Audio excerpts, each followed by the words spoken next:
there are 5 new choices. Eternal Flame. Every 5 seconds, all enemies are 33% wounded, and all allies deal 7% more damage. So you need to keep the Eternal Flame alive. Okay, so this is like Sunfire. But if you do, there's your anti-heal and some it's like half. Now, It's like half. It's like half anti-heal and then half like Ascension. Notice it's not burn. It's just the wound. So you get the right. So they don't heal, but you don't burn them. Grants health and Omnivamp to people in the front row. Really good for like Kayn in the front line, Lee Sin, stuff like that. Really good for frontliners. Okay, so it's like Banshee's Veil that gives you like adjacent one to the left and to the right, but Omnivamp and HP instead of just CC immunity. Moonstone Renewer. Every 4 seconds, shield the 2 lowest % health allies for some extra power. Can keep them alive. Also works pretty well on frontliners if you're running like a pretty. Put this with a ghostly. Pretty abstract. So you want to put this on the backliner then, because you don't want this to die. So you want to put this on like a Janet or something like that in the back. I'm not sure. Comp. It'll keep the Kayn alive. Cool. And then my 2 favorites here. I really like these ones. Spite. When this unit dies, reduce the attack damage and ability power of enemy units within 2 hexes by 40% for 10 seconds. And allies within the explosion range gain 20% AD and AP for the same duration. So if you really want to make a Kayn stop doing less damage, have him kill somebody with Spite, and for 10 seconds he loses 40% of his power. So pretty cool. What the heck? Really good way to slow down other This looks crazy. Damage. This really looks crazy. Anti-duelist, for Wait a second. How many? They better not print assassins ever again. If you put this on like, let's say Kha'Zix is a 1-star assassin right now, or 1-cost assassin, you just put him in the back, and then he just dies and explodes, and then your team just loses like 40% damage for 10 seconds. Oh my god. Oh yeah, you could just do that with Yone right now. Yeah, you can have Yone die. What the heck? Yeah, this is crazy. And then the other one I really like, this one's pretty fun. I'm not going to claim it's powerful, but it's fun, is Unstable Treasure Chest.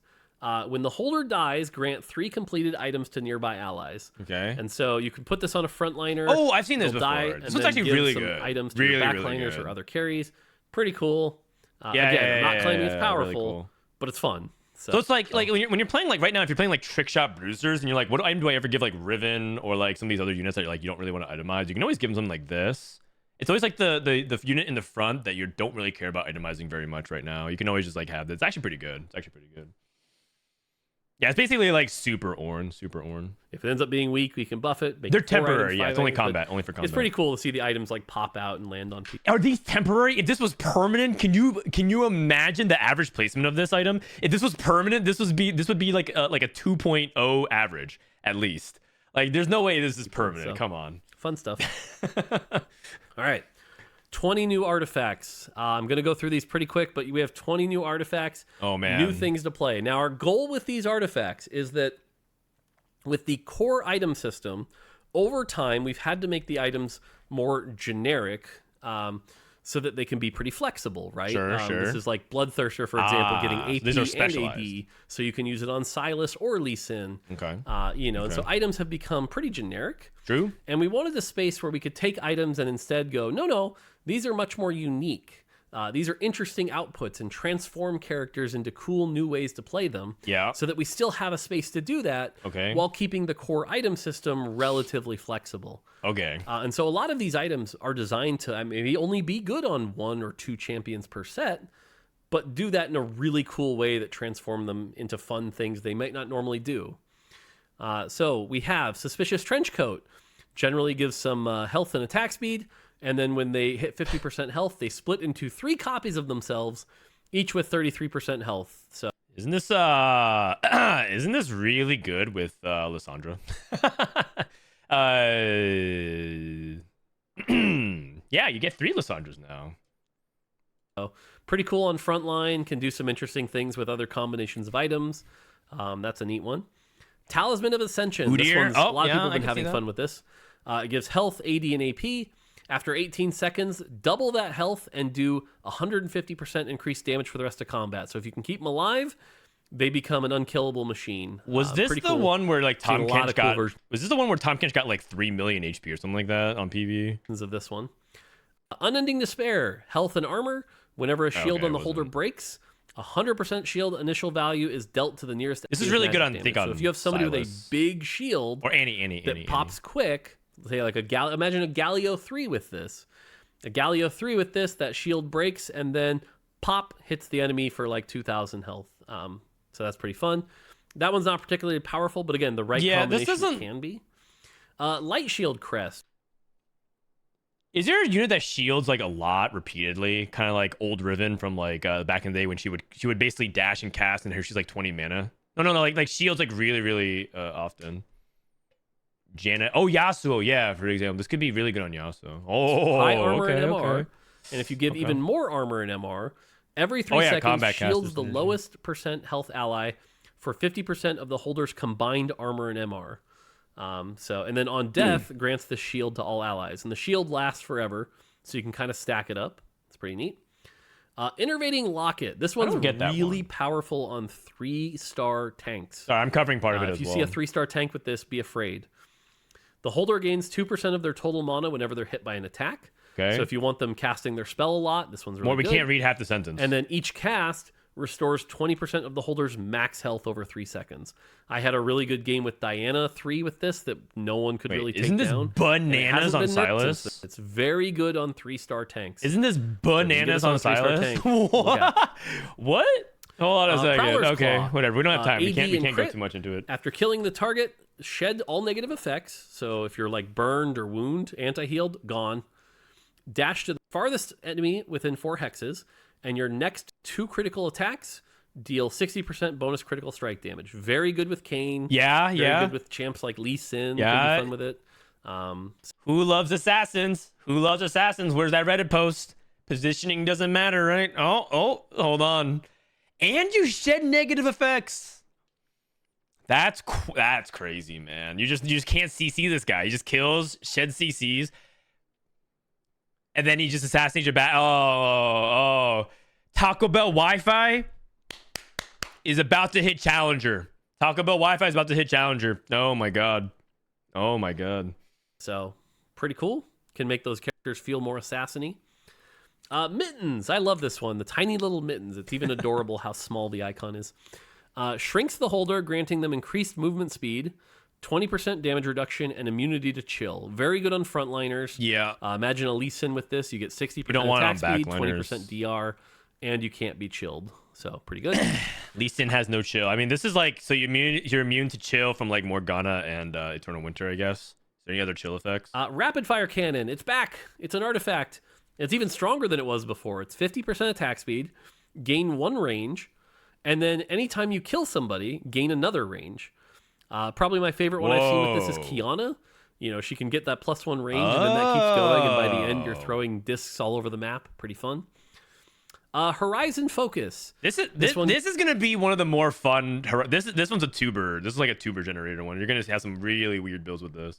Gives health, mana, armor, and MR. Oh, the shit! Stunning an enemy causes yeah, lightning to strike them, dealing 30% of their max health as magic damage. That. It's supposed to be really good on champs like Nautilus. Gives them tanky stats, and then makes their stun also do damage. One other one that's okay with this is Lux, although now the item doesn't give any AP, so it's not quite as good as it was with Lux as it was on PBE. If we have to in the future, we'll consider adding can only proc on each enemy once per fight. Isn't this on does stuff like Lysandra all count as the stun as well, or no? I can't tell. But like basically, like you could put this for Lysandra for the starting mana, and she just gets all these frontline stats, and then you can just have Lysandra hold on to this item. For now, consider it on champs like Lux and Nautilus. That's who it's intended on. Forbidden Idol, health, armor, MR. Shields have 50% of their value converted to max health. Really good with like the Garen hero augment. Was this the Tahm Kench? If you shield yourself for 400, I think instead you shield yourself for 200 and gain 200 permanent health. If you can have a way to get that back with things like redemption, you can end up very powerful. Tahm Kench is especially strong because his shield is relative to his health. So the more health you gain, the shield gets bigger. Repeat. Scales it got ad like 3 million on PvE. Pretty powerful if you can get that going. Silvermere Dawn. This one's an interesting one. 165 AD, which is massive. That's an insane amount of AD. What? 50 armor, 50 MR. So just a ton of stats on this thing. How much is Radiant Deathblade? Isn't it like 110 or something like that? This is like a Radiant Deathblade and a half. Hold on a second. I need to look this up. Radiant Deathblade. This thing is 105. Oh my god. What the heck? And you gain immunity to stun. So that's cool. And every auto stuns them for 0.8 seconds. So you walk up with a very slow auto and you go donk and it hits really hard and they're stunned. And then you do it again. The problem is your attack speed is now locked at 0.5. You cannot make it faster, which means every 2 seconds, donk. Okay, so Donk, how does like, this is work the slowest... on units like Irelia? Does anybody know? Because Irelia is like, it's kind of hard to understand. Attack speed, but it hits really hard. It's pretty fun. Really good on an off tank. It's a really good off tank item. So, Seeker's Arm Guard. Productions want to pick us up first lobby. Okay. Real quick, what do we want for our first lobby for today? What do we want for our first lobby? So we got to interrupt this real quick for our tournament. Lucas, Socks, Invaders MD, Pocky Gum, Ladder Slayer, Phillip, Tex, Bio, T-Lides, Babzero, Setsuko, Jukyu, Toma, Relic, Phoenix, and Slooper. Barney, Asa, JD, Plum, Guthix, Greya, Kupaditas, Triple Eights. Bruce, Dish Soap, Mean Mr. Keen, Malala. Ooh, this lobby's pretty good. VCLF, Rocky, Cambule, and Altanahwe. 2 or 4? 2 is 4. 2 or 4. What do you guys want? 2 or 4? We got in 2, it's T-Lied, Setsuko, and then like some of the world players like Isotoma, Relic, Slooper, right? Those are all world's players from Latin and Brazil. Then lobby 4, we got Dish Soap, Malala, reigning world champion, VCLF, Altanahwe. And in fact, both of the lobbies are basically equally stacked. There's some X factors like Phoenix, Garage Guy, Mean Mr. Keen, formerly the best player from Riot Games. Oh wow, it's actually so close for submissions. It's actually so close for submissions. 2 or 4. 2 or 4. Okay, it looks like 2 is winning. Wow, we can wait, you guys added a prediction. Is this a poll or is this a prediction?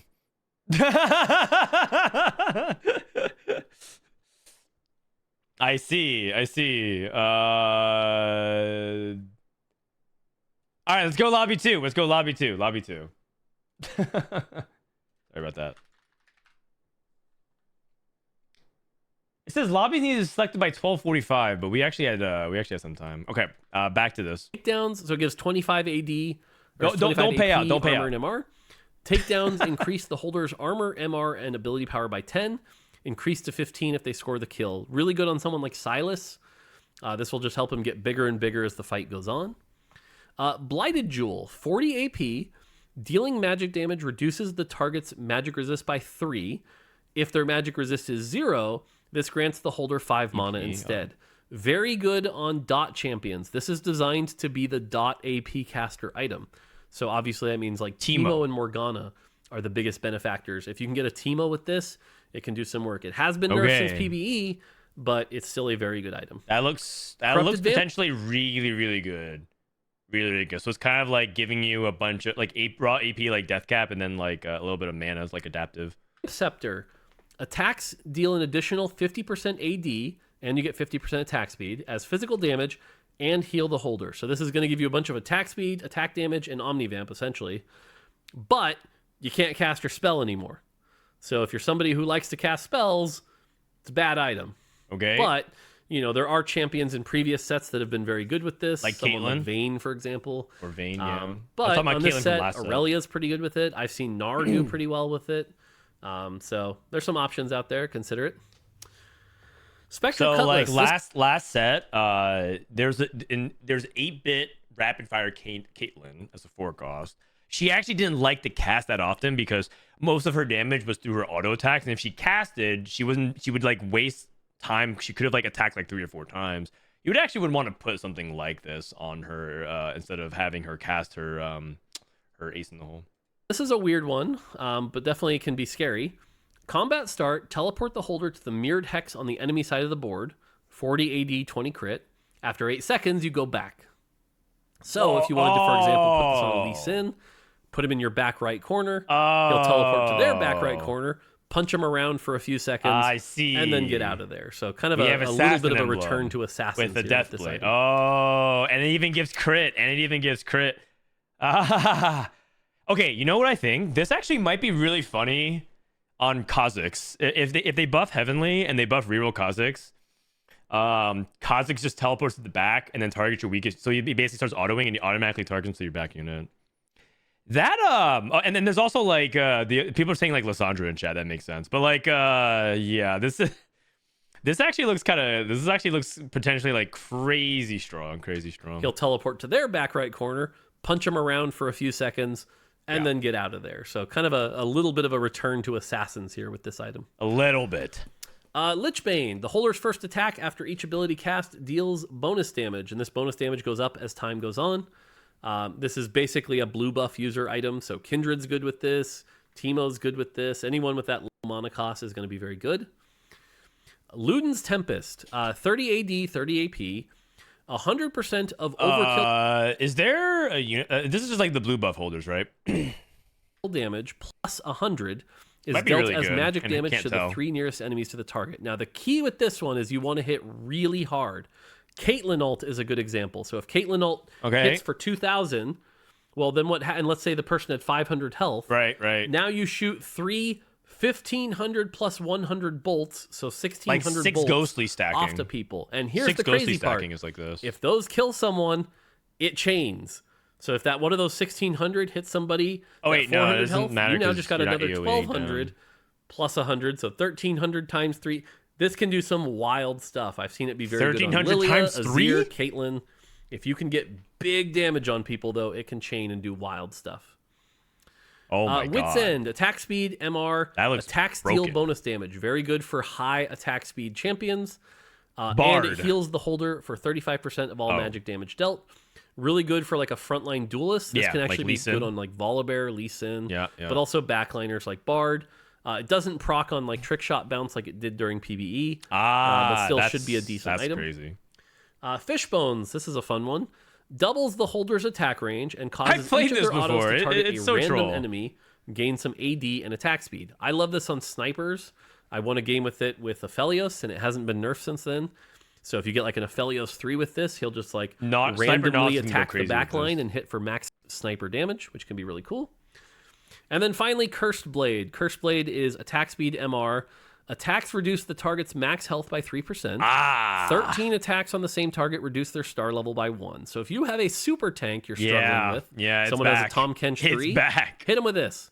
And after a bunch of attacks, they'll shrink and shrink and shrink and eventually die. It's really good at killing super tanks. It's pretty bad otherwise. But Pretty so bad watch out for that. Or otherwise. if you're struggling, if you know somebody's going to be forcing that, if that becomes meta, it's a good choice. So they heard you guys hate reroll metas and 3-star 4 costs.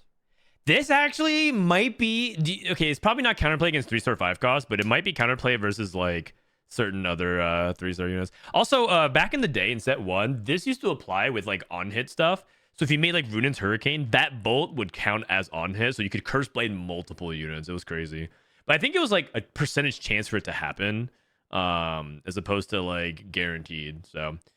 13 is a lot of attacks. I saw Mort try to play this last weekend for his tournament. It looked like it was kind of mid, and the stats that you gain are like pretty minimal. It's basically like it's a bow and a cloak, which is basically a callback to the Runins thing. It's not that good stats. 20 new artifacts to play with. Let us know what you think. You'll get them when you get them. You're not expected to get them every game. They're still supposed to be as rare as artifacts are now, but they should be fun. Should be fun. Some other changes in this space. Blacksmith gloves now grants 300 HP and 30% crit. That's right. They took It out was weird Moguls that Mail this and stuff. didn't have any stats like Thieves gloves and support gloves. So now it has stats. And it can give every artifact except for Corrupted Vamp Scepter. It cannot get Corrupted Vamp Scepter. You will not accidentally silence your own character. Oh. There you go. We did take out 2 artifacts. Okay. Goldmancer Staff and Mogul's Mail are now gone. Okay. Those are not part of the game anymore. We didn't need that many gold generation artifacts, so those are gone. All right. Portable Forge Plus and Plus have been I'm getting disabled more dogged again. because Portable Forge is now They're buffing always Portable 4 Forge. choices again, even on 2-1, 3-2, 4-2. Doesn't matter. It's always 4 options. So, all right. Augment Oh my balance. god. Okay, I just want to Over-encumber. say that they're introducing a lot of like counterplay type artifacts. It's really interesting. Honestly, I threw out a bunch of random guesses as we were going through it, but the reality is we're just gonna look at the stats, and there's probably something really broken, but this patch looks really crazy. Like, I'm pretty sure Portable Forge is gonna be the most popular augment picked again, and I think the balance, there's already gonna be items that's gonna be like a 3.5, and there's gonna be items that's gonna be like a 5.2. I'm just telling you guys ahead of time. It's gonna be a wild patch. Really good silver. We're nerfing it a bit. You only get one bench slot. So if you want all those extra items, you got to basically play without a bench for an entire stage. Pumping up just loses 2% base attack speed. Should It's still be still a fine. good augment. Triforce 1, if you want to play some 3 cost, they're going to get 50 extra health. They're buffing all the 3 cost Big and Triforce. gains, an extra 20 health to get you started. Built different, clearly one of the biggest benefactors of the 4 cost meta. Is going to be nerfed at basically everything except the early game. And even the early game loses some attack speed. But you're going to see a lot less health on Built Different. Should bring that down.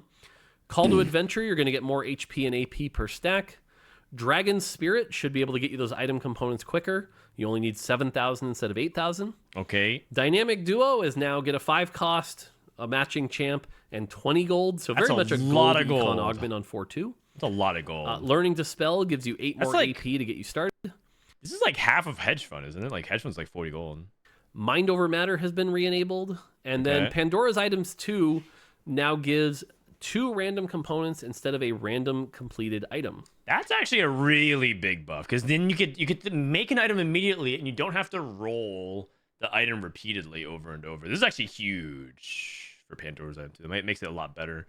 Also, I don't know. I think Dragon Spirit was like borderline takeable in some situations, but because there's so much AD, and it's like I think the Dragon Spirit is actually fine. But I think they felt like people weren't proccing it that often, which is very true. You basically only can play it on bruisers. Raining Gold loses 1 gold. I guess you're. That's how it was before. True. It was throwback. Slamming Plus 2 less XP. Accomplice 2 Nerfing less econ. gold. Build-A-Bud 2 Nerfing more econ. gold. Call to Chaos. Nerfing This is econ. another one with high rolls. We're trying to balance the high rolls and low rolls. So 8 less gold from the gold drop, 6 less XP, but the 3-star 3 cost and 10 gold is now 20 gold. So that should feel like less of a low roll. Going Long gets 2 more gold. Guys, the problem, I mean, it is less of a low roll, but it is still a low roll, because unless the 3-star 3 cost is exactly what you need, but like generally speaking, this is still the option you don't want. I guess they're just saying like, hey, at least you get some money. I'd rather they give me 10 RP. Mort Dog, I'm down to change this. 3-star 3 cost, I just get 10 gold, but I get 10 RP. I would pick this every time. Infernal Contract. Salute to Infernal Contract. It was a fun augment in set 10. It wasn't a fun augment this set, actually. But being level 7 when level 10 exists, not so very bad. good. This augment has terrible stats and it's had terrible stats all set. Sub 1% win Get rate. rid of it. Yeah. All right, and then some small changes. Lilia 3 gets a buff. Lets her actually do some more damage to the backline. Okay. Lilia 3 gets some love. Ornn, Lilia we're 3 nerfing sucks. Ornn I just played it today. 3-star from 8 items to 6 items because Ornn deserves it. And because the items are becoming radiant, which is a huge buff. Whoa! So, if you can get Ornn 3, enjoy your 6 free radiant items every time you cast. Hopefully that should make him pretty exciting and pretty powerful. Heck? And then Silas 3 also gets a bit of love. Silas 3, another one underperforming, I didn't know Silas was a small bad. amount, get some love. Even though we want these to appear less often, we do still want them powerful and exciting. These give them those buffs. I'm pretty sure a lot of these are just like underperforming because like Annie 3 is like ridiculous and whatnot. But I guess they're trying to raise the baseline of all of them, which is fine. Like 3-star 4 cost should feel strong, but they're too common. So right now, a lot of people's like ability to power gauge is like all over the place. But I played a game of Lilia 3 today, and she was like so pitiful. It was like 3 people hit 3 stars. It was Kaiser 3 versus Lilia 3 versus Syndra 3, and I was like the weakest by far. Man, I'm getting more dogged again. Augment space. Generally, buff. These are all buffs. Okay. To underperforming crests and crowns. So Wow. Behemoth crest goes from Thresh to Shen and Thresh. Whoa, you just Dragon get Lord 2 crest goes from behemoths? Diana to Janna and Diana. Makes these really good on 2-1. What the heck? That's Grim crazy. Harvest goes from Kindred What? to Kha'Zix and What? Kindred. Sage Oh. crest goes from Diana to Zyra and Diana. Alex, thank you. Story Weaver crest gets back its Garen. Warden crest goes from Amumu to What Jackson and the Amumu. heck? They're buffing sages. Behemoth Crown goes from Warmogs and Yorick to Sunfire, Yorick, and Thresh. And Sage Crown goes from Diana to Zyra and Diana. So Sage and Dragon Lord also getting a lot of extra power in their augments there. Dude, what the? This is nutty. This is absolutely nutty. Unbelievable. It's funny that Sweeper Chris now gives you a champion as well. You should definitely try some. Some of these might actually just become the straight up best augments you can pick at 2-1 for tempo. And you can sell them for gold later on if you don't want to play around the trait. Aurelia no longer triggers on hit effects with every blade in her chain. No! She now only triggers on hit effects on hits where she triggers on attack effects. So that helps vitality basically kind of nerfs. I think the biggest one is the Ink Shadow item that she could do crazy things with. Oh, that was such a cool interaction. Mythic, Fated, and Ink Shadow emblems will no longer be offered without the trait active on 3-2 or 4-2. The Fortune cash out that gives +1 to all traits now shows up properly in the trait tracker. The Teemo Carousel encounter can no longer give a unit with 2 spatulas. Oh, that's big. Items can no longer be removed from a unit with a Masterwork Upgrade Armory open to prevent an item duplication glitch. Nautilus no longer sometimes casts his ability backwards. Kiyun. Nautilus can no longer fail to deal damage and knock up if he casts 2 times quickly. Kiyun. Azir can no longer spawn a permanent soldier if he casts his combat ends. Yep. Ornn items are no longer made permanent after combat ends in a tie. The augment prop now I've never faces the seen correct that. direction. And Kane's ability no longer fizzles on corner. All right, units. they fixed the Kane corner bug. There you go. It's a big patch. Huge patch. Should be a lot to play with. Like I said, my honest read is that honestly, it's not going to change a ton. Hopefully, more lines, but I do kind of expect it to still be a very late game centric meta. We'll have to see if I'm right. Again, some things here to help. We'll go from there. But we're also trying to not radically shift the meta anymore. We're also past the point, like, this is kind of our last big patch. Yeah. After a set launch. From here, it's going to be light I'm getting more dogged changes, again. trying to get everything in the right spot where we want it to be. So, yeah. But this is a big patch. There's a lot of new fun stuff to play with, so hopefully you guys enjoy it. Job, thank you. All right. That's going to do it for me. That's it for this patch rundown. Hope you enjoyed it. There's a lot. Nothing too crazy here. So, there you go. All right. That's going to do it for me. All right. Until next time. Thank you, Mort. Take it easy.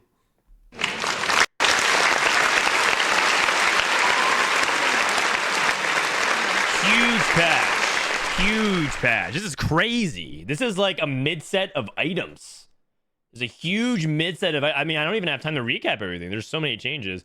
A lot of the nerfs made sense. There's a couple of like... Oh, sorry. I didn't mean to show your 8th Mort. There's a couple of buffs that like I didn't think were necessary, but a lot of the changes are like in the right area and direction.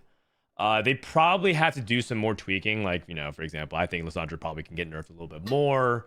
But it'd feel really bad if all of a sudden they nerfed all the forecasts and they became unplayable again because they tried to make reroll better, so on and so forth. And this item change stuff is still gonna make it really fun to play. And so even if you're like, okay, like I just give up on like climbing or whatever, you can still just queue up and pick Portable Forge every game. I said, you know what? How about for 24 hours we re-enable Legends? 24 hours, re-enable Legends just so we can pick Ornn and get Portable Forge on 2-1. Maybe disable Twisted Fate, but I'm down to just for 24 hours re-enable Legends so we can all pick Ornn and Portable Forge. Just 24 hours, you guys, come on, no deal. You know what? You guys don't get any say on the matter. I'm just gonna DM Mort Dog. Guys, it's just one day. Come on. All right. In the meantime, we are getting ready to do the day 3 of the Tactician's Cup, day number 3, game number 1, starting in 8 minutes. Thank you so much, Mort, for the raid. Oops, wait, I didn't do the slash marker. End patch notes. My bad. I didn't mean to type that in chat. I'm gonna go ahead and hop into call. Ramblin should be here. Oh, Ramblin's here already. What's up, Ramblin? He should be here. He's here. All right. Oh man. All right. Your audio is a little bit hot. How do you feel about the patch? I have concerns. Concerns that you're going to have too much fun, that you're not going to be able to do anything else. You're going to spend so much time on TFT. I mean, yes, my concern is that there is going to be fun in this patch. Yeah, I hate fun. Yeah, that's true. That is true. All right. We picked Lobby 2. Lobby 2 is going to be what we cover. But real quick, just to kind of recap some of the stuff that we have for the tournaments. Welcome to day 3, everybody. Day 3, we're going to have 32 players, play 5 games. The top 16 are going to advance to game 6. And then the top 8 are going to advance to game 7. And then the top 4, that's what they're playing for ultimately, is the Tactician's Cup spot number 2. So that's going to be what I think people are looking out for the most part, because people really want to get that auto qualification so they don't have to play the snapshots. Here is the prize pool, $12,000 total. First place gets $3K. But as we said, the invite is what really matters. Payouts to top 12. So if you are not going to make it to, to win the tournament, or maybe not make it to top 4, at least you have some money to play for. This is the roadmap. Currently, where we're at is April 26th, Tactician's Cup number 1. And then in about 3 weeks to 4 weeks, we're going to have Tactician's Cup number 2 and the Tactician's Trials. If you want to qualify for this event, you can go to a sub-regional event. Today is the last day where you can sign up for the Phoenix, the upcoming sub-regional event by Boise's. Did you sign up for that one, Ramblin'? Yeah, I think he's doing the lottery tomorrow. Okay, so he's gonna be streaming it. This is what it's called. Oh, nice, you're gonna stream it. It's called Phoenix's Pinnacle, $5,000 prize pool. Today's the last day to register. I'm going to go ahead and link it. It's open for anybody to sign up. That's right. You don't have to be Masters. You don't have to be Challenger. You could literally be a bronze-ranked player and enter this tournament. And if you get in and you're just like, hey, I'm bronze, but in reality, I watch a lot of K3 Soju. I'm ready to crush and dominate. You can go ahead and sign us up and try your hand at it. Go ahead and sign up. Shout out to Boise. He's hosting another sub-regional event. If you top 8 that event, you qualify for Tactician's Trials. If you top 4 that event, you automatically qualify for Tactician's Cup number 2. That's right. If you get top 4 at that event, you get a spot for the equivalent of what people are fighting for today, for top 4. It's almost like you top 4 this cup. So go for that. Go for that. Here are the standings from yesterday. We had some players eliminated. This is some people who finished in the bottom 64. I think the most prominent name here is Michael in the bottom 16. Players made it to multiple world championships. A lot of good players, though, eliminated. And then the bottom 30, or in the midsection of that bottom 32, K3 Soju did not make it out. Spencer did not make it out. Milk Guy did not make it out. Robin Songs did not make it out. It's kind of an NA influencer bloodbath yesterday, Ramblin'. It was, when you look at the big names, but when you look at the stats, NA actually went up in percentage of the field. So, like, they did overall okay. Just when you look at the big names, yeah, they're on the bottom half, unfortunately. Yeah, I think they still didn't even do badly, right? They all missed by effectively 1 point because we had some 27-point players make it through. And who knows? Maybe 7 people didn't check in. I'm pretty sure they all did, but then maybe people like Spencer, Milk, and maybe even Soju get in. And maybe 7 Soju fans just don't show up. If Soju has 7 fans, then I'm one of them. Aren't we all? Here are the people who made it through the bottom half. Bio, Slooper, Alton Nahue, Kupaditas. These are all worlds. Players who made it to the World Championship, now known as Tactician's Crown. Relic from LATAM. VCLF, Isotoma. So I just named like a bunch of people from LATAM and Brazil. Greya, one of the North American players who is turning heads with his ladder play. Philip had a really good day number 1 and gets in on 29 points after a little bit of a rough start. And then the people that topped the standings, we got Lucas who dropped a 40 bomb, a 42 bomb. T-Lides, 39. Dish Soap at 38. Socks at 33. Setsuko at 32.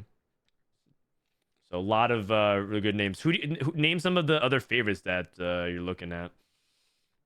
Favorites? Yeah. I mean, I think all the favorites are pretty like established at this point. Maybe just some people from the other regions that I'm not as familiar with, or at least I haven't seen play as much. But like I'm looking at people like Relic and Sleeper that just barely sneaked in, but we know them to be long time, really strong players. So I think BR, if you saw the stats, BR shut up really strong yesterday. They had the best AVP overall. Yep. So I expect them to do well today too. Yep. Malala also here. Malala with a little bit of a rough start.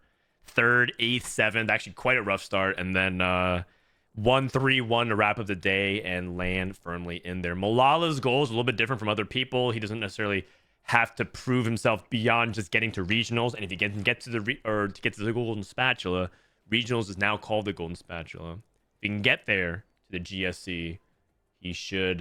He is going to be automatically invited to the World Championship. Okay, our first lobby, we are in the lobby. It's got T-Lies and Setsuko and Phoenix and Jukyu. Game number 2, if we can make it there, we're going to try to get to Malala and Dish Soap's lobby. 7 games. It just basically means that we're going to go a little bit longer today. We're also going to be joined by, I believe, Saint Vicious, who should be hopping into the call momentarily in just a few minutes. How would you think meta has been from your perspective over the first couple of days? Man, I'm getting more dogged again. How did you do the Lolchis review from yesterday? I'm hearing your alert.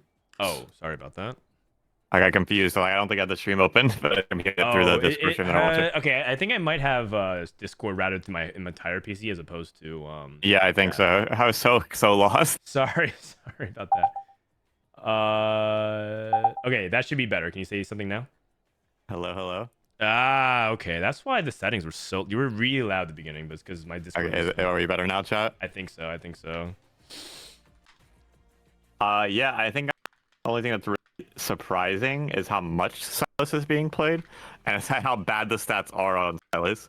I don't think that the playing stage is a bad comp, but I think a lot of people are not experienced on the line. And it shows when you watch somebody like Sox play compared to the players that are really hard set on playing one exact board around Silas. With the unit being so contested. So chat says I'm something's wrong with the mic now. Oh, you're too loud? It's cutting out. Robot cutting out. It's not cutting out on my side. I hear you perfectly fine. It's working fine. Oh, weird. Oh, okay. It was just at the start. Okay. Am I good to keep going? Am I allowed to talk? You should be. Like, it sounds perfectly fine on my side. I don't know what's going on, so it might be okay. Okay. Yeah, Silas players are overall struggling in the tourney so far, but Sox, who people have recognized as someone who is climbing ladder with it, is performing very well. And in the games we've watched him play the line, he hasn't even bought Silas. He missed Silas or skipped level 8. So he seems to be very comfortable, and a lot of people are not. Got it. We have a fun highlight with Dish Soap from yesterday. Some of the highlights that we had from yesterday. Wait. Oh, actually, I think we just closed it. Never mind. We do not have that highlight, but it has some pretty crazy stuff happen, including... actually, I think we do. Here we go. This was the moment that stood out to us, which is Dish Soap yesterday was able to get a 3-star Irelia and pulled it off in tournament by capping immensely high and then able to one-shot everything onto the board and kind of steal some of those points from Robovan, who I think Robovan was on that verge, right? Robovan, oh no, he was at 24 points, but crazy results. Some high cap boards. Talking about reroll 4 costs. What about reroll 5 costs? Yeah, he's able to get that last Aurelia printed with the way, even though Roby was holding one. That's just feels so bad. Yeah, 100%. Okay, also, I have a lot of Little Legend egg codes to give away today, so make sure you, if you guys want to be part of that, be watching. We'll do some LOL guest stuff, which will be fun. We'll do some other giveaways. I also have some Little Legend egg codes as a thank you from Riot to distribute stuff, so... but we're about to jump into the game, so not right this moment, but soon. Soon. Okay, we're loading to the lobby. We got Isotoma, T-Lides, Jukyu, Relic, Babzera, Phoenix. I don't have client POV yet. I'm going to go ahead and stream that for you. And it looks good. Okay. We are in-game, little bit of a lag. Oh, we're going to start things off with the Tom Kench Portal. You can catch this one. You can min-max this one, right? Yeah, and the starting one is always bottom because everybody starts at the bottom. I see. So you just need to stay wherever you started. You need to be at the end of this to catch the orb, which can be potentially interest levels if it's gold. Yes, if it's gold, you can basically pop the gold orb ahead of time.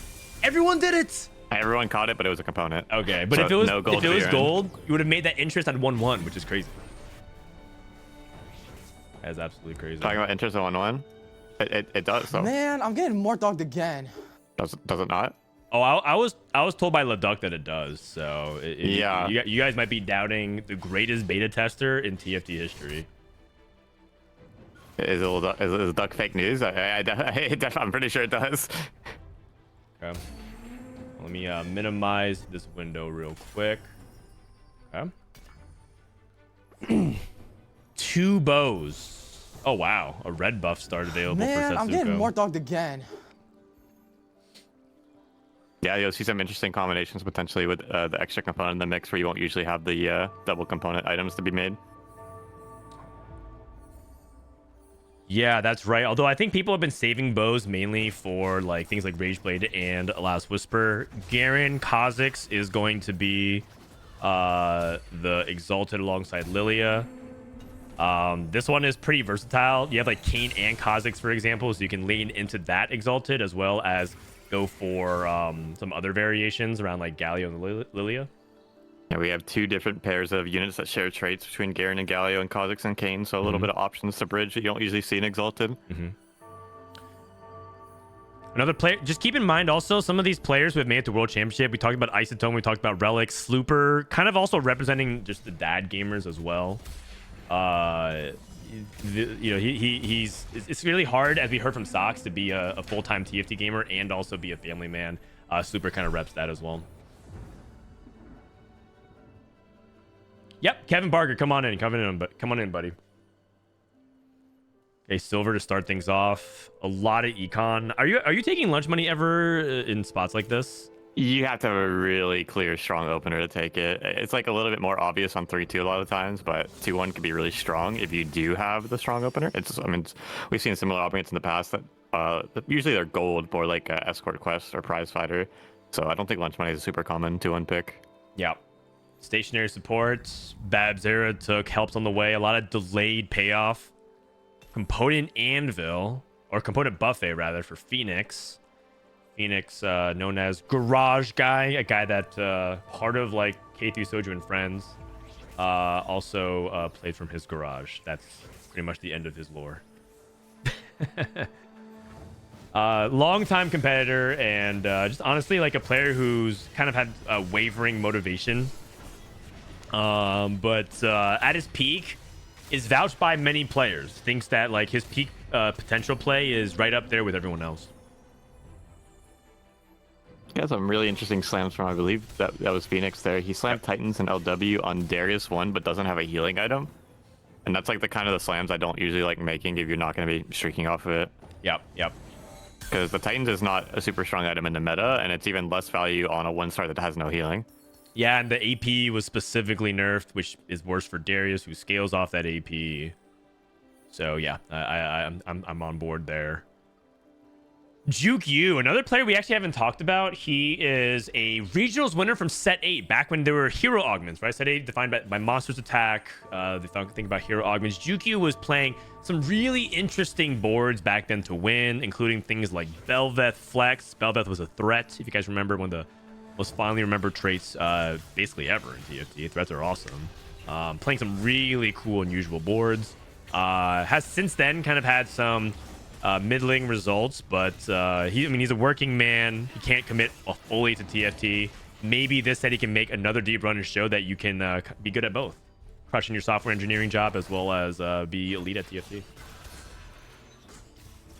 I think what was the item he had slammed with BT? It was BT. I'm getting confused because it looks like there's so many people trying to play the line in this lobby. A lot of melee slammers here. Okay, no BT, here. I think just going up against the BT. Okay, so he's keeping his options open. Yeah. He wants to see what lines he can play that aren't contested, and it looks like the Kayn one is pretty contested so far. I'm grab bag. Most likely Game Deathblade. Yeah, I mean, that either way worked out like a pretty good combo. You don't see a lot of Runons right now, but it is a very strong item on Ashe specifically. Yeah. Why is Runons like a lot of people are going out of their way to build Runons on Ashe, but it feels like it's hard to get because you need like 3 bows. Yeah, it's like the third least value. Like when you have Rageblade and Last Whisper as priorities, it's hard to ever make the Runons and like the cloak even taking away your frontline item potentially. So it's just, if you have the spot for it, you get it something like a grab bag, you appreciate it, but it's not something you can usually afford to make. All right, we want to welcome in Saint Vicious to the call. Saint Vicious, how you doing? Hello, how are you? Oh, game just start? The game is just started right on time, buddy. We're at 2-2 or 2-3. We're about to hit an encounter at the carousel. Oh, I see. A double spatula? Not this okay, time. okay. All right.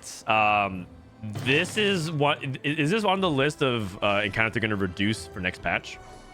And then they're also disabling the double spat. They're also disabling a double spat. This is interesting because like when you look at the meta comps, the Ashe comps and the Kayn comps are going to benefit a lot more compared to the Sylas or the Kai'Sa, I'd say. I will say that I think one line that's been doing really well is Faded. I wonder if anybody's going to try to say like, hey, look, let everyone go for Porcelain. I mean, maybe this person goes, maybe Juki goes for Gnar, maybe a bunch of Heavenly Spats. But if Faded is uncontested, we've been seeing Faded get a lot of consistent top 4 results.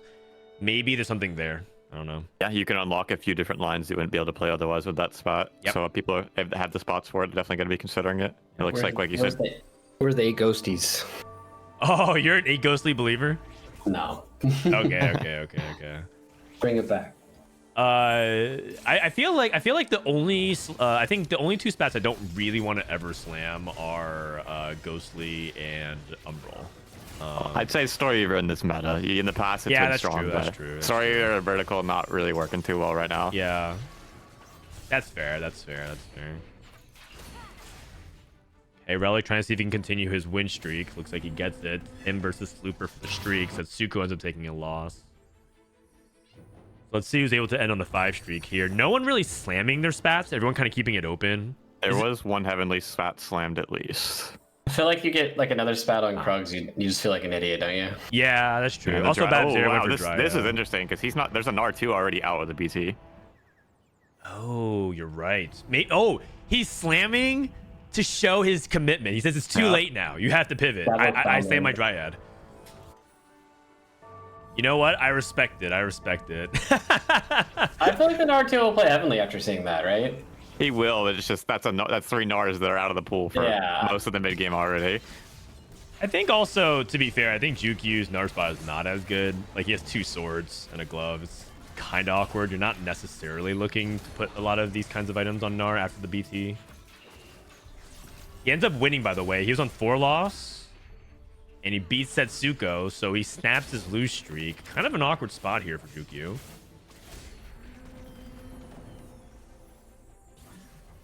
Okay, Relic ends on a streak. Relic, the first person ever to make it to League and TFT Worlds.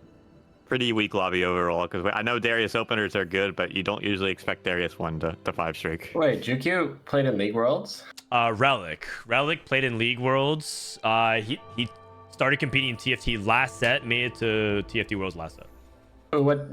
He's European or was he?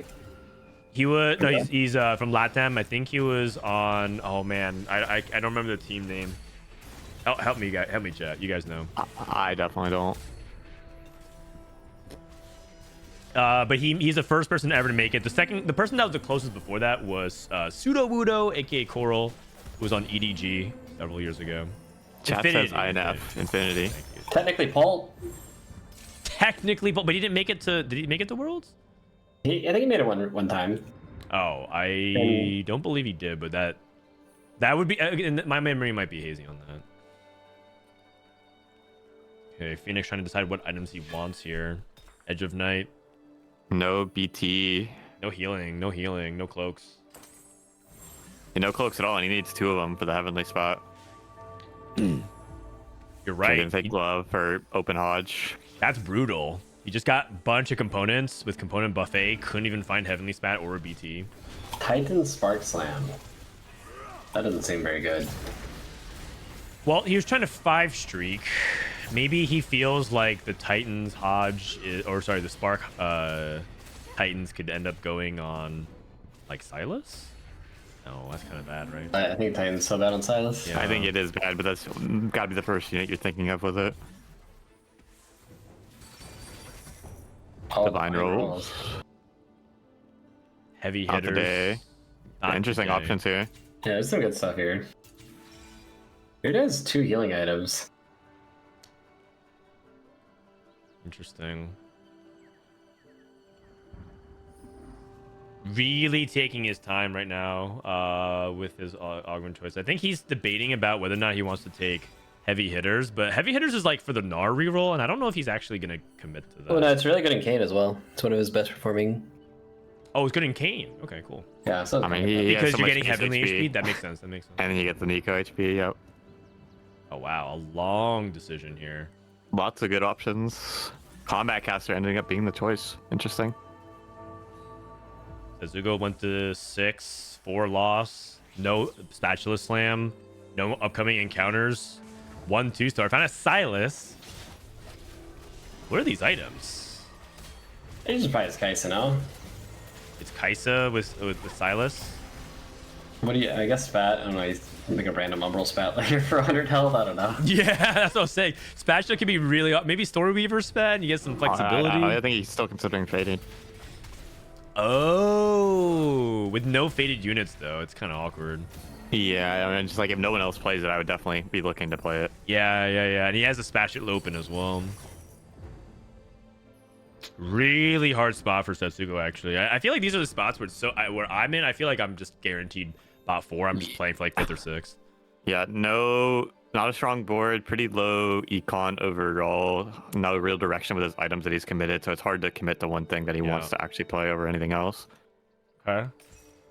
This is T-Lides. T-Lides also on Darius 1, Combat Caster, BT, Edge of Night, and a Quicksilver. Going up against his father. This is a 2-star Darius. Zephyr for the Darius wrap. Look at this. Stationary support 1 and 2. Oh, God. Can we make it 3?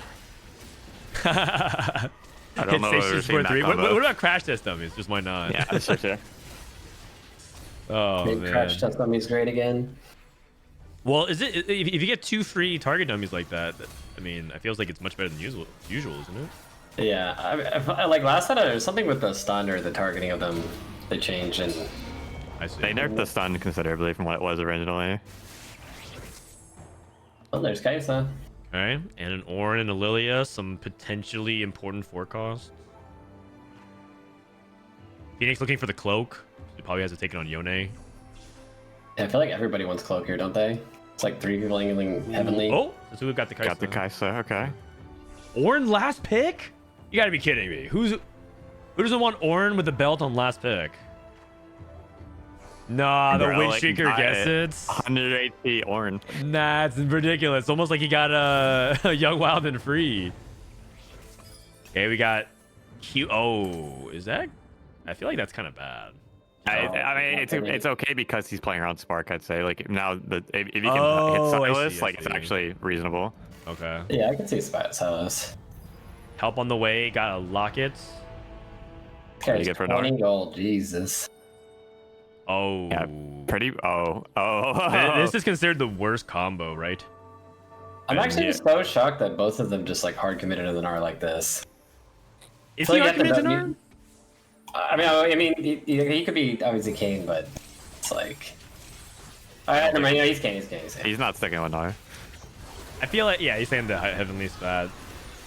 Why is the gem such a bad combination on this target? I feel like the fight's over by the time, or it's already decided before it ever The goes fights off. are very fast, and like usually you want the dummy for the front line that it gives you as well, and that means either frontlining and sacking the gem value or backlining it and sacking the dummy value. Okay. So it's kind of you can't get both, which is like honestly what you're hoping for out of an offering that gives you a dummy. Well, this fight it was clutch, but yeah, for the especially when you're like going up against like Kane or like other units that just like want to end the game fast, you need that dummy to stall, aka not get the value off the gem. Hello. Hello. All right, we got Kevin Parker in the call as well. Kevin, how you doing, buddy? I'm doing okay. My stomach's been hurting a bit today, but it's better now. So Oh, I'm sorry to hear that. Kevin Parker, Yone Genius from Vegas Open. You guys remember his Vegas Open moment against Broccoli, keeping the tournament alive? That Kevin Parker. Also, This tourney is talented Yone musician. free, unfortunately, for Broccoli. Yeah. This is Setsuko. Setsuko won one fight, went back to losing. Deathblade, red buff. I think he has to commit to Kai'Sa as well because that's like the only direction he has at the moment. I think Setsuko's already playing for placements. I do not think this game's gonna end well for him. Yeah, when you have like no money, you just have to like whatever you're hitting, you gotta play, even if your items aren't perfect or like your setup's not perfect. Yeah, agreed. I have 0 on a streak. Excuse me. Yesterday, Gnar averaged a 5.1 over 14 games. That's pretty good. Is it? Higher number the better, right? Oh yeah, bigger number, better player, but not in this case, unfortunately. Not in this case. Setsuko is gonna get the fawn from Wolves here. Just watch. Oh, Setsuko getting the fawn. Okay.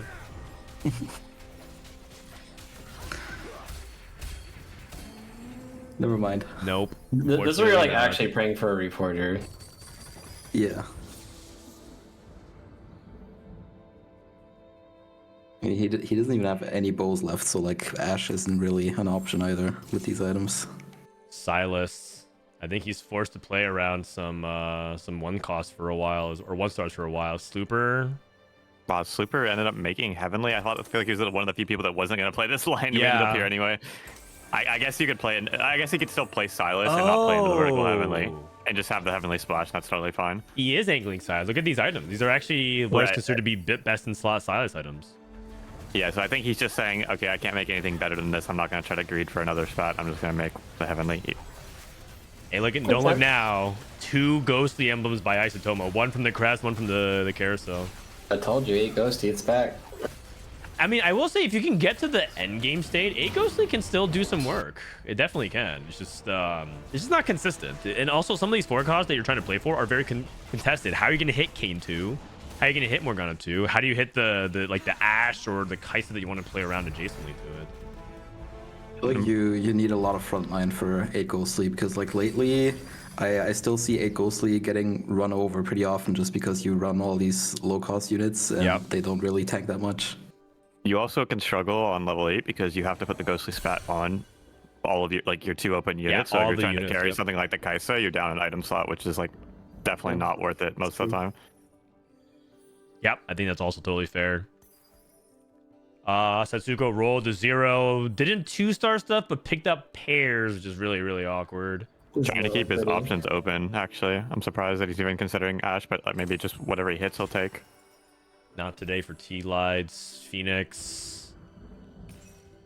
Found a healing item. Okay, Slooper, Crown Guarded. More too, but no Silas. Are we Crown Guarding Morg here? Lee Sin, I guess, as a temporary unit. Relic is gonna get another wrap. This Darius 2 keys make its way to the back line. Still rocking the every Darius. time. Oh man. Zephyr melee wrap. That brings us back. We used to do that like all the time. Okay, Relic. Darius with the sword can't get it done this time. Unfortunately. You can still do that this set with the double Zephyr encounter. Yeah, you should always try to angle for that when you get that encounter. 2 duplicators, heroic grab bag for Bab Zera. He's honestly in a not bad spot. Yeah, he's pretty healthy. If he gets 6 Dryad as well, like at a reasonable time in stage 5, he'll be in a pretty good spot. He's rolling. How much do you want to just roll and strike 30? I'm surprised to go for the Aatrox also. I don't really think Aatrox 3 is like that great here.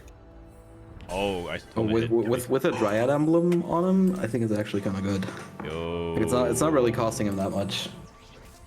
So we have the 7 Ghostly on land, but we can't play the 8 Ghostly, or we have to sacrifice the Ink Shadow item. Even if we have to find the Kayn. Yeah, we don't have a Kayn, but you're right. We have to sacrifice the Ink Shadow item. I think that's why I put the Ink Shadow item there temporarily. I think that's a good heads-up play. I feel like going 6 Ghosty and just dropping some of the dumpster tier units is just way better. Or you're gonna go like push 8, 9. Yeah, I mean he's super broke, so he probably can't do that now. But I think if you find something that can slot in over like Caitlyn, I'm sure you could do that. Trick shot perhaps.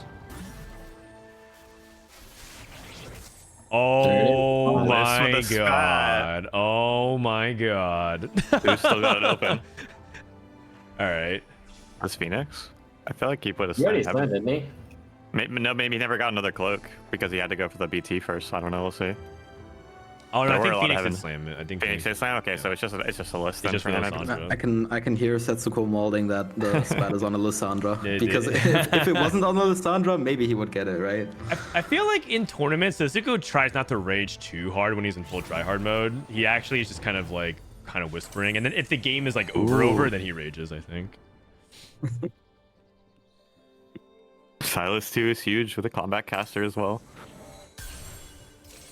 Is he thinking about? Okay, I was gonna say, is he thinking about making an Umbral emblem here? Because at this point, like, what do you do? Relic. He should be rolling. The relic. Sorry about that. Yeah. Yeah, he was on. Okay, he's not rolling. He's choosing to go 9. He's fortune. He's fortune loose streak. Okay, so he's stacking in the fortune, gonna ride it out the 9 because a lot of his units are gonna be gone already anyway, having rolled later. The restart. Aatrox and then R3. Here comes another rep. Did Phoenix slam his spat already, or what did he have? The guy who got the list.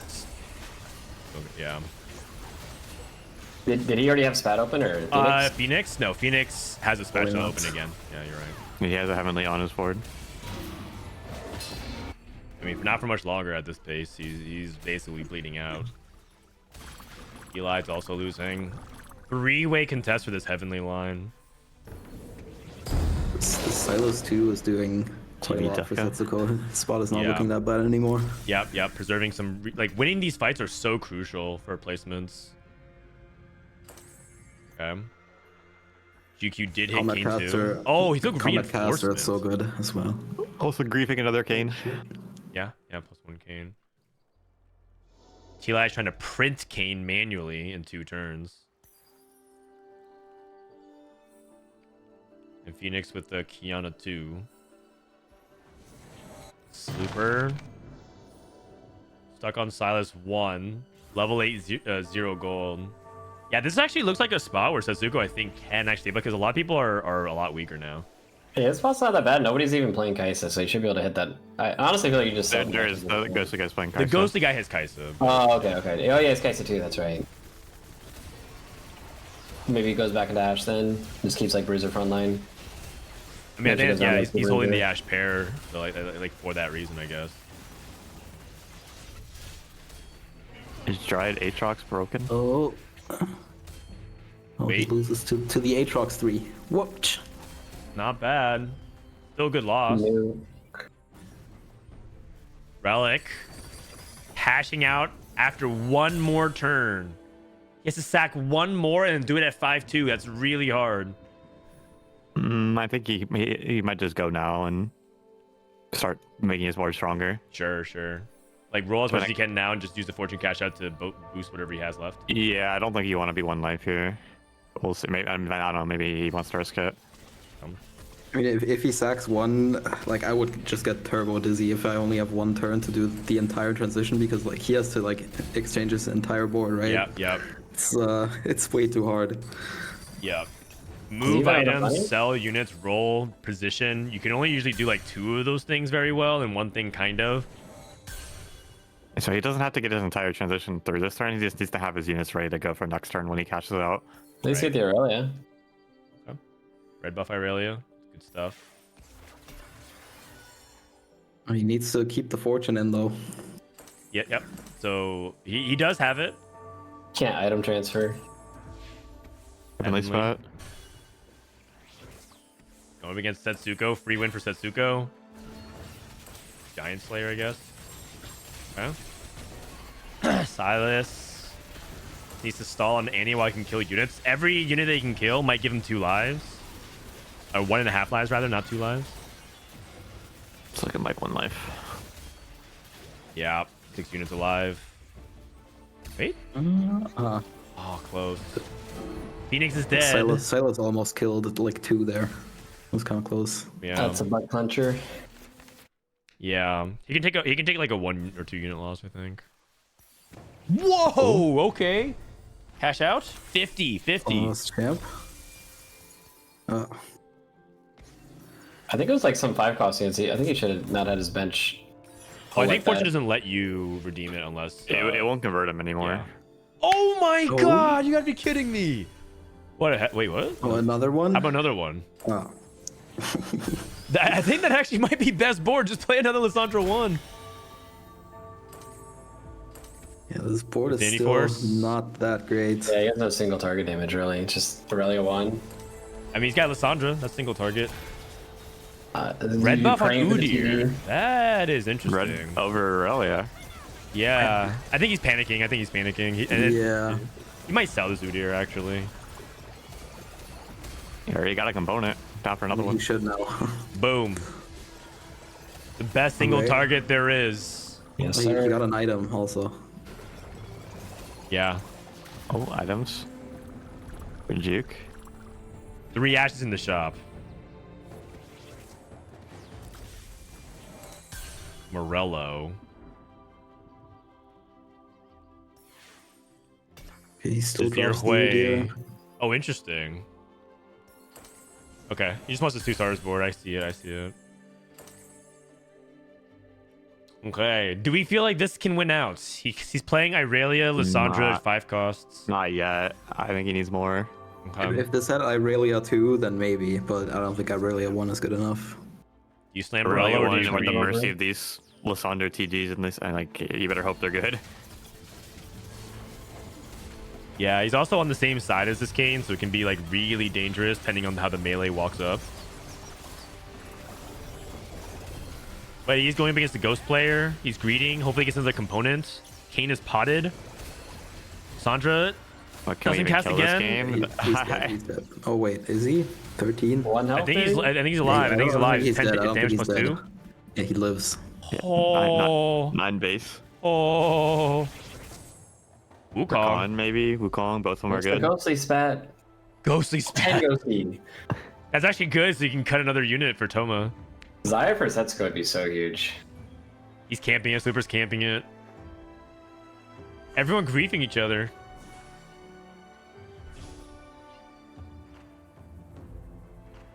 All right, let's take a look at Super's board. His Silas board that's like kind of fallen off. Juke Yu, by the way, clawing his way back to the top of the standings alongside T Lives, 2 players who are 6th and 7th.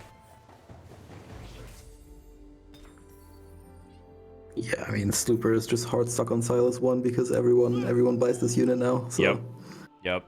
if you miss the flip, He missed a kinda flip, bad. and his alternatives are not very good. Like, a lot of times, if you're missing on Silas, you need, like, other damage sources, and this is, like, not good enough, I think. That's Yeah, why no I think problem. Silas struggles so much. Wukong too. Juku seems really strong for this lobby, considering how contested. Yeah, I think Yeah, he taking just the took the reinforcement. reinforcement. Got Yeah, it 9. actually clutched it out for him. yeah. Reinforcement was an augment that was getting taken a lot in LATAM scrims. I think was like NA players hate taking it, right? Like NA players talk about like how heroic grab bag, reinforcement, all these augments that they don't want to take. The stats are terrible, but it's like sometimes the spot is like, it's gonna save you. Yes, it completely saved him here, and Slooper's dead. Relic is gonna potentially beat the Gnar player. It's close. It's close. I So think close. Yeah, I mean, he's beating him for sure. Tetsuko wins, T-Lides loses. Looking for Rakan for 4 Dragon Lord. Fair. If he can win this 1 round and then hit Irelia 2, then I mean, he might still not go first, but he's definitely gonna scam some placements. Dude, Toma is the griefer. He's playing Ghostly Silas and Ghostly Kaisa, just like making it difficult for everyone else to hit the units that they want. I mean, his board's not that bad, to be honest. I feel like his frontline is like somewhat reasonable. And I think Unified is so huge in these Yeah. ghostly boards. Agreed. Yeah, Unified makes his frontline pretty good. Yeah, exactly. And like he kind of can go toe to toe if he can stack those ghostly stuff onto things like Kane, and there's no edge of knight protecting him anymore.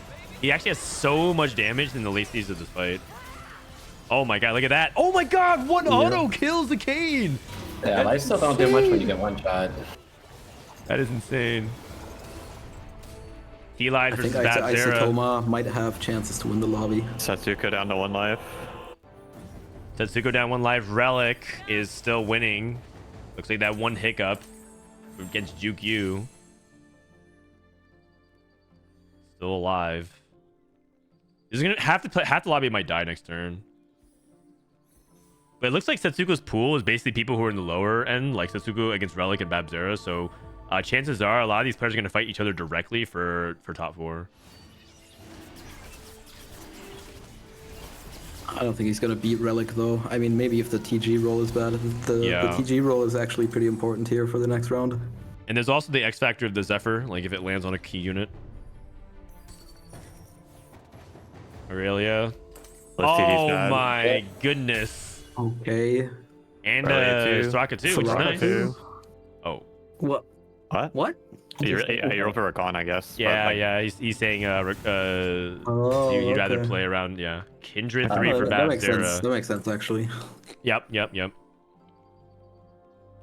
It looked natural to us because we're like, oh, that's your perfect amount of gold. You upgrade your board.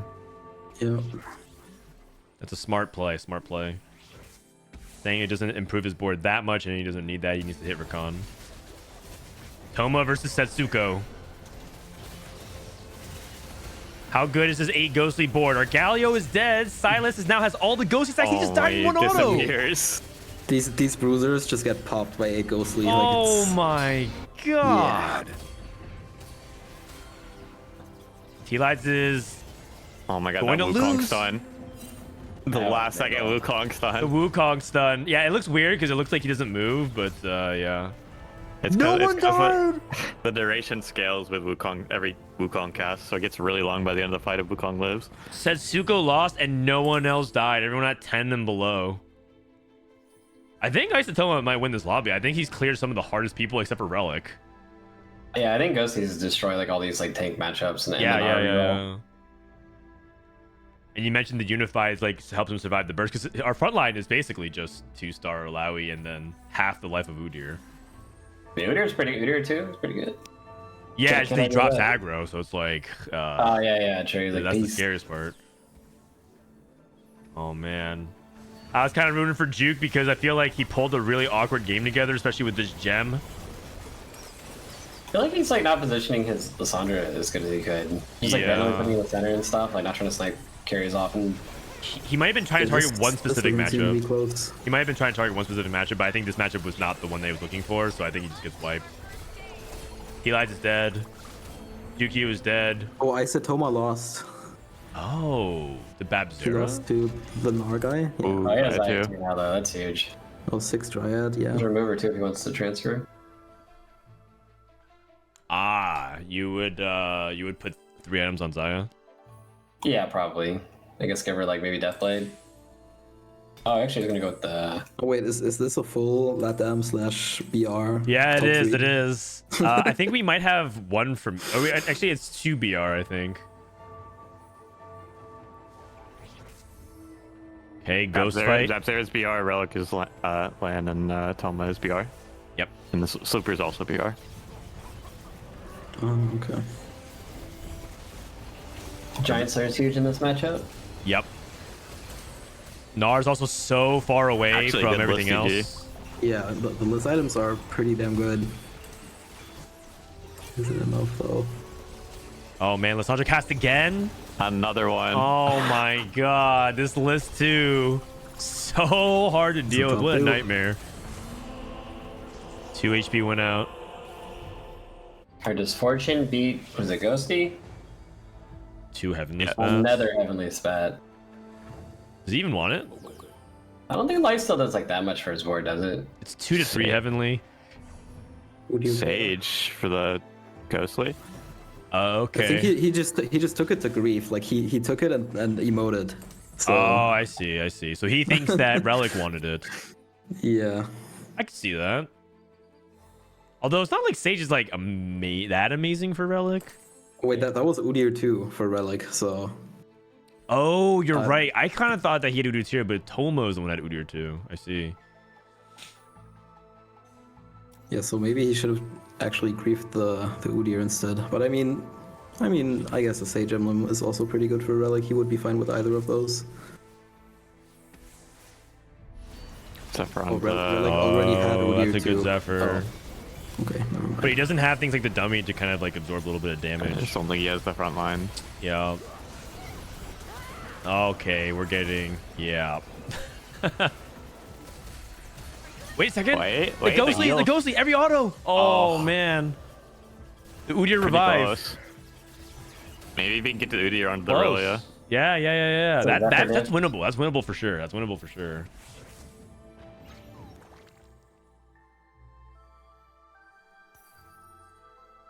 It might be an item rearrange thing, as you're mentioning, but he just uses remover, so I don't know. I think it's a Zephyr diff, isn't it? His damage came out so It late. could be, yeah, the Zephyr as well. Good list, TG. It's hard though because he has Unified, and he's also breaking up some of his Unified value to try and like maybe dodge Zephyr. It's like kind of awkward. All right, Relic, how you gonna do it? A quick scout. A5. Back row list. It's Morgana. It's Morgana. Wait, but the Udyr might go to the back line and... Oh, they interrupted each other. Oh, Udyr on Udyr. Okay, okay. Oh, this fight is looking a lot better. This is looking Relic. way worse for the Ghostly player.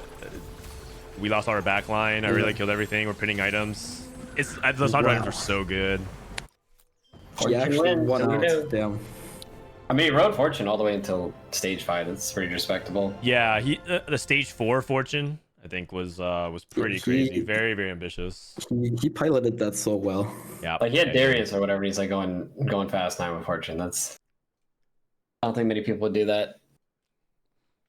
In the meantime, we got the second game on the screen. This is the lobby we're going to join afterwards, featuring Dish Soap, Rocky Ryu, Malala, VCLF, Mean Mr. Keen. Mean Mr. Keen did go 8th. When you have a moment, Frodan, you need to change the number of rounds to 7 on the screen. Oh, You're right. 7 today and 6. Round of 1, 7. Thank you. This is lobby 4 right now. Dish Soap at 24 HP, trying to bleed out. Oh man, it's so close. It's so crazy when there's like everyone in single digits and only one person keeps dying. Lee send 3 potentially for this, so. Okay.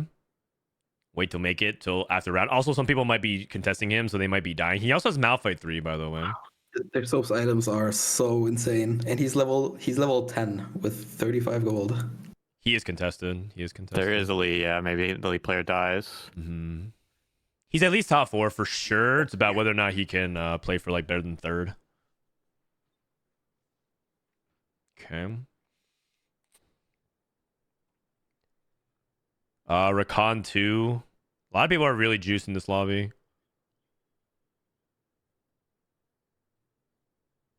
Kane. No one's really dealing with the Kane. Here comes the 1v1. Shojin Lee. Nice. Okay, he makes Lee Sin 2 as he kills the other Heavenly player. Okay. I mean, he hits for sure, doesn't he? 30 gold. I don't know the math nowadays. I know the math what it used to be prior to set 10, but ever since they changed the bag sizes, I don't know the new math. Someone has called the Chaos triple Hull Crusher. Rocky Ryu's dead. In 5th place. Ouch. Built different. Malala and Dish Soap 1-2. Okay. This is an NA biased cast. Kevin Parker, cheers for North America, right? No comment. All right.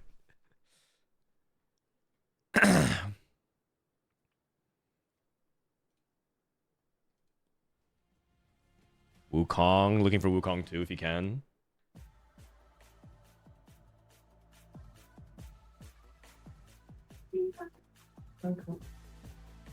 We rolled and we didn't really hit any other Lee Sins. Tragic.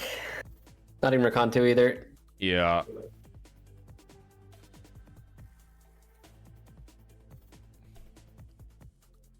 He's trying to have his Kane avoid Lissandra too on the other side. Liss is in front of Lee Sin. Instant pots Lee Sin.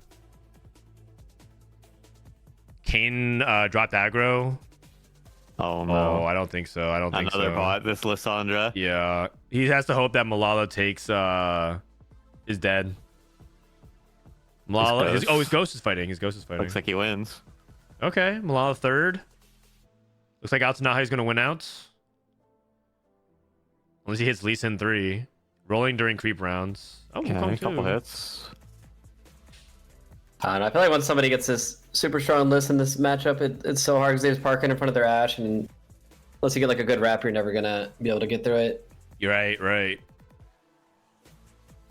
Until next patch, where you have the ability to teleport immediately to this mirrored corner or the mirrored hex.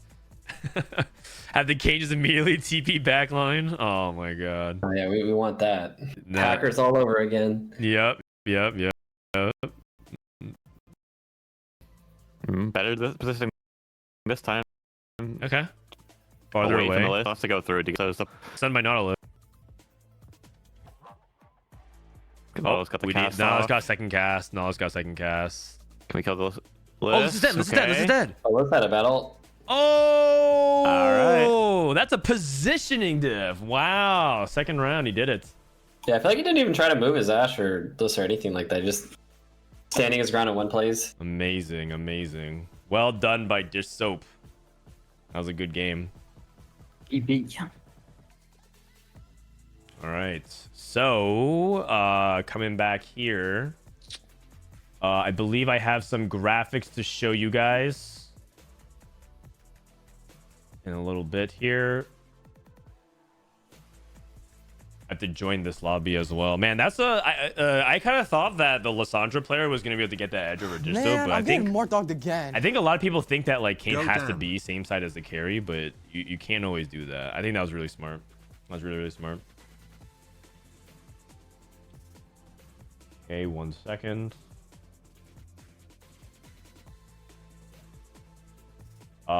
Okay, we're gonna get ready for the second game. We're gonna hop on board exactly with this. In the meantime, we can also continue to watch another game which has started. This is Pokygam in the bottom right that we have at the moment. One of the top players, top ranked players from North America, streaming with Cam. We appreciate that. Gotta say, I'm really happy with how much faster this tournament has moved than any other tournament they've had. Like the games actually start way faster, like twice the speed. Yeah, I mean, I think part of it is when you scale to hundreds of people, it just takes like a couple people to take a delay, and then all of a sudden everything is really long. So I do think that they've improved a lot in speed, which I appreciate. It's a lot easier as well once once you start eliminating players. Pocky slams Dryad Emblem. Maybe today is the strike back of Gnar. The strike back of Gnar. Interesting to note from Pocky's first game, he took Infernal and went second. Eternal Contract? Yeah. What do you play? Philios? Not sure. I'm just looking. He was talking about it in Discord. I don't know. We could look at it after. Usually that's Affiliates, though, yeah. Narkindred, chat says. So I can see it. Running it back with a Dryad already. All right, so I'm just trying to get everything set up because people are asking, is that St. Vicious? That is correct. St. Vicious is here. Hello. Okay. Let's see. Wukong has a radiant item. Oh, God. Very good for Socks. Radiant Spark, Radiant Morello, some really high impact radiant items here. Almost all AP. Two Nashers, Archangels, Deathcap, Crown Guard, Spark. Oh, he's going for the Crown Guard. Did he get it? He missed. He missed. Now he has to take an item for Kindred. There's some disgusting silence items on this. Is Radiant Nashers? I feel like I don't really like that one. That's I think at one point, remember when like Mordekaiser was meta and that? Oh, it's Slayer Mord. Yeah, that was just disgusting.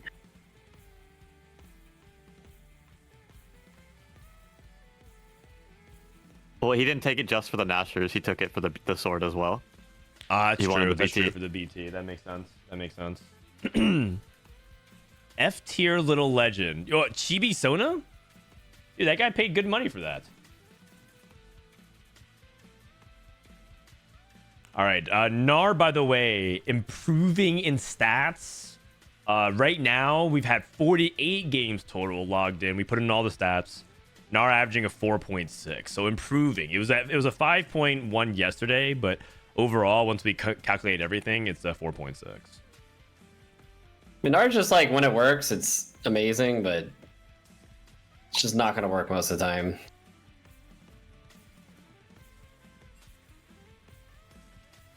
I think there's like more 2-cost reroll builds in the meta that people are playing, then it would be so much To be stronger. faster, yeah. But did you see that they're nerfing 6 Dryad? Yeah, I don't know. I don't like that they're chain nerfing reroll builds. I think, I don't know. It is what it is. Okay.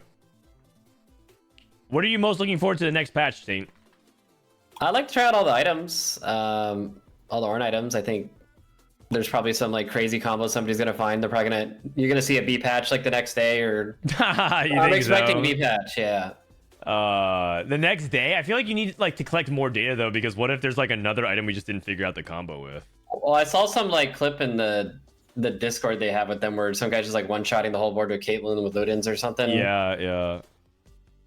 I'm expecting some B patch. Okay. All right, so I do have stats if you guys want to take a look at that during this Krug round. We can just go ahead and look at that very quickly here. Basically the best performing compositions are Trick Shot Flex, which is... That's tied to Fortune though, usually. I'm pretty sure, yeah. These are like 40, but it's 131 games. Kaisa is on top. Kaisa is actually performing noticeably better than Ashe. But it could also be like Ashe is categorized as one thing, and like Kaisa has like a bunch of Fortune kind of built into it.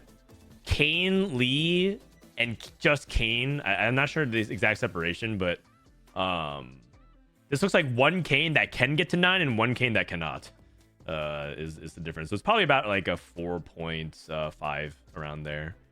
One thing Sox was pointing out before the games today is that Scoreboard Scrapper was like the secret super well performing augment in this tournament, and it's tied to Kaisa and Ashe.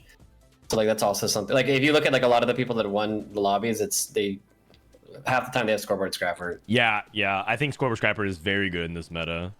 Also, look at Destinado's Vertical. That is 7 Fated. And Vertical Fated is averaging a 3.8 this tournament. I could be that day one it farmed a lot, but so far it's kind of impressive, I think. So, yeah.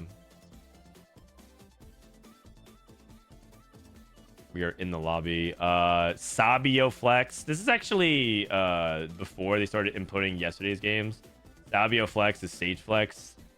Do you think it's actually good and people are playing it badly, or do you think it's just not that good of a comp scene? Oh, Silas? I feel like how to explain it. I feel like there's a lot of flexibility with the comp. Like you watch like Sox play it, like he's not always like super hard tunneled into Silas.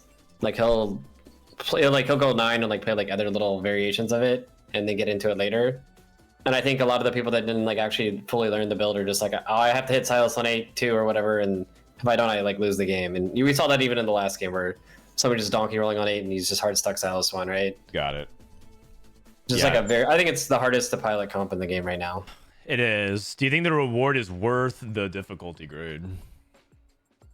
I don't know, but it's hard to say. Because like it feels like you could just play Ashe Kais or something like that and feel like you don't have to work nearly as hard and you can kind of have the same type of AVP.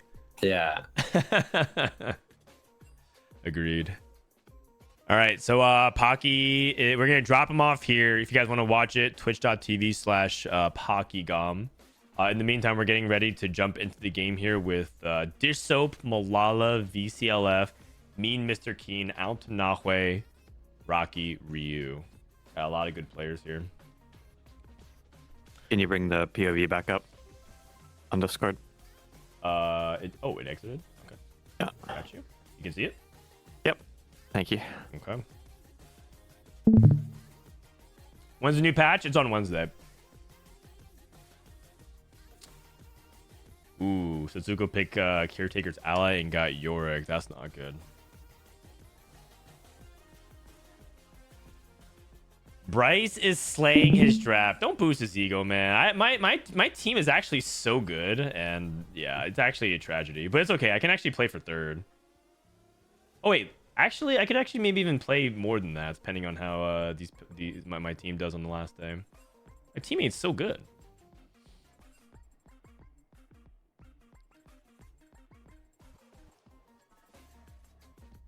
We are having a bugged lobby.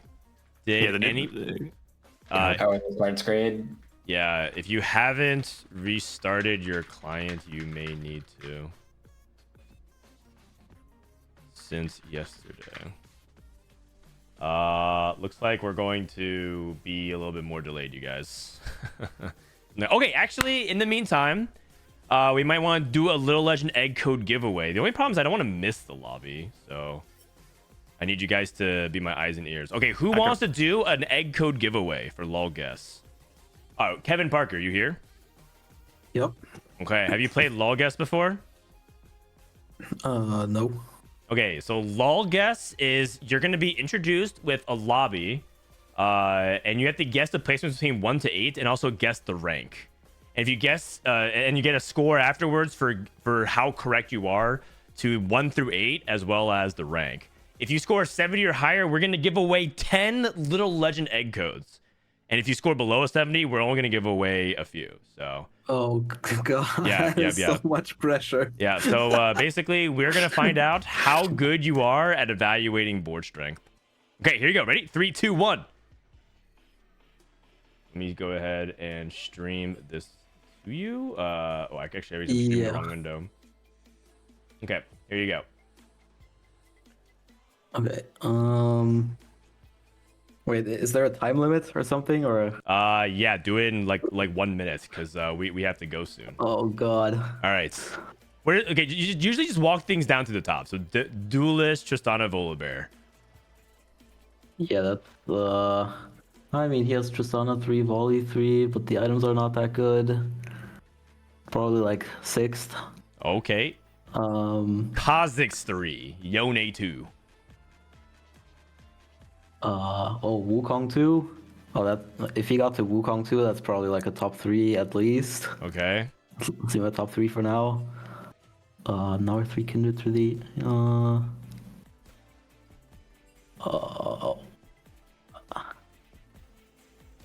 fourth, I guess. Okay, 4th.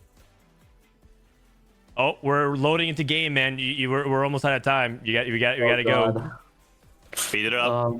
Okay, that guy went first, I guess. Okay, 2nd.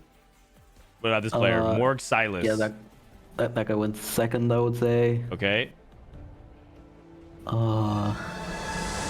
Okay, Kevin, you're out of time. Guess the rank.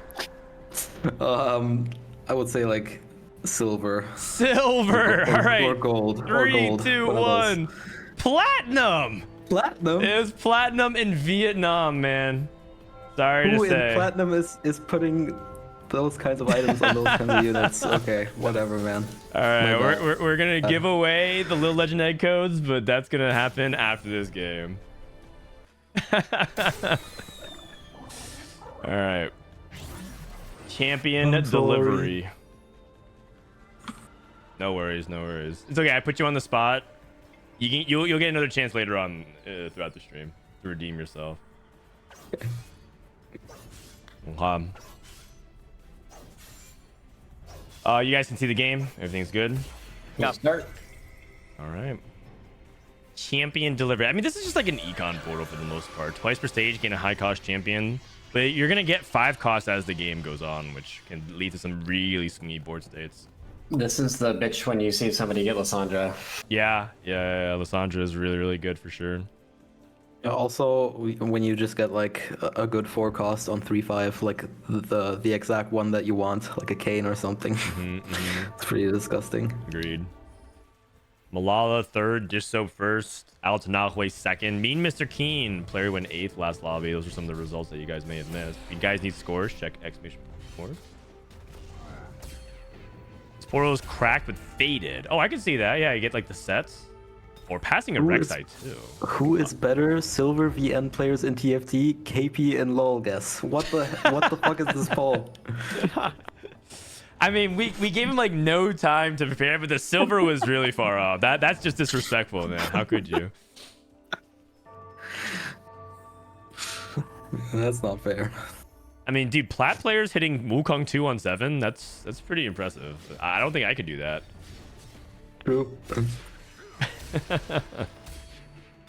Dissoap opens up with a duplicator. That's a Darius too. That's a Darius too. Oh my god. Next patch, this thing is going to be insane. It gives you a Thresh and a Shen. Buried sounds good. Thinking about cluttered though. You like buried over cluttered when you have a small Nico start? I feel like you need Econ, no? Maybe. You get Econ in the portal through Oh, yeah, a bunch of champions. yeah, right. He goes with cluttered. Yeah. Maybe it gives him a Darius too. Raining gold, slamming. Out to Nahue. Mulch. Oh, Simon. Slamming. Lost it. Simon Econ. He had three exalted and didn't get piggy bank. Sad. Caretaker's favor. Another raining gold. Yeah, from this is gonna be a Malala. super high cap lobby. Build different. Rocky Ryu. This is wait. Well, look at this start. K2, RE2, Amumu. That's pretty good. Going back to yesterday, Rocky Ryu's played build different in 3 games in a row. Rocky Ryu got it at game 6 yesterday to clutch a first place to win and get into day 3. Then games 1 and now 2, Rocky Ryu's played build different 3 times in a row. That is wild. I like a build different one trick. I mean, build different has to be like an insta pick on this patch, right? I always take it. I have it's never so skipped good. it personally. I've only played it once though. Yeah. Fortune. Fortune for Bruce, making gold. He actually made a Kobuko 2. Doesn't look like he's afraid of anyone griefing him. So he's got the swap out. Oh, The backup Kobuko? I see. Yeah, he's ready. The fake out. Okay. Got Malala playing around BT Kha'Zix 2. 4 Heavenly, not even teching in Reaper.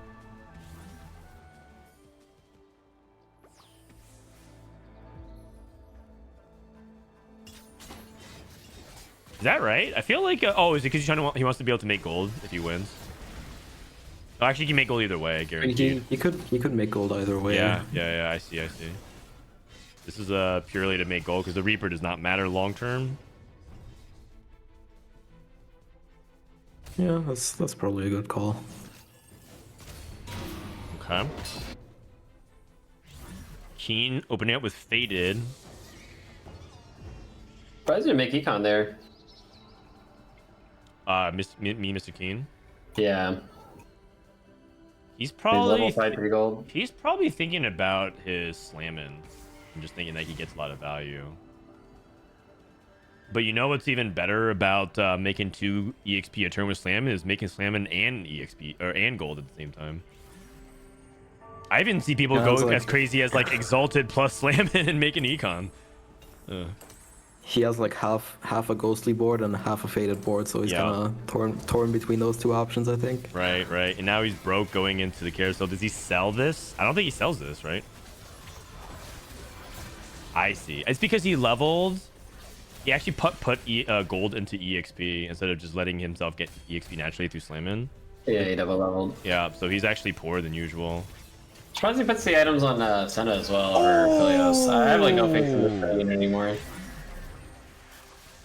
Oh my god. Sorry to interrupt. That's a big deal. 4 costs? Carousel. Kane with a sword, Kaisa with a bow. Illegal. This encounter is so cool. Everyone gets a 4 cost. It's the 3. It's set 3 galaxies. Everyone just starts off with the 4 cost. Kaisa. If your last pick, you're Kane going this far down. Kane with Yeah, sword we're gonna- Malala? We're just trading Malala. He just gets Heavenly Cade. What? That's my goat. I guess no one else was playing towards Kane. I feel like you see an encounter or whatever on the first carousel, you should almost always sack the first 3. Oh, that's actually yeah. interesting. I've heard multiple people actually say that before. That like they don't feel like they want to play for win streak at all if they see an encounter. There's too much game-changing stuff. It can be like a radiant item as well, which is obviously game changing. Yep. Been like double leveled, tried to play like super aggressive, lost econ on like 2 different times. I feel like that's like some game-losing decision making. Agreed. Yeah, it's like that can swing anything from like top 2, top 3 to like straight up 8th. Silas or VCLF looks like he's going for Sage or Silas rather, playing around AP. Mr. Keen trying to keep up his momentum after that loss. Keen loses again. He's focused purely on econ. I mean, everybody's gonna be rich here. Yeah. A lot of people have econ augments. Everyone's 30. getting just spoon-fed gold. And look at Cam as well. 81 HP, 4 lost, making 30. Like, he's preserved so much HP. Oh And more my gold on god. More gold. Oh my god. And don't forget, this is champion delivery. Oh, dude, this lobby is gonna be bananas in terms of power level. Holy cow. Holy cow. People are gonna be like legitimately like if they could get to 8 with like 60-70 gold at the beginning of stage 4. It's actually How many 3-star forecasts are there gonna be this lobby? This guy's exalted and slamming. Like at least 3 or what? Probably more. Okay, Kevin Parker, if you can guess the correct amount of 3-star forecasts this lobby, we will give out 10 little legend egg codes. Oh. Yeah. A chance to redeem yourself, because right now we're only giving away 3. Okay, honestly, it's probably gonna be like 4 or 5 at least. I need a definitive answer. You can't give 2. Yeah. What is it? 1 second. How about a 3-star 5 cost? Yeah, maybe that's gonna happen. Where's I the mean, I'm pretty sure you that? can just bet 0, but okay, give me your answer by the Yeah, 3-2 I augment. think 4. Give I'm me gonna your say 4. Oh, you're gonna lock it in. 4, lock it in. Yep. Okay. Has a 4, Soraka 3. too. That's wild. I would not guess 4. I'd probably say like 2. Oh, This up loses. Wow, that's a only big deal. 2? His streak got snapped. Yeah, this Soraka unit is a scam. He lost to a Soraka though.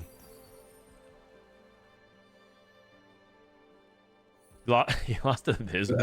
I feel like with a lobby this econ inflated, like I've seen 3 3-star forecasts in lobbies with less econ. So yeah, that's why I'm saying 4. Well, Lala's at 60 It's gold. not that uncommon. It's not that uncommon. I've had 3 just by myself, so like 4 is not impossible. Oh my. Okay, Malala's Gold definitely gonna. And then champion delivery next turn. Oh, do this. Yes, sir. Is this Scuttle Puddle? I don't get it. It feels like it. This sub's gonna go into Silas as well. I think Silas is really good on this because I mean, Silas to cap, you need a lot of the 5 costs, and almost all of them can work good for you. Zoe 2, Diana 2 for dish soap. That's 2-star 3 costs. Oh my god, he has the Zoe Soraka set up. Yeah, that Diana's. Was he never actually dying. playing it? Probably just temporarily until he hits Silas. Yeah, it's probably like a fast 9 board. Probably. He's just minting Janna, and then he has kind of the AP setup that a lot of people like to play. I mean, I'm down for fully adapted or Crown Guarded here. Both sound great. If you get like 2 healthy, is that still like something you just can't reroll with? I think that's still good in the Silas build too. Like you still run a lot of 2 costs. True. It cuts both ways. I like it. Hey, just Rika Bob? comes the augments. Blah lost, by the way. Silver. Epoch, Heavenly Crest. I mean, you probably want something combat related. Combat. None of these, most likely. Maybe see Heavenly if you didn't see anything else. He's tailoring. You're right. He's taking units off his board. The units that are on the board as you're rerolling affects your Combat traits. Caster. Oh, and 2 healthy. Both are very good. Both are pretty good, yeah. I think Combat Caster scales really nicely. Higher though. cap. You know. Malala. Ton of stats. Oh my god, level 740 gold. Is he's tons of doing stats okay. still bugged with Irelia? I think so, right? Yeah. What's I bugged mean, about it's considered a bug, but she starts at 4 out of 8 attacks. Bruce started a new streak. It's Kaisa with Fortune. And 4 fights is actually perfect for the Wolves. I feel like he'll kill a lot of units. He has Def Cap team out. He's Kaisa. Yep. A Kill pretty one. easy win for Keen. Switch over. Ambili took support cash into Virtue of the Martyr. Level 740 at 3-2. Virtue of the Martyr, there's only one comp that I'm really excited to play it in, and that's Ashe, I think. Ashe Invokers, because the HP, the raw HP with the damage reduction can be really good. Outside of that, I guess with Rage Blade, it almost feels like he's committed to that. So he's going to be Ashe. Keen, open-ended, probably leaning towards Ashe with this setup, but we'll see.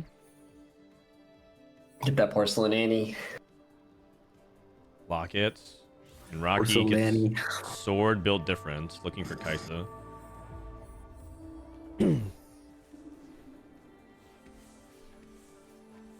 Funny Dish Up is like one of the more poor people since he started Cluttered. Yeah. I mean, I know he had a lot of gold on the bench, but I mean, his board is very expensive. yeah, Soraka 2, Zoe 2. He made Soraka 2 on stage 2, so... Diana 2? Okay, yeah, that is... Yeah. And the trade-off is that, yeah, he's going to most likely streak the stage. I'd be very surprised that anyone beats him. Yeah, I don't think he's going to roll it all in age. Probably just fast 9. Yeah, you can fast 9. Especially if he gets like one of those like Rakan on 7 type setups. It's just like, man, go straight to 9. Wow. Ashe with the sword.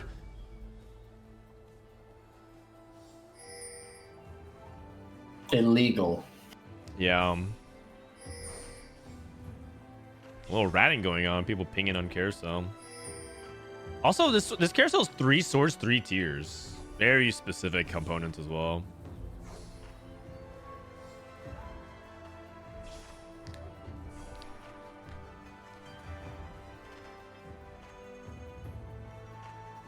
All right, take a look at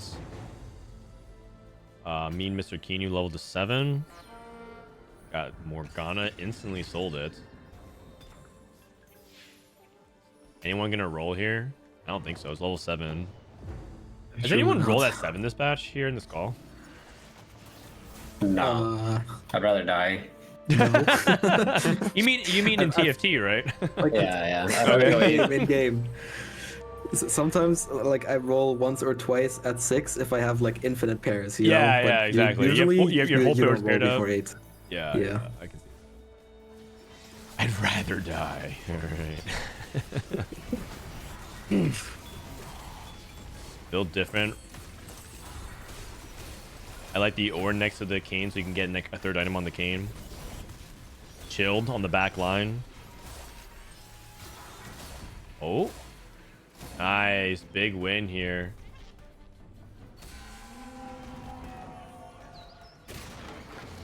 Okay, Bruce on his last loss. He's at above 50. But just has to make sure he sacks this. Last loss. That's Last like loss. something Soja would say. Wukong. Wukong. And the thing about Bruce is that he has the entirety of Lilia 2 Lilia on 2. 7. Okay. I mean, Lilia It's gonna 3 be a is pretty Lilia safe 3. usually. Yeah, but there's another Ashe player at least, Cambu Lee, so Where did he get all these forecasts? He has Nautilus, Annie, Silas, and 3 Lilias. champion delivery. Oh, Level yeah, 8! levels. Yeah, he's level 830. Level 8, 30 gold! 5 Mythic, 4 Invoker, 3 Exalted. Wait, what? He's trying to go 9, He's trying to 4 streak and to go push 9. Get that way. Dummy took the Caitlyn shot. Holy cow, this lobby tempo is one full stage ahead, basically. Yep. 2 Silases. I think the champion delivery might have given the Lilia too. It had to have been. He got the other one off carousel. I think he got the first one off the first carousel Yeah. too. Okay, let's see it from Bruce. Cash out. 65. 5 costs. Oh, the worst one. Ooh. That's yeah. not very good. And the Orin item. Next patch, man. Next patch. Next batch, this is gonna pop off. Yeah. If he hits on his roll down, like he might still be fine, but Yeah, I think he's too definitely low. gotten some He's better too light. catch-outs. There's way too many PvE high rounds. rollers. Prismatic Oh my orb. God, prismatic. Prismatic orb. Everyone got a prismatic orb. You got a duplicator. Duplicator and Yeah, gold. I mean, This is insane. God. maybe it's gonna be Asher, more huh? than four 3-star. Silas 2. Just watch the 2-star forecasts. Silas 2 again. Morg 2. Wait, you guys want to play Ashe here? You have a 0-2, nope. basically? Just with I Last Whisper, can you do that? I feel like the Azir just carries you, though, no? Oh, you want to dupe the Izzy? Galleon. I see. I see. I mean, you can just play towards Dragon Lord Kaisa. He rolled like 30, 40 gold, and he still has like 50, 60 gold in the accumulation with his bench. Ridiculous turn. Absolutely ridiculous turn. Rocky got a duplicator as well. He's stuck on Aphelios for now, though. Yeah. Bunch of forecasts on the board, on the bench. Looks like Bruce gets this win. It's way too much value relative to everyone else. You're so lost. We don't even keep these here. He wants to play Dragon Lord, Kaisa or whatever. It's exactly what I said. Level 8, 60 gold at 4-1. This is ridiculous. Oh Another my gold. god.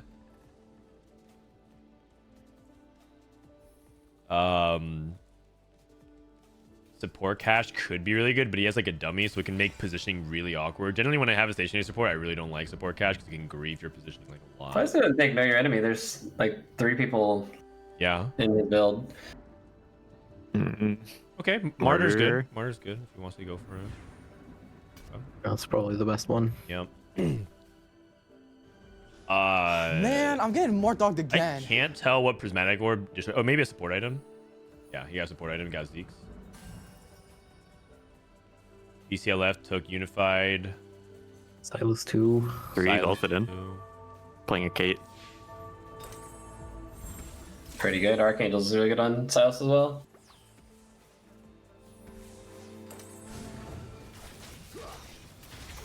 AG on Kate 1 instead of Wukong. That's a little bit Man, suspicious. we're just watching people take turns beating up the built diff player. Yeah, it's hard to tell who's strong here because everyone's just. I mean, besides the build diff guy, everyone's just high rolling so hard. Everyone has everything upgraded. yeah. Everyone has juiced boards.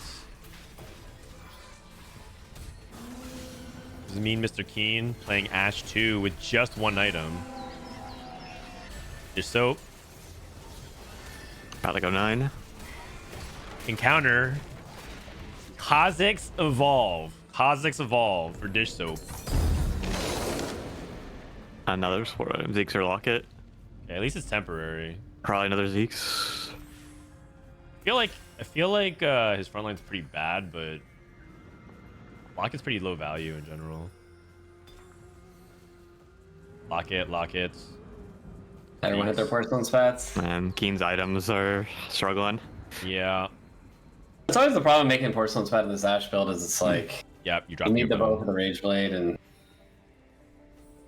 Maybe Liz can farm. These Silas items for TG. Those are great. So many Silas 2s. Why does everyone have Silas too? This is crazy.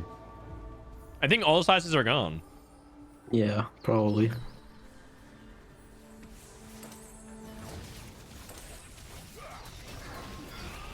Another the other build. I feel like we keep seeing Rocky just get wrecked by another person who has like a reasonably strong board. I think Keen is weak though. He's had 2 Kaisas for 2 rounds and not using his duplicator. Yeah, he's greeting. He's playing for the win out. He has 4 Canes. Yeah. And surely no I mean, one's playing it's Kane. optimistic. It's optimistic. But Surely Wall is not playing Kane. He sold the Kane yet earlier. How big is that Yeah. Zeke's that he got as well? I feel like Keen's Ash had no attack speed, so that Locket was huge. Bruce lost. Just up 1. Lissandra off carousel. This is where someone takes Lissandra and then champion delivery with another Lissandra. yes, sir. The classic. there's another Kane. Oh, he actually goes for the Irelia. Ambulate to Kane. Okay, Lily at 3 coming up. Oh, you're right. He just take another Lilia. Skips it. Oh. Oh no, Altanahue has it. Oh, right. Is this going 9 now? No. He's like still reasonably healthy. It's not like his board's terrible. He started pumping. Did he go all the way? Or is he just pre-level? He's pre-level. Just pre-level, okay. We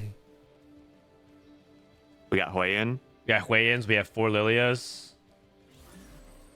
If you guys missed it, Kevin Parker predicted 4 3-star forecasts this lobby. Or give away a bunch of little legend egg codes if these true. Also, Bruce, by the way, holding on to Teemos. At this point, I kind of doubt that that's gonna happen. But who knows? Who knows? I would have gone with 2. But 4, man, that is ambitious.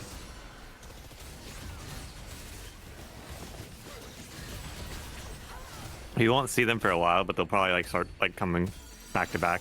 Right, When right. get to, like top 3. And someone might hit multiple of them. Like you could hit like Lilia Yeah. 3 and Nautilus 3.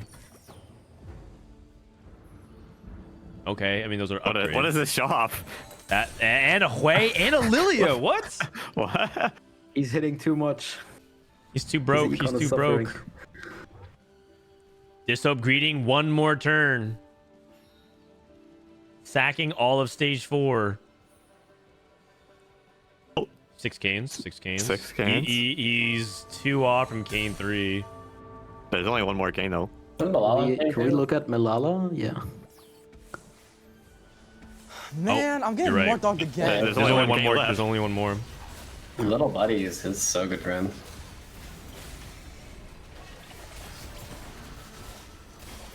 Maybe he gets another duplicator.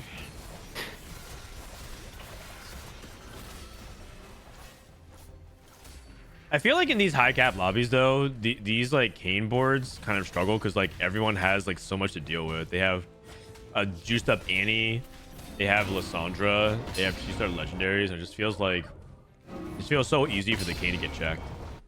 Yeah, just Kane 2 is not enough Yeah. in a lobby like this. He has everything. He has all the core upgrade, and even adding Wukong. I mean, Heavenly Cane just doesn't really cap like super high. Exactly. They're still rolling on PvE. Not really hitting any 5 costs. Yeah, no carry. Pings. Okay, so, oh wait. Oh yeah. Oh, he's. Wait. I think he has 5. no, that's Syndra. 5, I think. He has Yeah, Lux in, five. or he has He Lissandra in. realized no one is playing Syndra, so like even though he doesn't even have Syndra on his board right now, he's just gonna try to 5 reroll costs. it. Ian hit Hui 2. You're still rolling. I don't really. Saya 2 for Bruce. I feel like this so scary now. I feel like Dishope is gonna bot 4 here.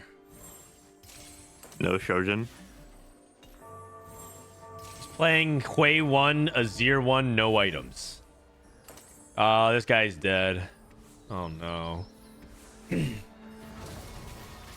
This is like kind of the problem with not rolling on 8, is that like so many of the 4 costs are out, so it feels like you have to hit the 5 costs, and the 5 costs are only 10%. It's like rolling on 7 in a way.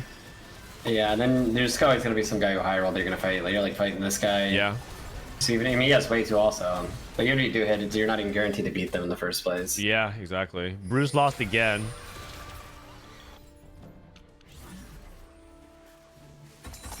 Rocky's winning.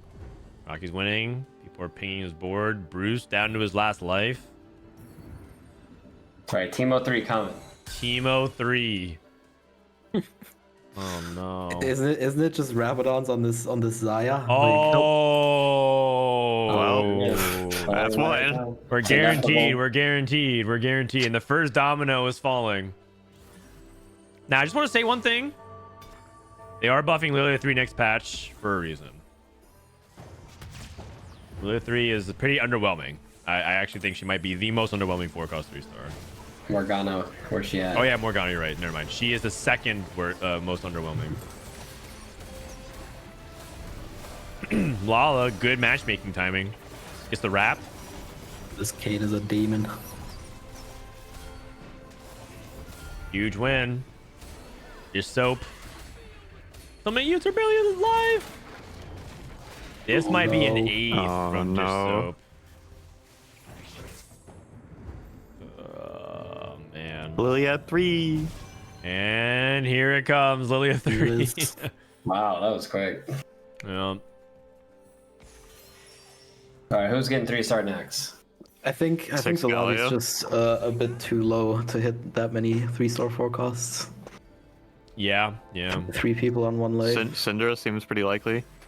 What about Teemo Yeah. 3? That's a 4 cost, right? That kind of counts. Yeah, that's a forecast. Like a normal lobby, his board wouldn't look that bad. Like he has everything upgraded. But this is just. You see Bishop's fighting? Oh, He's fighting Lily at 3. He got a 0-2, but You can't. I don't think you can beat it. It's too Yeah, slow. he's not gonna win that. You're so winning. no. Oh, Now that you think about it, no. he got baited by hitting so much stuff in Stage 3. Yeah. I think he should have rolled on 8. Which is like really silly. Damn. Just so went first and then 8th. 1-8. Resetting his scores.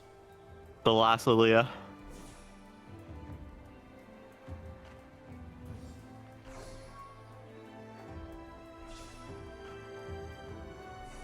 I mean, the carousel has to show some forecasts. I mean, sometime. I wonder if we're gonna ever have a game where when there's a carousel and there's just no forecast on it because there's no more left. 6 Syndra. 7. 7. He just hit another one. Teemo 3. Teemo 3, huge spike. That counts. That counts. Teemo is basically a forecast. Agreed. Kevin Parker, the prophet. Oh, he's missing. Oh no! He skipped it. He skipped it. No, Rocky, what are you doing? No. Oh god! Oh god! Oh god! Oh. I mean, God. that's not even my fault. That's Oh, not even my fault. God. This is Kevin's fault. Oh no! You did this. Oh god! He doesn't have items for it. Oh god! Does he lose? He's not dead. He's not dead. 2 3 HP. units. I mean, it's literally a 3's coming. You're right. You might rotate into it. You might need to win this fight for the buffer. Sidra, come back! Please don't skip it again. Sidra, come back! Oh, he's Okay. selling board. Dude, it's Oh, time. you don't make that. No, he made it. Wait, you can't play Syndra. Play I Aurelia. can't. Oh, Does he okay, duplicate you can't play Aurelia? Syndra 3. Hey, he's He dead. sells the Syndras. No. That's so sad. No. There's No. Oh god! Oh god! It hurts. It hurts. Oh. Oh, he sells it, rolls, double Syndra shop, rolls again, double Syndra shop. Oh no. I mean, that's kind of deserved. I'm not gonna lie. Oh That's just god. karma. That was just karma right there. Yeah. Oh man. It's so unfortunate. It's so unfortunate. Malala has, I think, 7 Lee Sins and 6 Morgs. 6 Morgs. 5 games. Yeah, he's just Just racking waiting up for everything him. else. Yeah, Oh, he he's wins. heading He out. wins. Altanahe just streaking, pressuring everybody else. Me, Mr. King, And dead. Mr. Keen face Lilia. Alright, now what if he wins out? 7 Build orgs. Oh, I mean, Malala is hitting everything, I believe. Well, it's got Kevin.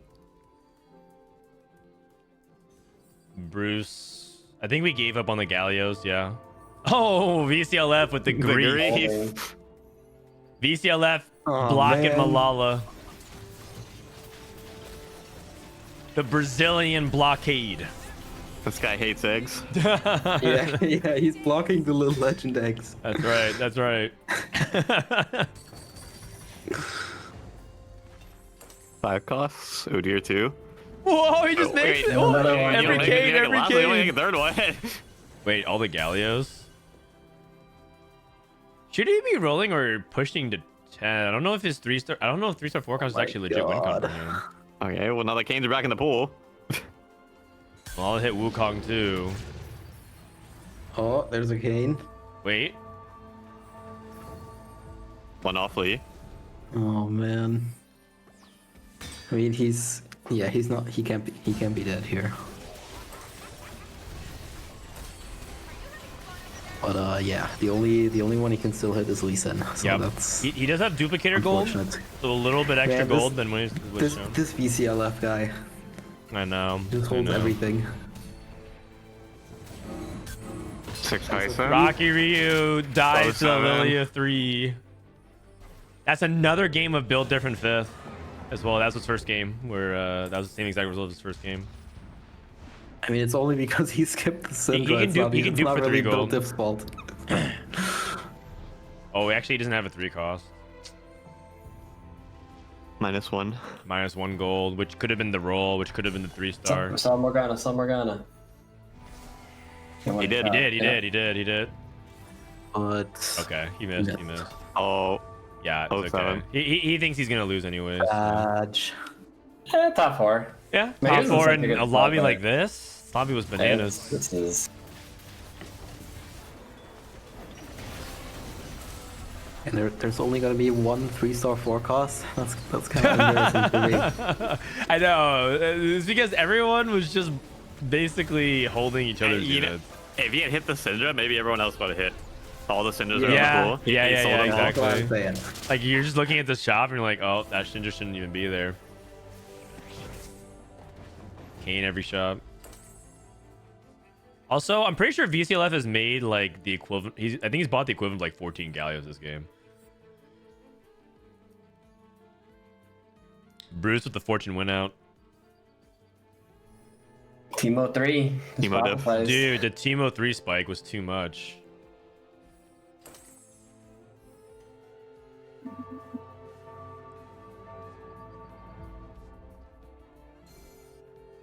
I don't know how he gets the ghost. VCLF versus Bruce. This might be for 3rd place.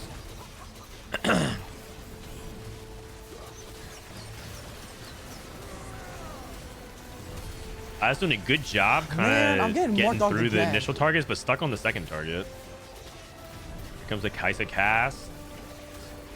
Oh, it's too much. It's not close. He's dead. Oh, is it one of those moments? 2 people They're alive. just streaking in the top 2. 2 people win streaking. Oh, that Burrito is really Wave, strange. That is really strange. Holding Kaisa as well. Hmm. Oh man. Probably not gonna hit.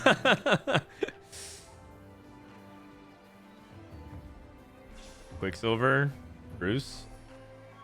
This last Lilia just keeps coming Okay, back. you know what? For that, yeah, that's usually a bingo on our World Championship co-stream. I'll give away some little Legendite codes. Ooh. Well, how many heck? games was that? What the heck? He just rolled and found 5 canes in 2 shops. Should have sold board for Kane 3. Yeah.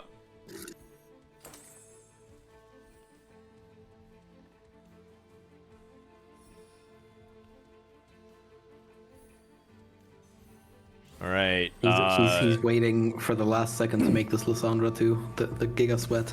Wait, never mind. He's not even making it. Okay, Bruce trying to go for the fortune win streak, but this is I mean Lilia 3. She's not the best forecast restart, but she should win this, right? Yeah, surely. There's good items. Our front line's dead. Annie's holding on. Why does it look Oh, like? why does it look like? Wait, we have Timo is Lissandra so 2. We have broken. Lissandra He 2. It's didn't all make the good. Lissandra 2 because he didn't want to sell the Kaisa, and now he sold it It's anyways. all At the good? end. It's Teemo all over Lilia. good. And it's not even like he positioned badly in the sense that like Lilia was targeting some of the backline units. That's kind of sad. I feel like his board should not be losing. Yeah. Yeah, That's really sad. I feel like he should win this fight. I feel like he should win this fight. He moved 1 hex over, but it's opposite side now. I mean, He's gonna Okay. kill the Teemo. yeah, he's gonna kill the Teemo. It's Teemo Galli's 3 gonna versus Lilia. taunt and it's Nope, gonna hit the she missed. Teemo. She missed. She missed. Guy's got a taunt. Okay, she got it. Oh, Oh, okay. Just one shot. There we go. There That's we not go. a There we little go. That was what That we're looked a looking little for. different. Oh man, the Lilia targeting wasn't troll this time. Nice job. Nice job. Okay, man. Wild lobby. Wild lobby. Yeah, that was a crazy game. Okay. I mean, that didn't have anything to do with corner Lily or not. The third cast just hit the opposite side.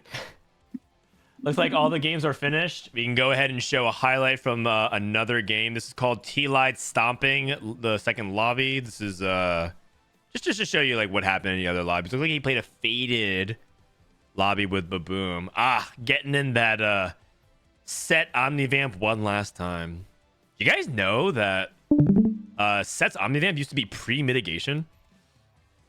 They're changing. It was a bug that they've discovered, and now they're changing it for next patch. That's wild. No wonder it was doing so much healing. It was crazy. Pre-mitigation, people don't know, is before all the resistances and stuff comes into play. Oh, okay, that's that's interesting. Yeah, that is wild. That's why like things like Syndra and Thresh could like tank so much from the back line. Absolutely crazy. Okay, we're going to wait for the new lobbies in the meantime. If you guys want some graphics, this is what happened in game number 1. Relic was able to get the win. Good job, Relic. And we saw him win with the Fortune Cash Out, playing around Irelia and Lissandra duo with legendaries, going up against Kaisa, top 4 with Gnar, as well as T-Light in Heavenly. Okay, I have some little legend codes to give away, so I promised I'll give away 5. The keyword is no Rocky Y. No Rocky Y. And if you do, you enter it, you're eligible to get some little legend egg code giveaways. Okay, and who wants to go second for the lull guess? I think Saints up. Saints up? Okay. Thank God, not me again.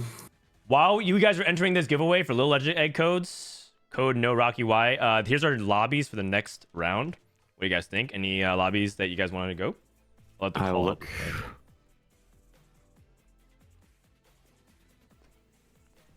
So lobby 2, we got Man, I'm getting more dogged again. T-Lies, Gria, 2. Malala, VCLF. I gotta head out there. Oh, Yeah, that's take right. it. Saints only stay for the first 2 games. Saint, thank you so much. Yeah, take care. Have a good rest of your stream. Yep. Bye, Saint. Come back Yeah, anytime, buddy. Later. Okay. So Saint Vicious is going to peace out. Lobby 2 looks really good. Either lobby 2 or 4. Lobby 2 or They 4. both look kind of good. Yep. I'd like to see lobby 2, I think. So I'm gonna go ahead and respond. Lobby 2. All right. Okay, ready. I'm gonna roll it. Congratulations to League of Leon. Geezer Punks R's. Okay. Borislav, thanks for subbing and supporting the channel. Gabsy1 and Cypress N. You know what? I'll give away another one. Why not? Flash-tastically. Okay. Saint has pieced out, so I will give the option. Ramblin, do you want it, or do you think Kevin Parker deserves another I think chance? he needs a redemption. Okay. No, please. All right, got Kevin more time Parker. this Kevin time. Parker. Surely you don't score Okay. below a 47.5 this time.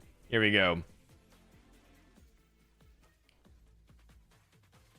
All right, I think we're in lobby 2, right? With all of them. Okay. Here we go. Lull guess. Hit me with it. Okay, Shen 3, Ethereal Blades. Gen 3 Ethereal Blaze. Where is he? Level 8. It's 8. No, I just. Oh, you're said just it walking through. level You're 8 just walking to through. myself, I see. Okay, I'd say he's like 3rd, maybe. Okay. Lucky Ricochet, Best Friends, Final Ascension, level 9. Oh, 3 Dragon Lord. That's true. He has everything upgraded though. It's probably at least a top 2. I'm gonna just say 1st for now. Okay. Well, this guy's level 10. Wukong 1 though. Might be 2nd place then for him. Okay. Helios 3. And then Aphelios 3. Syndra 2, Set 1, level 9 as well.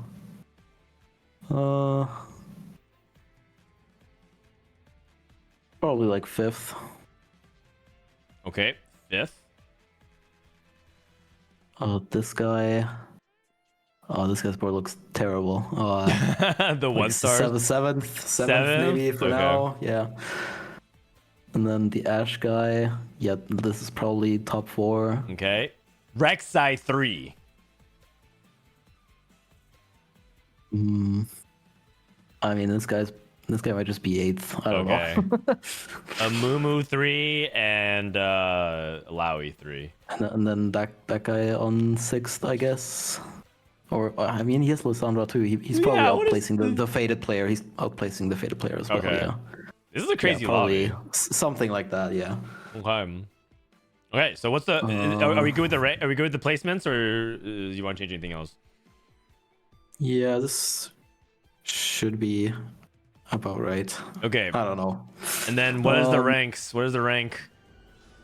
Man, Okay, I'm I'm getting down more to dog than say gang. Diamond, I guess. Diamond. All right. If Kevin Parker gets this right, we're gonna give away 10 Little Legend egg codes. Otherwise, we're only gonna give out 3. Ready? 3, 2, 1. Guess. Diamond. You were right, Got the rank. but you were wrong on everything. Okay, how is that guy 5th? This guy Eighth won the place guy. lobby. What? Rek'Sai 3 is broken. Wait, this Interesting. guy went 5th with Rek'Sai 3. I guess the Kane carried. Oh. Okay, my bad. I'm sorry. Hey, you did better. You Progress. did better. At least I guessed the rank right. Yeah, at least you got the rank right. That is true. Okay. We're gonna do a new giveaway. What is the keyword, Kevin? What's the keyword for the giveaway? I don't know. Oh, I guess we can just use this. I don't know. Keyword is I don't know. Oh, okay, cool. That works as well.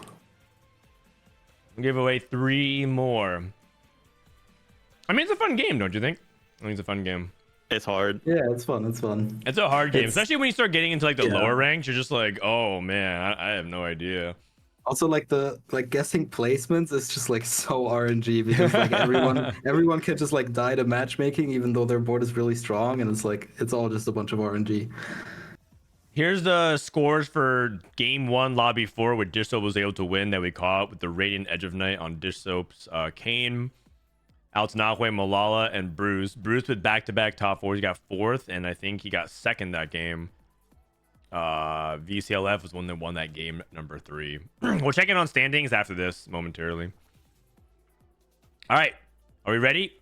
We have more than enough eligible people. 3, 2, 1. Congratulations to Fang Chi Andy. And then Combo Fide and Mika Lu.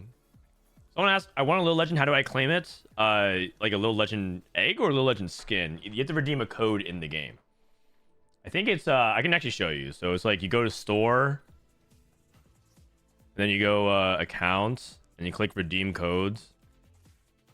And then, well, okay, it doesn't let me on Tournament Realm, but that's where you go. You go to store, account, and then redeem codes, and that's where you just copy paste it. Okay. All right, let's go ahead and do a standings update, and if we have time, we'll play one more with Ramblin'. Okay, exclamation point scores. Here we go. Ramblin', you gotta not do so well to not embarrass me. Okay. Okay, No promises. right now, Altanahwe at 15 points, leading the field. T-Lides, 13, Babzera, JD Shalinsky, Toma, Kupaditas, Greya, and Pokigam. If we were to cut the final lobby right now, this would be our top 8, with half being from NA, and then looks like a 2-2 split. Bruce, Malala, Sox, Relic, Philip, Invaders, MD, Dish Soap, and Tex. That is the top 16 currently. That's the top 16. Right below them, Sobio, VCLF, Lucas, Barney, Setsuko, Raki, Ryu, and Jukyu all at 8 points. Asa, Plumblum, Triple Eight at 7. Me, Mr. Keen, Phoenix, Guthix, Campbell, Ladder Slayer, and Slooper in the top 3 too. But it's just 2 games. We got plenty more. Also, I believe I have to join the lobby. So we're joining lobby 2 with Malala. We got T-Lides, Dish Soap, Malala, Gria. Rocky Ryu appear to play for Redemption. That's going to be coming up. I believe we're starting in 2 minutes. in 2 minutes, which means, Ramblin', we got time to do one. Shall Let's we? do it. All right, here we go. Ramblin' for 10 Little Legend egg codes. You know what? I'm going to throw in some Little Legend skins. We got we got a few to give away as well. I'm proud the pressure's on. All right. For 10 eggs and 3 skins. Here you go, buddy. We're on our way. We're on our way. All right, the Lysandra 2 person, Azir 2, probably first. Okay. Nor 3, probably put them in like 4th for now. Okay, 4th for now. Way to we get Kog'Maw action. He got the list 2 Udyr though. I'm done to look at Wow. Like nothing in between, and then just like he can go second for now. second for now. Okay. See who else is going to top 4. Probably the Rakan 2 can come up to 3rd. Rakan 2 can go up With the to Azir, he has 6th 3rd. place right now. Okay. He's only he's level 8. Interesting. Oh, we're running out of time. Oh gosh, the pressure's on. All right, the bottom person can go up to 4th. Okay. Probably put him above the Rakan. Okay. Honestly, second. That can be second. Okay. The Kane can be second. He's level 10. Rakan, Kane. Probably that Kane can be 4th. The one that's in 5th right now. Okay. Level 9 guy with Ashe can be 7th. Okay. This is probably everything. Gnar, I'd say above the Rakan. Okay. And then what's the rank? Diamond. Diamond. It's gonna be Trainer Sentinels. 79 for Ramblin'. How does he do it? This guy is just so clutch, man. Okay, please explain me how this guy went 4th though. How did that guy He's go just 4th? so clutch. How does this Ramblin' guy clutch it every single time? There's no I don't way that get guy it, man. went He's 4th. so good. He's so good. I'm about to leave. The Ashe 1 went 4th, man. Oh man. I like it. I like it. All right. Welcome everybody to game number 3. We are on Trainer Sentinels. This is lobby 2.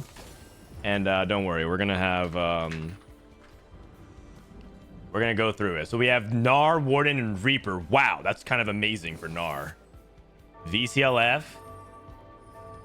Umbral, Ink Shadow, Warden. Is that what do you think about that one? It's okay. It's okay. Yeah, It probably. kind of depends on his tattoos. So like Toxin is good, and then if his second tattoo is also decent, it's not that bad. Okay.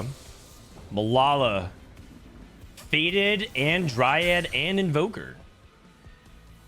Kind of. I mean, maybe he just plays Fated and then just gets like a little bit of value. See. 888. Oh wait, everyone has Dryad and a Fortune. Fortune's usually what you're looking for, I think. Yeah. Yeah, I mean, one fortune is good, but 2 fortune is what you're really hoping for. It's just the chance of getting 2 fortune Okay. from your augment is the key. And we got Disto with another Fortune as well. Ghostly plus Ink Shadow. Gonna be Silver to start things off. Rocky Ryu, Porcelain, Behemoth, and Altruist. Actually, I'll go ahead and look at the rest in the meantime. Sniper, Dryad, and Bruiser. Wow, everyone has Dryad. So many, yeah, everyone got Dryad. T-Lide's probably looking at Heavenly right now. Buried Treasures. Heavenly, Sniper, Arcanist. Okay. Just went pick of the litter, go for Fortune. And he hits. Oh, Dish Soap's dummy is so good. He did pick of the litter into Fortune, and he hit it. Okay. Oh, that's pretty smart, actually. Yeah. He can hit Tristana and Zoe. This This one's Most wild. of these are pretty meta other than just having fortune. Yeah, I think also one thing that's going to be kind of weird is like, do people know how to evaluate board strength with the Wandering Sentinel as well? Because you have to play it, and so it does add another variable to the mix of whether or not you can like easily lose streak. Last time Spark, by the way. Malphite, Giga Chad. Nice, looking good. Impact for Ladder Slayer. Pumping up. Good Yone start. I wonder what Greya Like if you get this +1 Reaper, do you go for 4 Reaper? Kind of like a throwback to the way we played Yone. Or is that a waste? Maybe. It probably just I depends could on what see your it. itemization looks like. Okay. Like I mean, how stacked are your Reapers? yeah. I mean, probably not great because he's trying to go for the Dryad setup, but he's gonna eventually get into that. I'm just curious, generally speaking. No, I mean I think even then you could consider 4 Reaper late game if you have items for Kayn. Oh, okay. Yeah, true. 'Cause you can play Yone and get Umbral with that late game. Like it's not completely random. Oh, by the way, looking at all these Fortune +1s from the Sentinels, I played a normal game on accident the other day, and I got +2 Fortune at 2-2. And it That was is a normal gross. game. Kevin Parker, known high roller. Yeah, only in normal games It's the though. only one you're getting this set. You wasted it.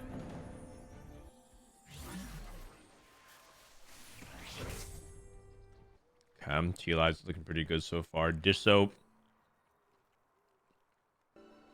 Just checking out his fortune. He's going to pump up again in one turn. How good is 7 Ink Shadow? Do we have any 7 Ink Shadow fans here? I think it's pretty bad now after the nerfs and like having to get to Udyr. Like by the time you even get to Udyr, it's too late. Oh, I don't think it's that bad. Okay, I can I you mean, talk I think more? playing it in the mid game is fine. Just like you can't have your entire game based on hitting 7. Oh yeah, sure. Yeah, like you can drop 2 later. Like What if you get a +1 Definitely. on 3-2? If you get a crest, does that change it? Because the effect of getting more bonus damage and damage reduction is pretty good. Oh, I people are talking about no vitality being a good thing. I'm pretty sure you want vitality when you play this, because you want to cap with Aurelia. I see. a 2 of Force is probably the one you want the least. Yeah, I don't really know who wants that to a force. It just kind of seems like a generic small CC.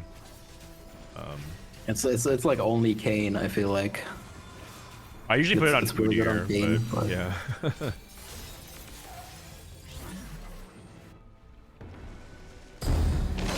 It's good on Silas. 2-star 2 cost for Gnar. Encounter. Champions are all 2-star 2 costs.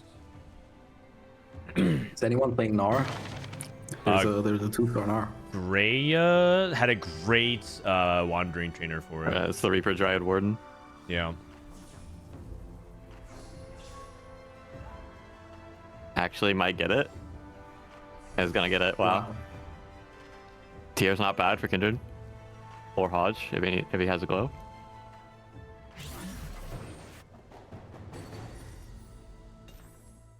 Amazing, actually. That's actually Yep, crazy. he Such immediately a makes big the swing. transition. Wow. Another Narin chop, Alawi, not bad. Yeah, a lot of 3 people streaking, so just seeing who can continue to maintain that streak. In the meantime, Disrupt just sells his 2 costs, right, for gold. Looks like he pushed again. He got 2. We got a 5 streak going. That's actually pretty good. Oh, Triple H trying to grief. Trying to grief. too. Oh, did not get to Dish Soap. And Dish Soap trying to reverse grief. Okay. There is a little bit of belief about what counters what in terms of fortune positioning. I'm not sure if you guys have heard some of the discussion, but there's a few different ways that you can position fortune for the fortune grief mirrors of how you're trying to lose the other player.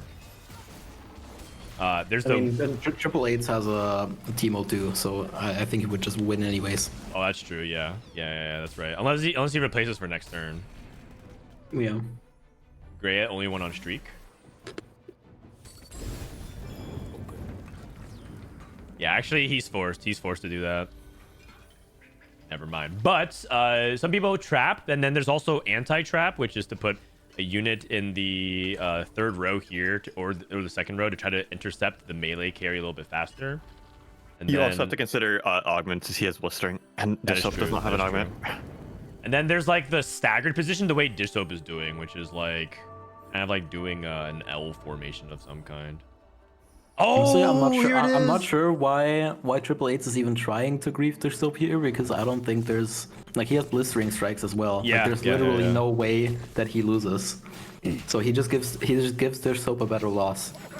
Does he though? Actually, he does because he sells only 2 units. Yep. Maybe he was making Okay, economy. business.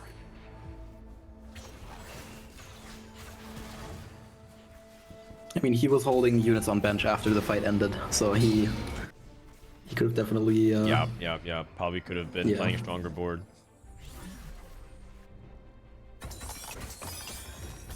Disso pushing his luck again. One. That's a little scary. It's a little scary if he rolls a 6, but I think anything else is He fine. can get 5 pretty consistently, right? He can get 5 fortune in, so like yeah. it's probably okay.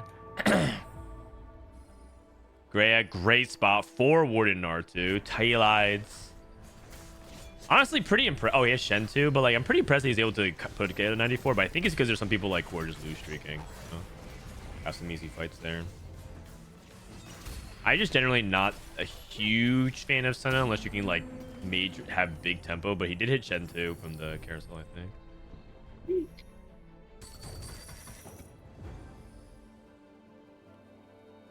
Bishop has Greya back in his pool. I think he's thinking about Hand of Justice. You can go double healing on Gnar. It's generally really, really good. Yeah. Some people do feel like you want Quicksilver on Gnar these days, but he doesn't have the ability to make it, I think.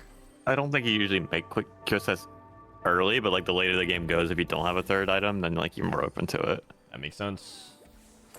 Going up against Dish Soap, easy win for Greya. Let's check in on Malala. Malala going against Triple A. Triple A slammed Death Cap on his Teemo. Looks like we have Faded here. You know? And an early Lilia. Triple 8 spot's looking a little Pretty sus. dicey. No. Okay, let's look at Dish Soap and see if he pushes again, which he probably will. Let's see, augment first. Could be the port plus 1 fortune. I'm sure he's gonna roll you're to right. Taylor. And then Dish Soap plays for 7 fortune. Yep. Oh man, Dish Soap fans want Fortune Crest here. Him and Triple both have a chance at it. And Triple H, you're right. He's tailoring only for Fortune. He's gonna roll. Yep. Oh. I just have to take Unified. It's kind of hard to pass. Unless he Unified's wants to pretty just good. gamble and take stationary support. Okay. He's not a gambler. Dish Soap isn't a gambler.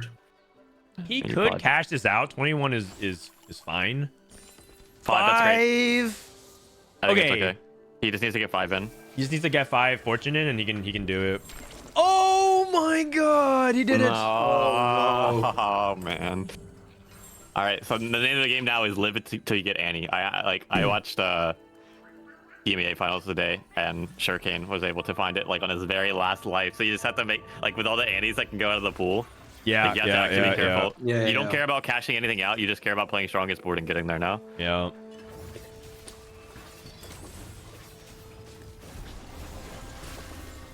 Sometimes as well, like you don't find like Zoe. It happens before.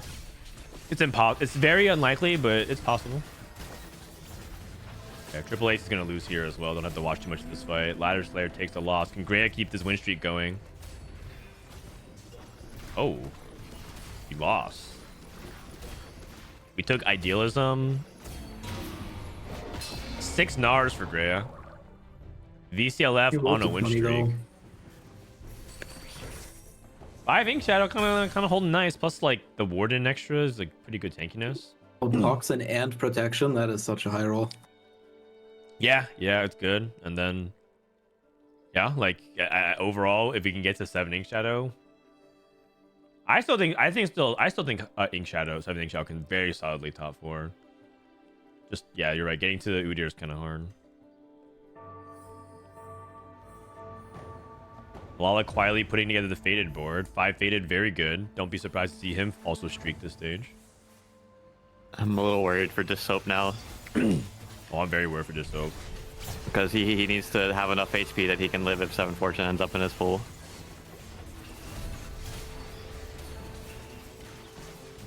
What if a prismatic tome or prismatic orb comes, gives him the tome, and then he rips it for 7 fortune as well? It could happen. He's still got another augment. That's true. Another augment could happen. Can you get fortune at 4-2? Yeah. Yep. mean, you could even get, if he lives long enough, you can give it even get on stage 5 carousel. Oh man.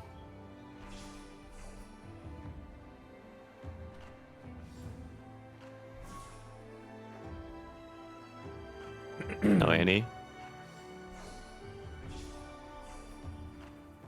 Wait, who has an Annie? Or is it no Annie? No Annie. Got it. I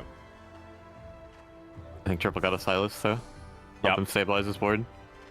And Triple H has a lot of more HP because he's been he found 5 fortune earlier, and he's been losing. He can just less. strongest now. He doesn't have to worry about sacking. Yep. He still is though. I guess for one more round. I mean, it looks like he's taking good losses.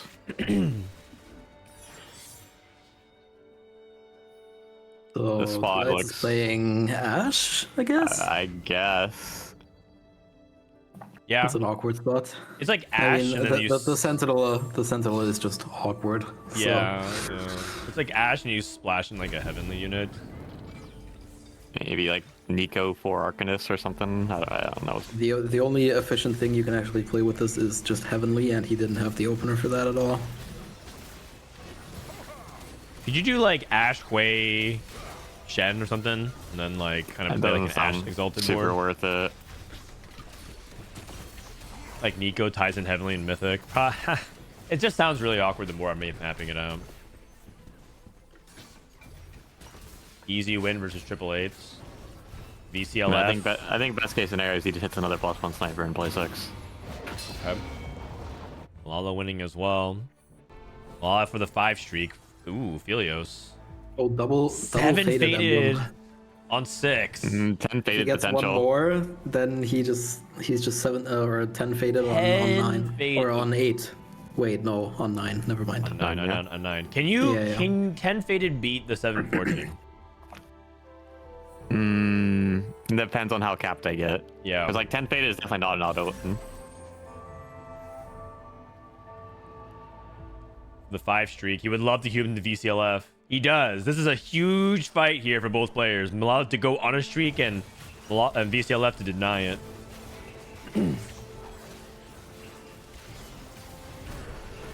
This is kind of a counter matchup for faded usually though.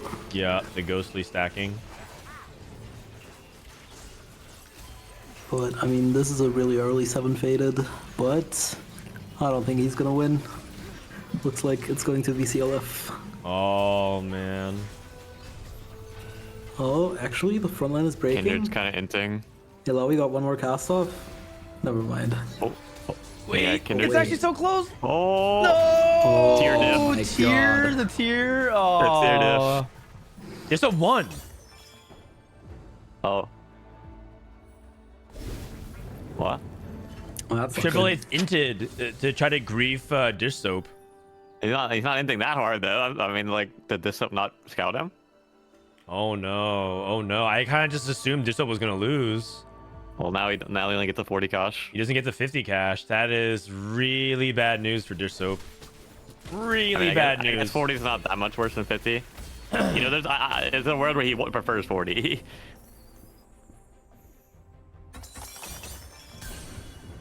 Okay. He's so broke as well.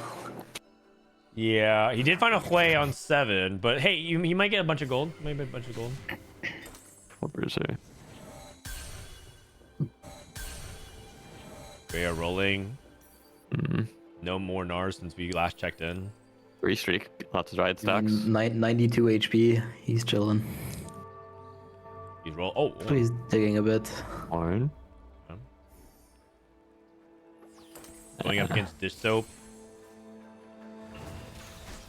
Pretty sure. I'm pretty sure he beats dish soap. Actually, dish soap does have 3 items on Isa.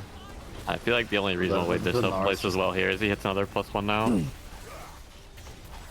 The spot seems so bad. Goes into backline. Yeah, looking bad. Checking on. Yeah, Malala's fight's going against Triple H. Triple H's about to cash out again. He's been taking small cash outs. Oh wait, I think he hit 7 fortune, right? Triple Eights. Here we Roll for the go. fortune. He's not tailoring his board. He missed. Got Cash bruiser. out. I could have been fortune. Oh, okay. Oh, Kaiser okay, that too. helps. That helps. And a Galio, I think. Yeah, and the Or Galio. I'm not sure. Yeah. Yeah, and he can pin to Galio 2 next turn. Okay. Gargoyle. Okay. 7 fortune. GG. Oh man, he actually hit it. 7 he fortune already just gives had him it cash outs every last single round. turn. 40 HP. Triple H wins the game. You still have rolling at 8. Oh dear. Yep. We have 7. Is a new deer. We don't have You need Kaiser. the Kaiser though. Yeah. If Malala has 10 faded, I think that's the only way that we can stop 7 fortune, I think. No spat. He couldn't get the augment. No. Yeah, unless there's like a spat on carousel and he gets it somehow, which I don't think is gonna happen. Then Yeah. yeah, I mean maybe stage 5 carousel, right? That's still possible. Yeah. He's also not playing like the super faded setup where he has like an unkillable thresh or anything like that. He has to get his set, and that's gonna be like kind of hard as well. Wait, does he win this fight? Oh my god, such a good loss for Triple H as well. Oh boy, here we go, here we go.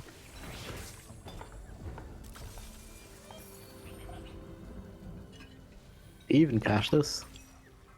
I mean, I would go for like a big cash out. he pushes his Yeah, luck. yeah, He wants to, I get thi- I an even think that's bigger correct. cash out. Okay. I mean, because you cash out every turn, so. Oh yeah, you usually push your luck into your 2 lives, and then you stop. Yeah, you can just stack one more or Yeah.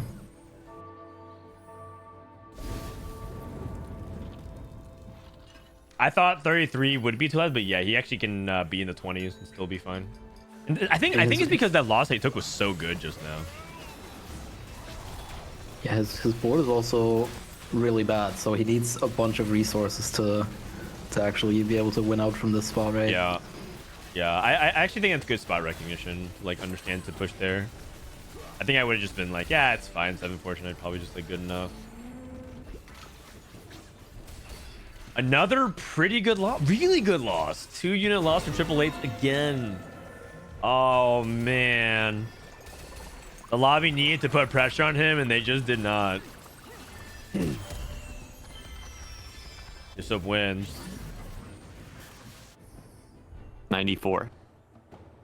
I mean, he can just push again, honestly. Yeah. But I feel like you don't want to attempt and get like some of the bad cash outs.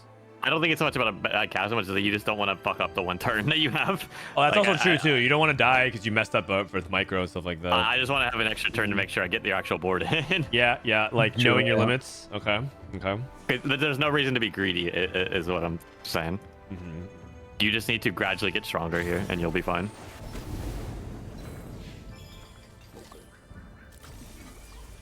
Two 5 costs. 5 costs. He's pushing again. Oh, he pushed He's again. pushing again. He's pushing it. doing He's gonna it. get HP here, right?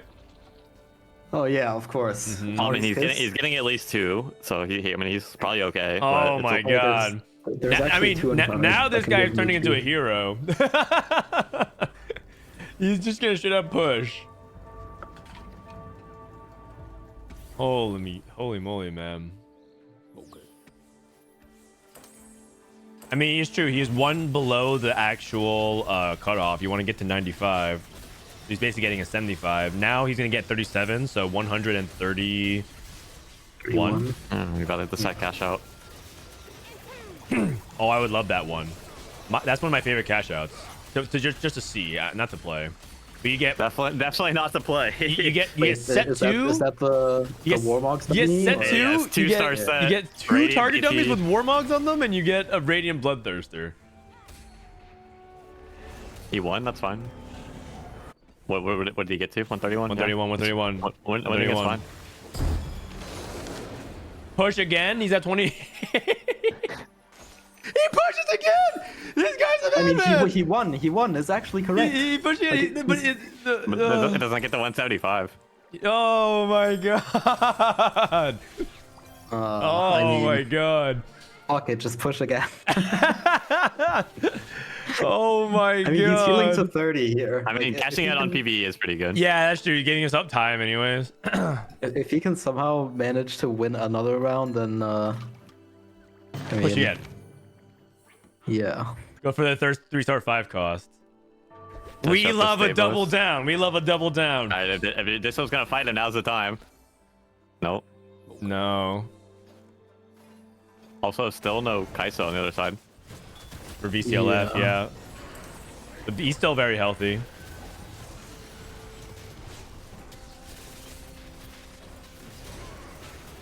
This is the account that's getting removed. Or reduced rather. Diana doesn't do much. I'm surprised it's not just removed. It's so rare that you actually get value out of it. Yeah, basically if you have an infinite remover.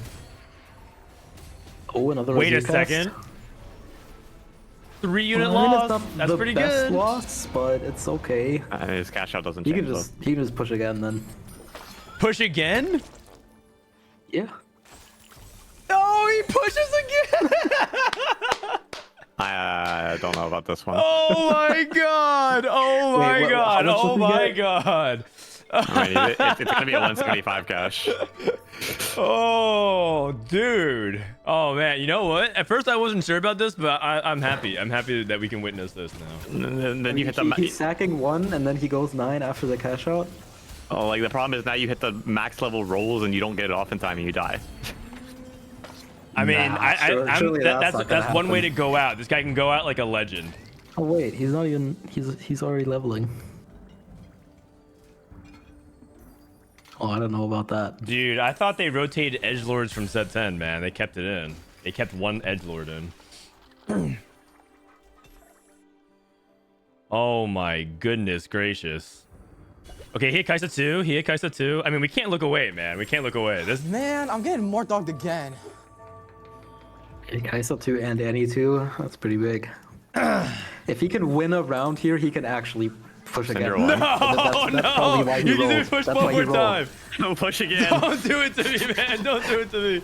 At this point, you have to. I mean, it's committed. Yeah. but No, doesn't he I get want to to win. I want to win. 250 Push. Win. Come on, Kai'Sa. Come on.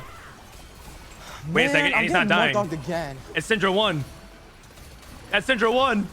He All won. right, push. Push Yeah, again. he's Push pushing. again. He's Okay, definitely push pushing. again. I mean, it's gonna be a 250 cash out, right? Rocky, you just straight up died. The FF, Sag. Push again. Surely he doesn't Push cash now. Yeah, There's no way. that's what I'm yeah. talking about. 214. Oh my god, we're gonna get 250. We're gonna get the 250 cash out. Okay, what is in the He's gonna 250 get cash out? the So I know one of them is two-star legendaries. yeah, or one of them is three-star. two-star legendaries. One of them's 9 fortune emblems. One of them's infinite rolls. I don't know what- 250 magnetic remover and mystery gift, 3-star 5 costs. Yeah, there's so many crazy things. I don't know how many mystery gifts there are. I know 2 of them. Okay, there's no way we beat R3. Okay, we did it. We finally made it to the end of the rainbow. He's been healing HP, by the way. He's at 24. Yep. Last loss. Last loss. It has to be. All right, push again. Oh, just a loss. No way, man. What no have you missed, way. Clicks? Man, I'm getting more dogged again. I've seen it. 3-star 5 costs. Give it to me. 261 on the cash. It's finally time. 3 stars. 3-star 5 Yeah. costs. We hit 3-star Wukong set, three, 3-star set three. Wukong. Oh wait, it's only 2. I thought it Wait, was 3. where's the third one? It's only 2. Oh, Yeah, it says 3 on Tactics Tools, but I think it's only 2. Oh my I've god. seen it happen. a lot of Oh times. my god. Well, GG's. Dude, We look love at how Fortune. tall this set is. He's twice the size of this Sentinel. I mean, it's a good thing he gets the second one because that is like the worst one. Yeah, I'm pretty sure. But he's also the most BM one. Like, Just look the at whole this. thing. He's the coolest. I mean, he is the coolest. How much AD did he get? How much AD did he get? This Sopo Oh, 7. the Wukong AoE. Oh my Oh no, God. Digital faces him immediately. 61,000 damage. 1600 AD. 1,000 net gains. All right. Oh, there's so is molding that Triple Eight's played for fun. Yeah, yeah. He probably wanted him to push so that he could like kill other people, because he didn't queue it. He literally didn't queue into him until he hit those 3-star legendaries. Yep.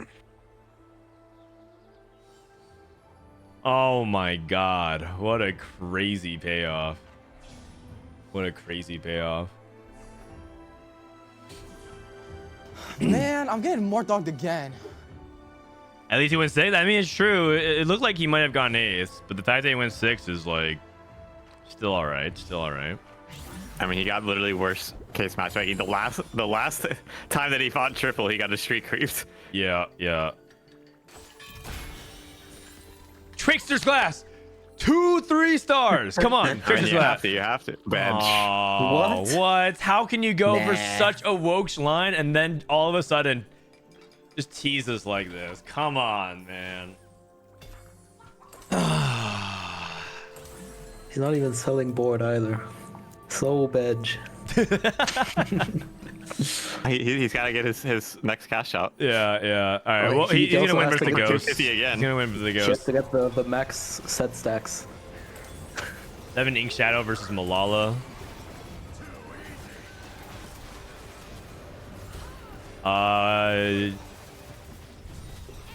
Malala did hit set, it looks like. Man, I'm getting more dogged again. Porcelain set.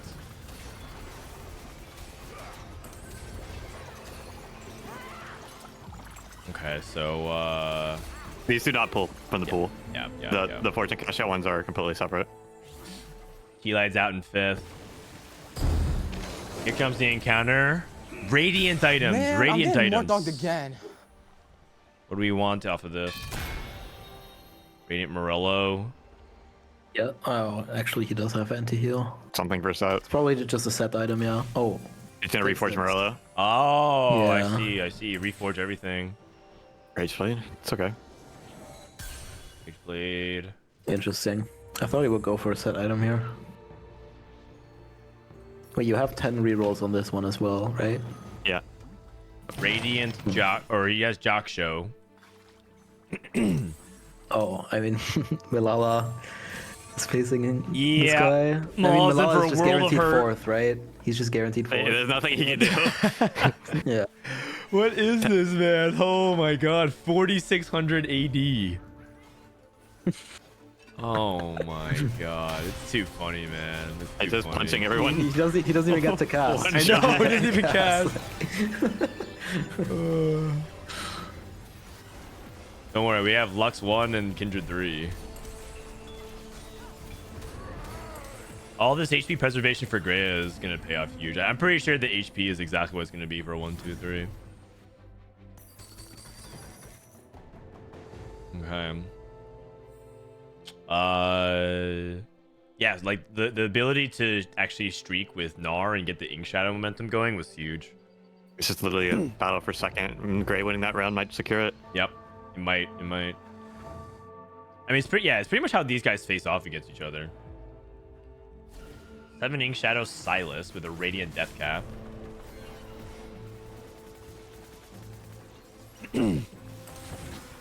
Oh, does Set bench the dragon too? He might. Yeah, like, I'm curious.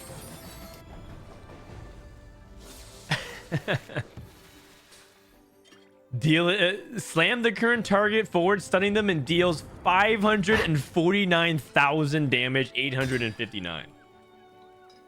Oh, he got 9 fortune. He got the tree. Oh, Tree online. Okay, how does this tree work? Can you guys tell me? It just shoots out gold and kills everything. Yeah. The tree kills I everything. think. Yeah. The gold that it drops deals damage to the Watch units. it hits or the damage something. chart. Yeah. Yep. Oh wait, actually, it's not even gonna hit anything. The site. Aurelia is doing damage. Go, Aurelia's doing work. Aurelia's doing work. Alright, everything's gonna die. It didn't even get to do stuff. What is happening, dude? Oh Everything was my dead too god! fast. It did no damage. I mean, this doesn't count.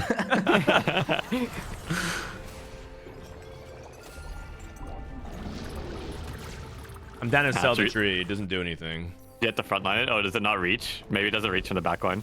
Oh, I see. Just getting more and more items. Let's see if Malala can pull this one out. If he beats VSTLF. Oh, actually, no, because he's due for triple A's. Never mind. Triples next up. I wonder how much AD this set got from benching this tree. Oh, you're right. He needs to bench the tree. He needs to bench the tree. I guess technically he could go third if Malala wins this and then Gray beats VCLF. Okay. Yeah, that's true. Malala could play for third. Yeah, but he's gonna get like 20 owed, so like it's very unlikely. You'd have to do a ton of damage here. Okay, let's watch this fight then. Like, there's almost no way that he'll win HP.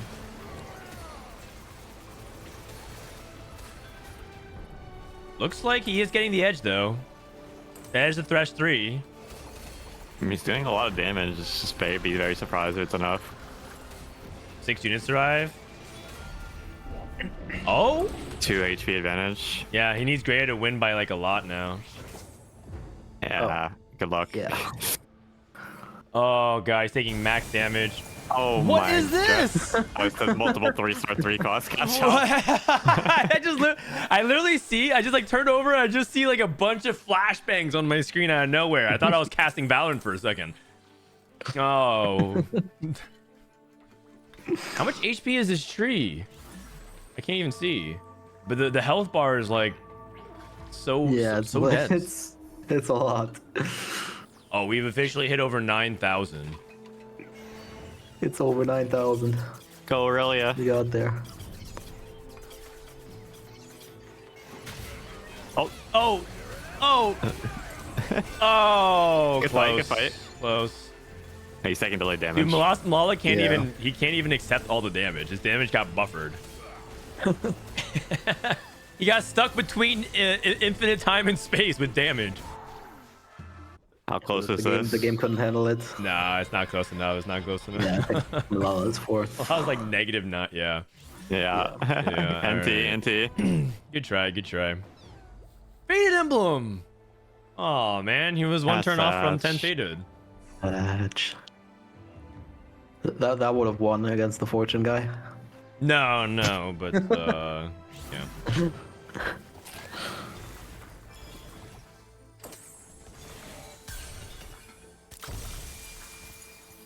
I don't think you can win this next turn, so we're gonna watch 2 rounds of this. 2 rounds. Can you go for an all 3-star 5 cost? Not a Zir. Maybe he gets a duplicator. Dude, this board is unbelievable, man.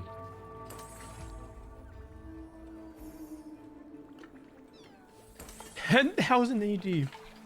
We're at Yu-Gi-Oh numbers now. 12,000. Punch. Oh wait, surprisingly, his set doesn't kill in 1 punch. What?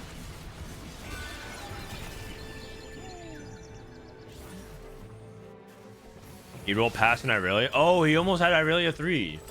Huge misplay. Spat. Hey, fade the spat. Okay. What? He doesn't even buy that. He's just going for Irelia 3. He missed Zaya. He missed Sell Irelia word, 3. Sell everything but the Irelia. Sell everything but the Irelia. He is doing it. He's doing it. Selling everything but the Irelia. Oh, he did it. He hit Irelia 3 as well. Let's go. Oh my god. that So he was very stuns the whole, he important. benches the whole board and stuns it and kills it. Alright, he saved it. Yeah, very, very important. My god. 13,000 damage. That is the true combo. That's a true combo. You bench everything and Irelia kills while he's squatting. That is literally the most impossible combo to counter. You can't. Literally Exodia. Oh my god. Oh my god. What a game. Woo. I need a cigarette. We love 7 Fortune. All right, here is the final fight from game 3, lobby 1. He has a very pedestrian 2-star Kane in comparison. This is Pakigam watching Altanahue double kill, looks like. Oh, never mind. There's a Kaisa 3 on the other There's a end. Lilia 3 on the other side. Man, I'm getting more dogged Lilia again. 3 and a Galio It's 3. Kaisa and Galio versus Lilia. What the heck? Galio 3, Lilia 3, Kaisa 3. Ridiculous. Yeah, I should have guessed. I should have guessed on this lobby. Yeah, you should have guessed this Back 3-star lobby, man. Forecast. Okay, what's the other lobby we want to watch, or do we want to watch the same one? People were saying lobby 3. I think they're all pretty good. Lobby 4 is ready checking. I think we want to do lobby 4 as well. This is a good lobby. Okay. Okay, let's just go with the. I'm gonna be right back for a couple minutes. Okay, while they are ready checking, I owe you guys 10 little legend egg codes because of Ramblin' with a 79. I mean, that 9 fortune game was all well and good, but Ramblin' also owes you guys, or gave you guys some eggs. What's the keyword, Ramblin'? I mean, just fortune. Fortune. Fortune is the keyword. Fortune is the keyword. Fortune is the keyword. All right. Okay, we're loading in. While we load in, do you still have my game POV? Yeah. Game has been paused. Perfect. We got some. We got time to do this. Fortune. Okay, ready? 5, 4, 3, 2, 1. Congratulations to Zydrome04. Reven. Thank you for subbing, by the way. Greater33, thanks for being a sub as well. Dooges TFT. Man, I'm getting more dogged again. Ramsby. Shy Guy Eris. Patch My Man, Eye. I'm getting more dogged again. Super Jack 0. Harsh, and finally Not Cheeto. Oh, and also Little Legend eggs or Little Legend skins. Congratulations to Epic Fail, Ichigo Dio, and Daddy Tap. Wait, this guy won again? Daddy Tap DDD. This guy won twice in the same weekend. Out of 500 eligible users. Okay. They're Don't remaking. pause. All right, we're back. They're remaking? Yeah. Okay, so I should exit. What happened? No idea. But Austin has in chat. Okay. They're remaking. Looking to see if there are any scores. This is, in case you guys missed it, this is the recap of the previous game. Triple Eight's able to get the win. I mean, it's Set Wukong Aurelia, but Set Wukong Aurelia 3. There it is. 3-star Set, 3-star Aurelia, 3-star Wukong. My god. My god. How can you receive it? A mod's gonna DM you. The mod's gonna DM you the code. Don't worry. Well, if it's not done by today, it'll be done by tomorrow or the day after. We need some time. The code will be DM'd to you on Twitch. Need your Twitch whispers open. You need your Twitch whispers open. So if you're looking at Twitch right now, for example, it'll be like right here in the whisper section. It should be. But it'll come to you guys soon. If you don't have your Twitch whispers, then DM Demasi and Raptor TFT. Disop and Setsuka both below the cut right now. Oh yeah, let's take a look at this point standings here. Okay. So the point standings, I'm refreshing it. Altanahue currently 23, JD at 21, Babzera, Greya, T-Lies, Pokigam, Isotoma, Malala. So this is the new top 8. You said Disop at 12. Yeah, he's below the cutoff. Needs a few points. There's a gap actually, 13 to 15. No one in between at 14 right now.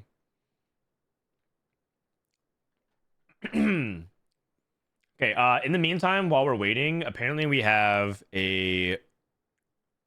Oh, wait, what? Are they in-game?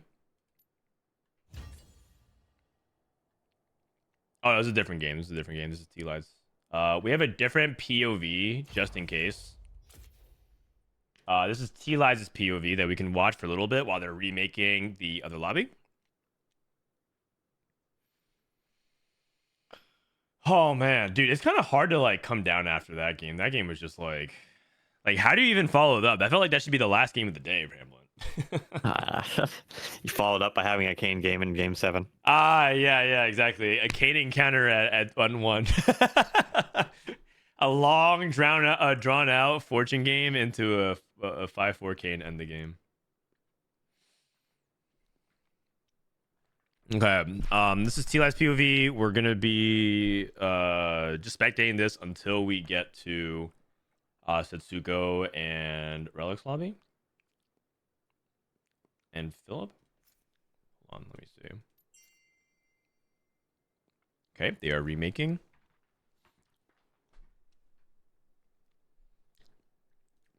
It literally happened in this morning's tournament as well. Oh, did it? Yeah.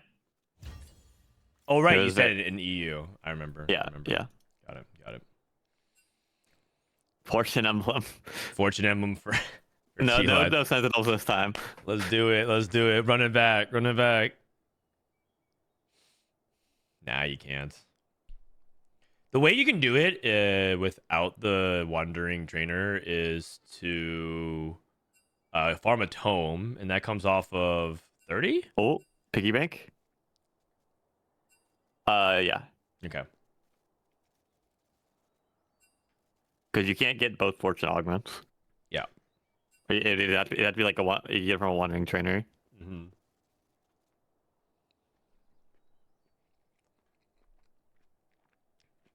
Will you release the video about the next patch? Yep, that's right. I'll post it. Don't worry. It's like my reaction to it.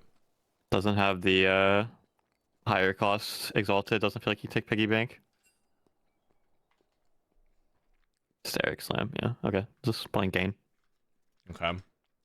And we're starting with the other games. So we are going to transition away. If you want to watch T-Lides POV, twitch.tv/T-Lides TFT.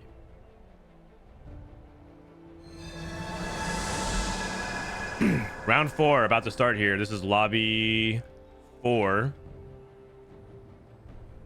Spatula, Lethal Legends, and Ascending Augments. Ascending Augments used to be about like fine vintage and everything like that, but ever since they made it a lot harder to play, it does feel much more tame. Yeah, augments are fairly balanced now compared to how they have been earlier this set. Ooh, Lethal Legends. Lethal Legends makes Loose Streak harder to pull off. Yeah, early game tempo. I mean, it's no Kane encounter, but it is similar idea of early and mid game matters that much more. You just have less HP to work with.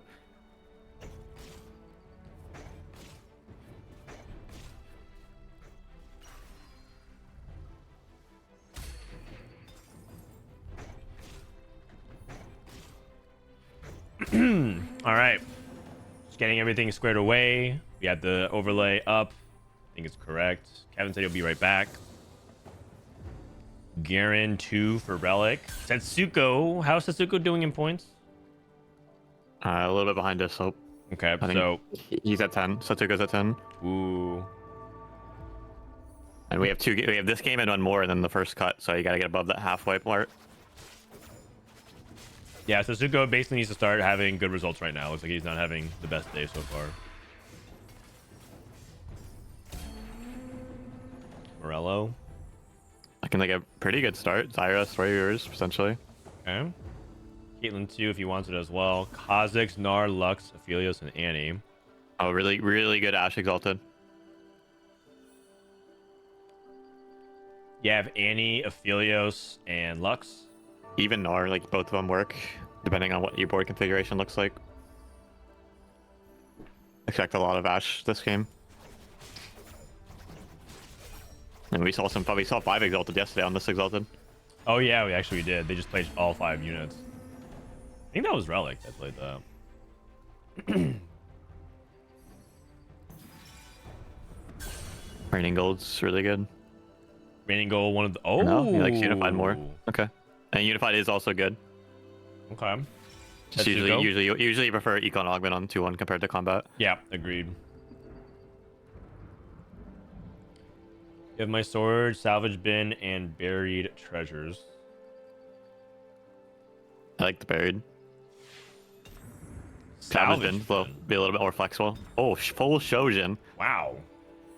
Shojin Morello to start things off if he wants, or even just Yeah, take the straight up AP like Shojin Archangels. Ooh, which would you slam here? I mean, on Zyra, probably Archangel's probably around the belt for frontline. I like it. I like it. It makes sense. Even Nashor's having open is pretty good.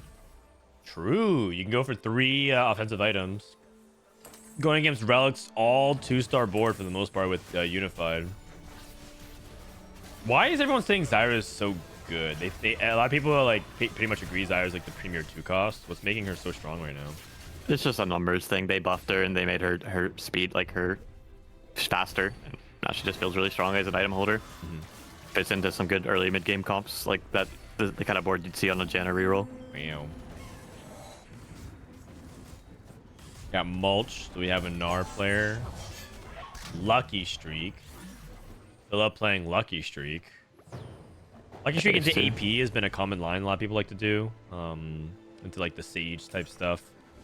I don't know if Philip is going to be playing into Ashe, maybe like Lucky Streak Rage Blade, or Lucky Streak as your attack speed item rather.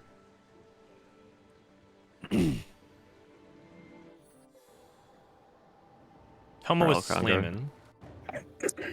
Guthix with Caretakers, and I think that's most of it. Oh, Phoenix with...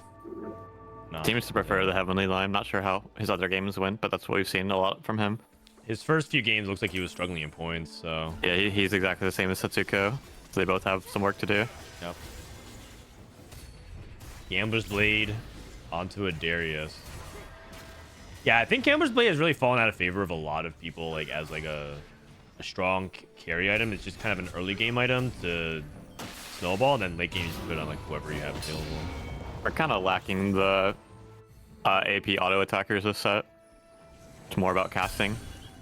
Tsuko hates Zyra too. The only units is really good on late game is Ashe and Irelia. Other than that, it's not that great to set. What's so when you say an AP auto unit, can you give me an example of past ones that you're thinking about? Like, just example of like the first one that comes up, a TF or Recon Kai'Sa, Starguarding Kai'Sa.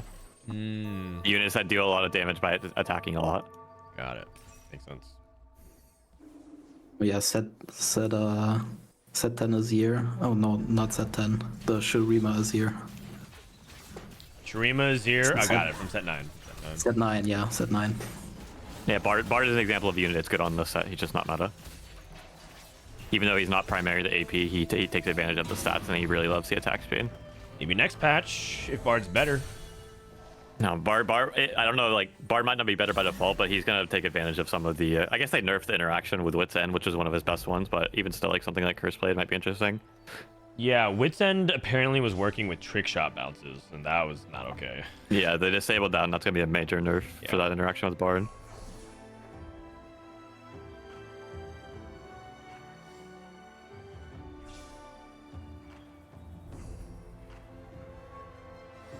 Alright, I'm happy to report 1.5 hours later I finished my Chipotle. Congrats. Thank you. Okay. I'm kind of sad we don't have Chipotle in EU. I've had it like once or twice and it was really good, and we just don't have that here. Unlucky. What do you get then in Germany if you like want Mexican food, like fast Mexican food? I mean, where I live, there's like there are no Mexican restaurants basically. Oh, Like, oh what the heck? it's not that common in Germany. I'm so at sorry to least. hear that. That sucks. Mexican food in EU, I can't. Okay. I lived in Germany. I don't remember getting a lot of Mexican food, which is why I was like, where would you even go? No, I got like a bunch of doner kebab.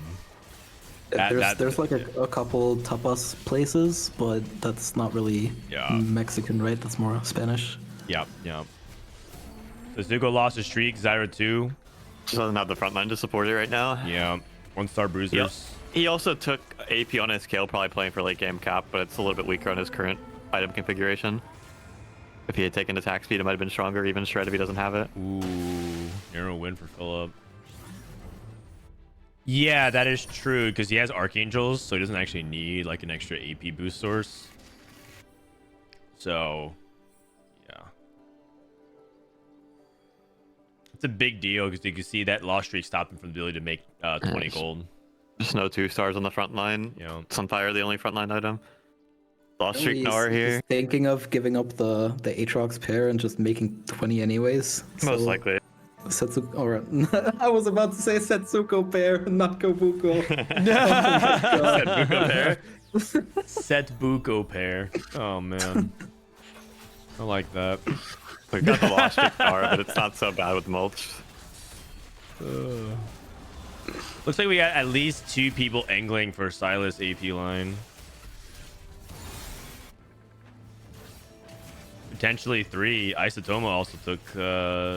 Setsuko is salvage, so he can pivot out if he absolutely wants to, but That is true, Should that that is be true. his default?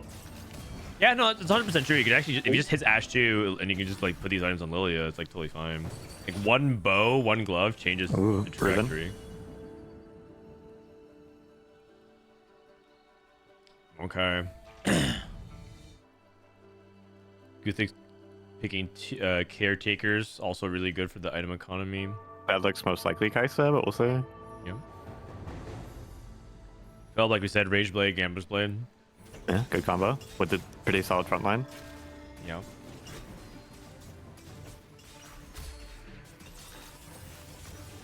Tier Rod. Spark Shojin. Sorry, I can't see my cast covering. Pretty my good item screen. balance. It's gonna be interesting to see what he makes here. I think he has a lot of options. Okay. So he is leaning towards AP, but he has Rage Blade. I guess he could try to see if he can make items for Lilia. Yeah, I think Shojin plus Gargo is probably the strongest right now, but you can also consider Spark. Spark and Shojin. No, but then don't you want the? Yeah, you probably want the AP for an AP item. Yeah. Also, if you're the only component that can lean towards armor reduction is cloak. So if you use the cloak here, then you can't make even shroud. And then if you get stuck Okay, without armor reduction, you're playing Ash, you're in a really awkward spot. Okay, so he chose to go for strongest board right now, and potentially this. I Yeah. mean, this is like if you're making items like this, you're trying to play for legendaries more than anything else. Yeah, he could just end up angling for Azir and Hui instead. Like angling Azir, Hui, Irelia, these items. Pretty good SWAT, I think. Overall. Yeah. See what his augment is, then we can pivot. He decides to not make Shock would be 40 good. actually. Shock and healing orbs are both interesting. Probably not gargantuan. Tailoring a little bit. Yep, taking out his traits, everything out. Took out all of his traits out. Dragon Dragon Spirit? Healing orbs, okay. So Dragon Spirit is interesting if there's enough AP in the lobby. Okay, hey, hold on, guys. My cat is biting me. I'm gonna feed her real quick. Be right back. Okay. Who are we watching right now? This is Hitsuko. Okay. Got a random wins. That's not bad. Yeah, just slamming the Steris BT on the Riven. That's actually really strong in the mid game right now. They're buffing Riven next patch too. So this is the advantage of Stage 3. salvage. Yeah, his stage 3 is looking pretty solid. He can slam these items on the Riven for tempo and then remake them later for something else if he wants to.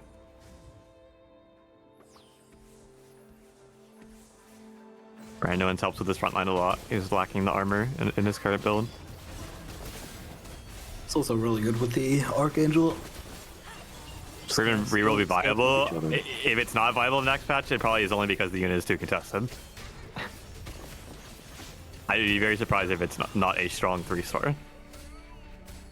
But she's going to be a very strong 2-star in stage 3.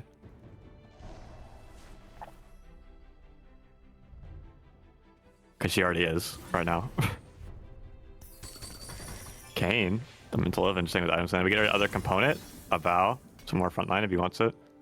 His components are pretty good for Kane, but like the pivot is probably just way too far. And Yeah, his economy is not good enough. Like, even if he wants to play Kane, it's something he'd probably have to come back to and not worry about right now. yeah, true. If he had 50 gold here, like you could definitely consider playing it, but you can't give up this this gold. He's already pretty poor, anyways. Oh wait, oh he found a way. Choosing to hang on to it. I mean, at the worst, it's denying it from other players. All right, I'm back. See if he ends up making Vow. Yeah, Sam's the best, but he maybe doesn't want to commit the Vow yet. It could be like statics as well on carousel, right? Yep. True. He might slam it if he looks like it makes a difference though. Nara is coming to the back line of the Riven. Oh, Riven needs to come back and hurry it up. Riven, you're in the wrong spot. Oh, she got here. Oh, Is it enough? he might have gotten saved. Oh my god. It is a Vow Diff. Oh, Is the no, Vow? no. It's a Vow Diff. It's actually a Valdif. That's brutal. Phoenix is streaking in the heavenly board so far. Ash with a sword. Not gone first pick. A lot of people are angling AP. Isotoma is still committing to the AP line. Guthix gets his second pick. No bows for Setsuko. No gloves. Phoenix taking a vest. Yeah, that feels bad. You agreed your component lose the round because of it and then don't have a better slam than it afterwards anyway. I'm surprised he didn't make it. Yeah, he probably thought he didn't need it, but that was bad judgment on his part then. If that's what he And was the odds of thinking. you getting a bow last pick are pretty low anyway. Yeah. Okay, Phoenix on Heavenly. Looks like he's making items for his melee carries. Philip wow, is now Ash. taking to Ash. Okay, Tattoo of Bombardment Ash. He already has one? Okay. Wow, this spot looks really good now because he actually Yeah. has damage with the Bud Marvent. Morello as well. His items look really good. He just needs to find a way to get armor pen somehow. Yep, yeah, exactly. That's the only thing about his items that he doesn't have. Sundering. No Last Whisper, no even track components anymore. Also, Healing Orbs is like really good for the comp because the way you kind of just keep healing your front line over and over. Good for those from the back comps. Relic also has an Ash. 3 people have Ash then, right? Because Guthix got the other one. Yeah, and Relic looks like he's kind of committed to it, even though he doesn't have any bow. He doesn't have Rage Blade. He's pretty poor. Oh, he's 2 Canes. Choice of artifacts. Artifacts. Diamond Hands. Eternal Sarnal. Winter. Oh, Eternal Winter. Yeah, 2 really good options. That's an instant. Barney. Mana Zane. Manzane Kindred. Probably He's checking probably- stats. Yeah. I actually don't know if snipers or Mana Zane is better on Kindred. Eternal Winter available for Setsuko, but he's not immediately picking it. Yeah, these are interesting options. Could you be thinking about the Zanyas? He put the chain on the Riven, so now he can't Eternal Winter the Riven. Can we check the Kindred? I want to see which one they ended up taking. Took Gamblers. I Interesting. took Gamblers. Well, that might just be the worst one out of those 3. in my I'm opinion. surprised by that. I think according to the data, if I recall correctly, like Kindred is just kind of bad with all the board items. Or the delta is high, implying that Kindred doesn't really want to hold any of them. I mean, it kind of means you missed your Gnar foreign items. Right. And then Gnar, I I'm think, really wants Death Defiance. I'm pretty sure Death Defiance is bananas on it. Infinity Force is also really good.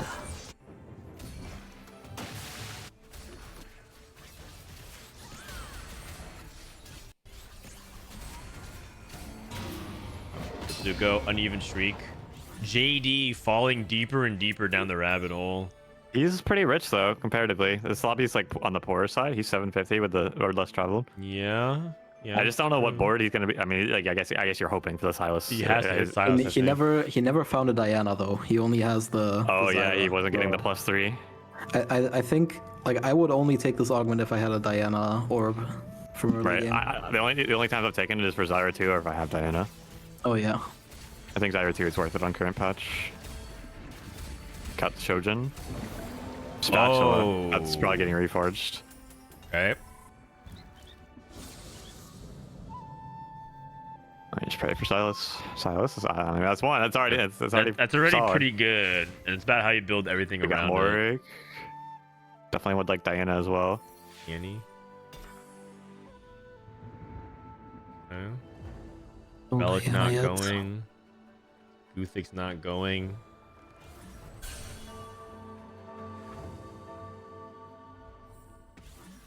Barney kind of getting a bunch of awkwardness because like his he just keeps getting extra items and doesn't need more items. Yeah, you usually are hoping for the utility item here, Redemption or Even Shroud. The rest of these don't really do very much. Could have had blue Oh. buff Kindred if the artifact encounter didn't appear. I I think I wanted to take Shivs there. I think when you finish all these items like for damage, you can start focusing on utility like Shred, both ways for anti-armor, anti-MR. I agree. So I didn't think I liked that pick very much. And their gold. Little buddies. Crash thefts. Reinforcement. Little 3-star. buddy's hard to pass. Little buddies. A little bit worse in this comp. Maybe he's planning on playing around the Exalted. Setsuko, level 8, still playing Fortune. 3 more rounds until He took Dynamic Cash. Duo. Got in his ear. Wow. I mean, he's so healthy still, and he's making Tricksters, Lysandra. That's the first Kane for Phoenix. Still Okay, has Diana a too. long way to go with this board. Playing like a random Syndra right now. He can replace. Yeah, he has no Morgana.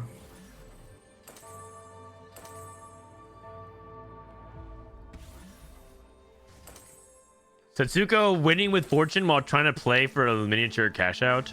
Going up against Phoenix right now.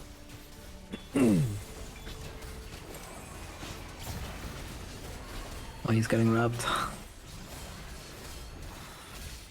This Riven is constantly betraying the back line. This Riven just keeps abandoning her duties in the front and just kind of go back line. It's so accurate. It's just so accurate. I mean, the whole point of It's a TFT is League to of Legends capture the Riven. spirit of League of Legends. That is perfect. That is perfect. 2 encounters coming up. 2 encounters coming up, by the way. Oh, we got big pairs here. Okay, he's broke. Still kind of Barney far. is so far away from Yeah. the still. Philip hit Ash 2. Ash 2, Morg 2 made by JD. Man, no one just seems to be like really strong except Philip. Philip hit multiple 2-star forecast. Annie and Ash, and has the He's 5 5 exalted. exalted. Oh. The little buddies value. For little buddies, that sounds kind of smart. Yeah. You get a ton of extra HP and attack speed. How many exalted of them are? There's 3, so you get at least 3 procs on it. Yeah, so it's interesting. He can continue to play the 5 exalted, but he could also drop Kha'Zix for Cog and something else. Drop Kha'Zix and affiliates for Cog +1. Doesn't have Invoker in right now. That's true. I mean, surely he's not gonna keep Gnar and Kha'Zix on his board for the rest of the game. That would We did surprise see me. that actually. We did see that one time where people Really? just kept taking. Yeah. Oh. Golden Spatula. Did JD reforge his already? I don't know. We We'll can have go to and check. No double spats. You gotta rock on. There might be some other spats because there's a gold orb, so potentially. And we have another encounter coming up right after this. We do. Get pulled into It's an a encounter. carousel encounter. So it's either one of the useless ones like Sivir or Set, or it could be like Kobuko. did He not. still has it. He held He it. did not. He actually banked off the spatula carousel and he got Well, it. he even used his reforger on something else. Yeah. Wow, that's big. That's so big. Galio 2. Galio. Wait. I guess he sells the Syra. I guess he sells the He has a Syra. replacement in. Yep. I think we want It's, Hui. I think we want Hui here too. Yeah, he's playing double Silas. We just can't afford it yet. Yeah. Yeah. Which is He a locks shame for it. because you kind of want to give items to Hui as well. You get so much AP boost. Maybe not Hui 1.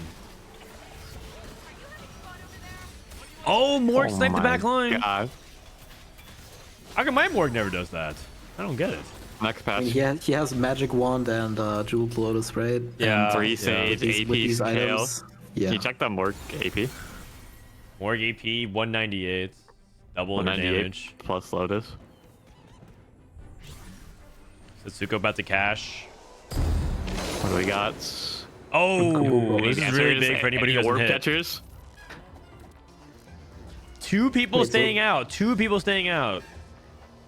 Wait, 4 isn't it people three? staying out. Nobody caught it. Oh, wow. Still 3 orbs. I think Setsuko stayed out because he knew that he's getting a cash out, so he's getting a little bit more resources. Doesn't want, like, his resource to get devalued.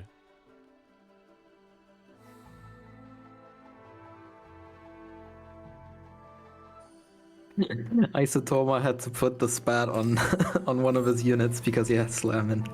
Yeah. Dude, Setsuko has 1, 2, 3, 4, 5, 6, 7 components on the bench. He's got to put them to use. He has he also has like salvage bins, so he's trying not to get too dizzy. He clumped up for the Nautilus ult. His front line is very tanky though. 6 front line items. This Ash just needs to die. Okay. A loon diff. Yeah, the Alloon sniping the back line. It's very close. The race to top 4 for Setsuko and above, and people fighting for 5th. What can we even use the spat for then? Umbral. Dryad, I usually in this line. guess. Probably not. Maybe always throw in a porcelain if you take in Lissandra. If you have Lissandra, yeah, then porcelain can be worth. Can we check if Barney has hit yet? He has What Nard do you 3. think? Oh no, he has Kindred 3. Okay. Nope. Yeah. Okay. I know he had a 3-star. He but it has was Kindred. 6 Nars. He's 8th. Yeah. He did end up making Spark, by the way. Oh, Rek'Sai 3. Rek'Sai 3. It's time. All right, it's over. Even if he still hits this, like he's almost guaranteed to die next round. It doesn't matter. Ouch. Man, that is so sad. Did he use his crown? I make Wukong items then. Zyra items. Okay. Yeah, that makes sense. Yeah, sure. The stages Come of on, the carries. Diana. Oh, we had 3-item Rek'Sai 3. Yeah, Rek'Sai with Last Whisper, Spark, and Titans. Free win for JD. That's gonna be death for Barney. Oh, the Aatrox wrapped onto the Ash here. My God. Wasn't even close though. Lee This Sin, last lobby auto. seems pretty low roll. Yeah, this lobby in general is like not that strong. Somehow Phoenix up in second. Was he able to hit his cane? He hit a 1-star as well. 2, but like look at this: 1-star Lee, 1-star Kane, 1-star Morg. Just such a weak lobby. No one hitting. This is so weird. I mean, Philip, the one guy who did hit, unsurprisingly, is level 9 streaking. Everyone else just kind of fighting for scraps. Big upgrades. Hits. Yeah, those are huge. 3 Sage. Wow, really weird board. Like 4 Invoker, 3 Sage. Wait. 2 2 Azirs. Oh, he took out Silas for another Azir. Yeah. He just wants to play more frontline.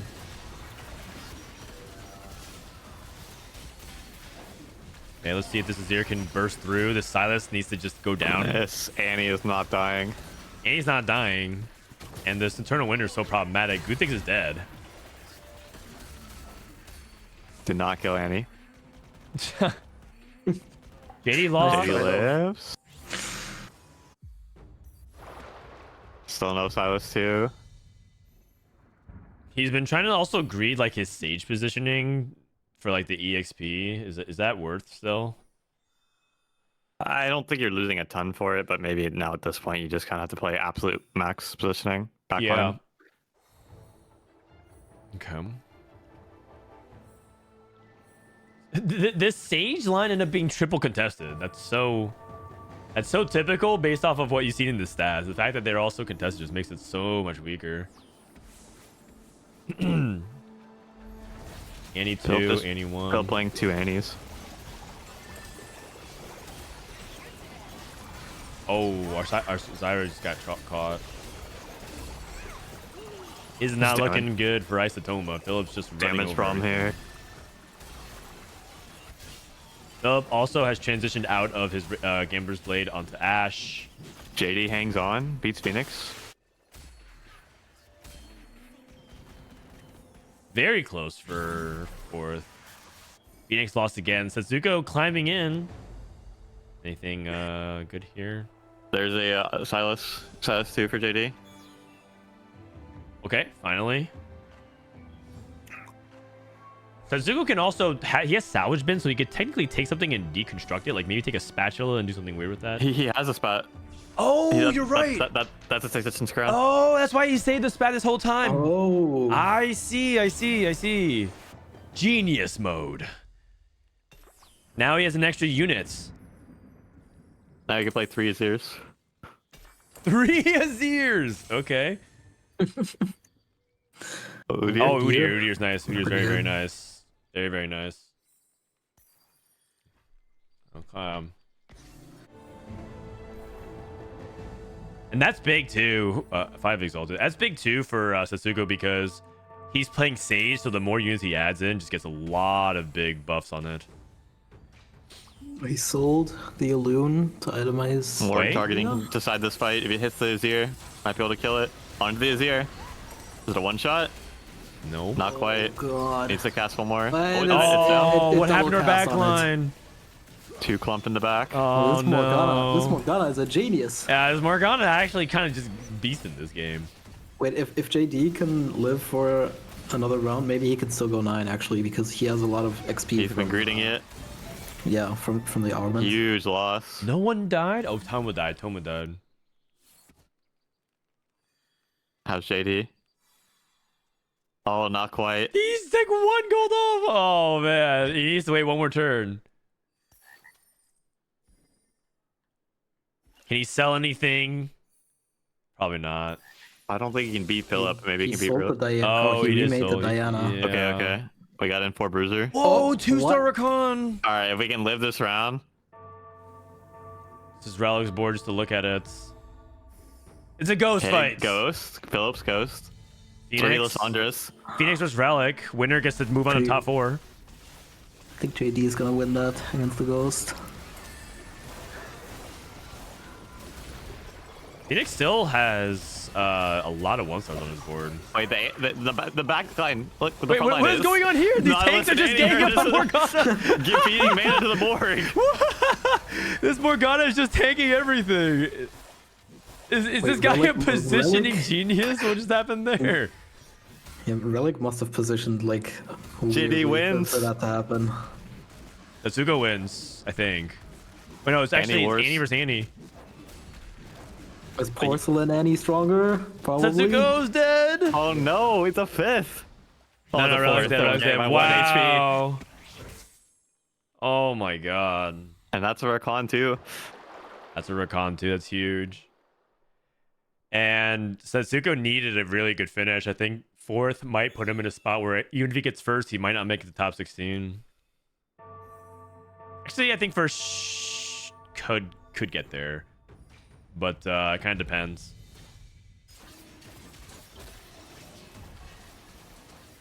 Cut is usually around 22, 23 for 5 games. Yeah.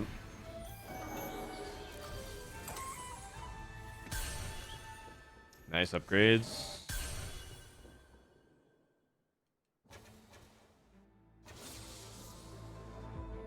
Bliss too. Lissandra too. Weaker. His ears. He's Five playing exalted. 3 Oh, Annies on oh, the no, board. wait. Wow. He's playing Surely, three surely. Annies, yeah. Yeah, three. yeah. Looks like Philip and JD are kind of having a little fun here.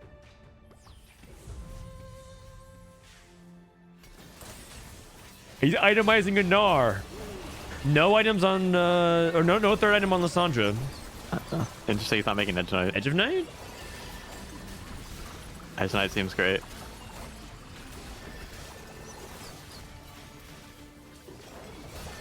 It's gonna be really close. Oh, it was pretty close. Yeah, but I think Annie JD closed it moved up. though. Oh my goodness. Yeah. Wow.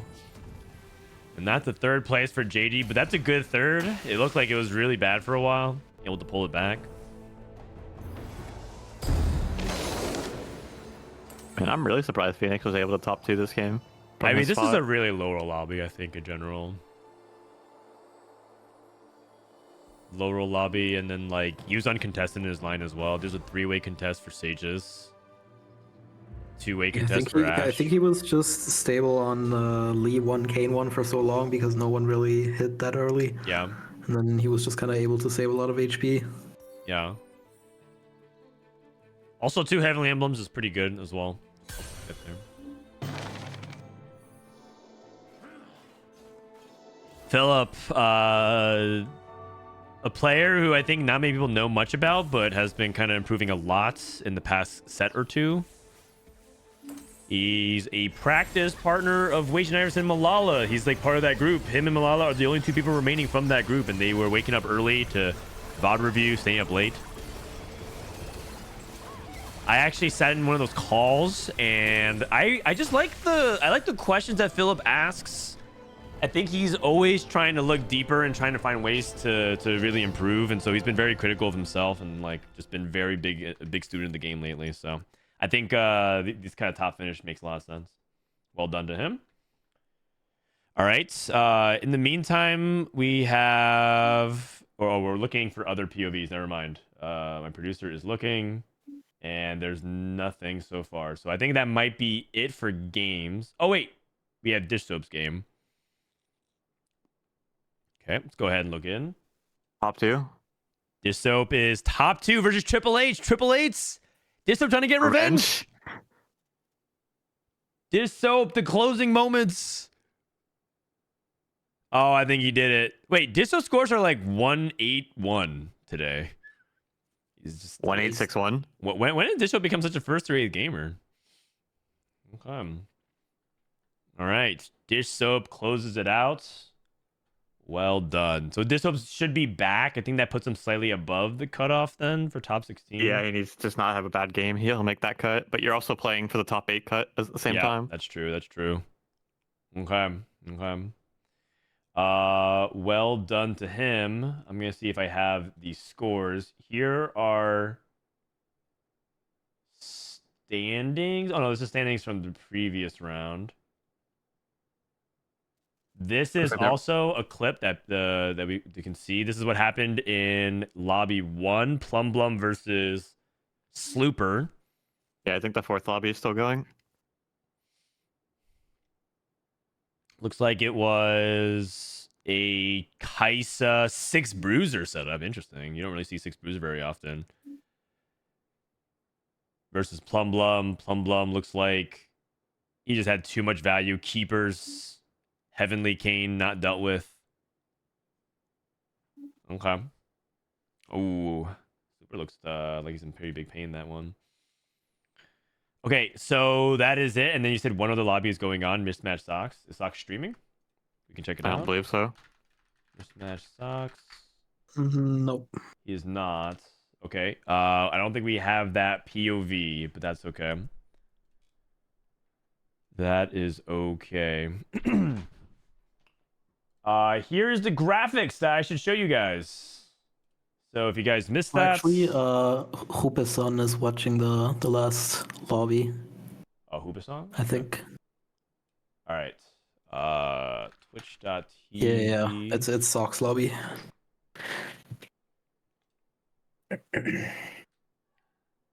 All right, I got it here.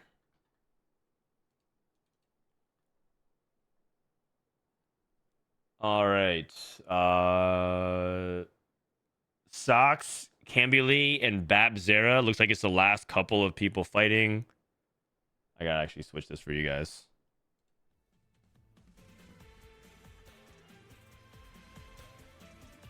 Okay. This is Cam. Cam has 10 points. Going against Sox. Sox is level 9 Ash. We're 1 off. If he lives, he's got like a Galio 3. He's gonna live. Oh, you're right. Printing Galio 3. Looks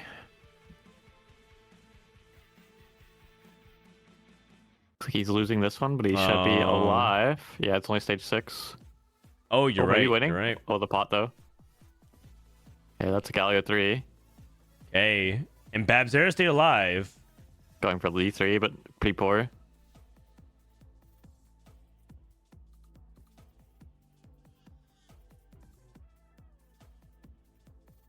Okay, yeah, he has Galio 3 next turn. That means that he's... I mean, that's just really hard to deal with. Can you beat Galio 3 with, like, Lysandra? Can you, like, put her in front and... The way you beat it is you have to kill their backline. Like, because you're not getting through the Galio first. Okay. And Galio also blocks CC during his ult, so... You're right. You have to, like, ult him before he ults, or it's just not gonna... Right, if you have a lot of mana on your list, you can at least throw it back, but you still got to kill it at some point. Okay. The problem is, I think Sox fights front to back with the Ashe. I don't know what Babzera is up to, though. Can't believe he's rolling for Kaisa 3 as well. 2 Kaisas off. One off. Ooh, 1 Kaisa off. 1 Kaisa off. It's amazing that he has, like, Galio 3. He's, like, 1 off Kaisa 3, and he has Sivir 1. This is cool. He's playing 5 Ink Shadow with the little buddies. Oh, I like it. New recruit. Why is the Ink Shadow on Sivir 1? That is a good question. It could be on this Lee Sin 2 Like or Lee something. Sin, yeah. Because Ink Shadow gives you some damage reduction. It's nice. Looks like Ashe wins. We can kill this Kane. I think we got it. Top 2 for Sox. Okay, let's go, Sox. All right, that's a good second. That's a good second. NA1-2, baby. And then other people in this lobby, Mimas King went 4th. Kubaditas, Jukyu, Lucas, and Vader's MD went bot 4. Keen and Lucas are probably both out. Okay. What were their score totals? Going into this, at least, it looks like maybe it's updated now on some shades. Lucas is at 12 and Keen's at 13. Okay. Yeah. If they get first, I think they might be able to. Bit outside chance, yeah, depending on how the other scores break out. Why does this graphic say top 8? Top 8, top 7, top 6. Sox remade his list to get the instacast on the Galio, trying to do something against it. Okay, through the Galio back. Galio shields the entire backline for like 2k or something if you do that, so it's not even that effective. Right. I mean, I don't think Sox expected to win here. Yeah. Okay. GG's. Well done. All right. Congratulations to the people that did well for that round. And I think that means that we're going to get ready for the last game of the group stage. Coming up will be round 5 of 7. And then we're going to cut half the field, and then we're going to cut them again for game number 7. That'll be it. We have our tournament winner. Yeah, I think Satsuko is the lowest point total right now that can still make it. Okay. Let me see if I can find the score sheets. Okay. So day 3.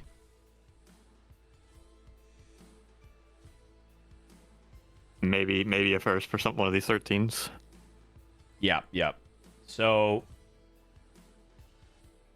we have JD at number 1. Wow, JD Zielinski, number 1 points, 4-1-1-3.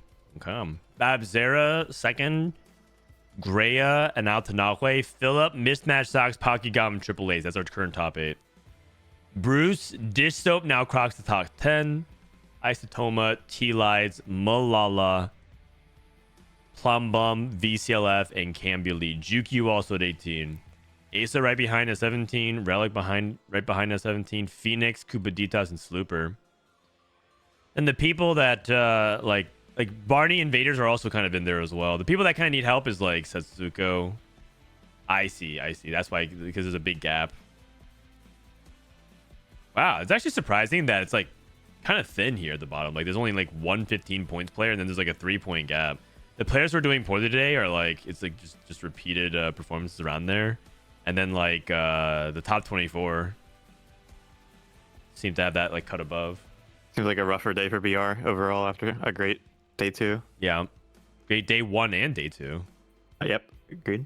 But they still have some players in, right? Babzera, Toma, VCLF. And Slipper still has a chance to make it. Actually, kind of a rough day for Latam as well. Like Latam only, if they were to cut right now, there's only one Latam player in the top 16. That's wild. Final lobby could legitimately be 8 North American players, which is not good for me because the fantasy draft, we added not only this, but we had some bonus kickers. Like how many NA players are going to make the final lobby? And I think I said like 5 and other people put like 6 to 8. That's not good. Rise's draft is looking good. Just keep rubbing it in. Lobbies are posted. We got to vote for the next lobby. All right. Take a look. All right, we got JD Zielinski, Triple Eights, Bruce, Cambuli, Jukyu, Invader, Setsuko, and Guthix. I think we can watch this because we need to see if Setsuko can stay in. Yeah, I like that. Babzera, Paki, Dishso, Visilev, Asa, Barney, Keen, and Rocky. Keep in mind, people around the 3 to 6 area are the people that you could watch. I mean, I don't mind watching this lobby 2. Lobby 2 is pretty good.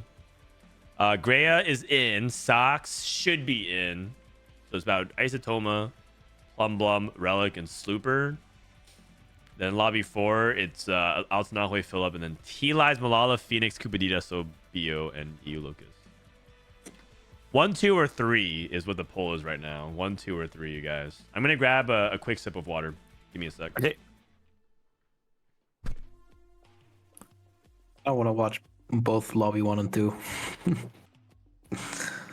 No, we haven't really watched much Asa, but like if he's doing well, then we'll watch him in the later games.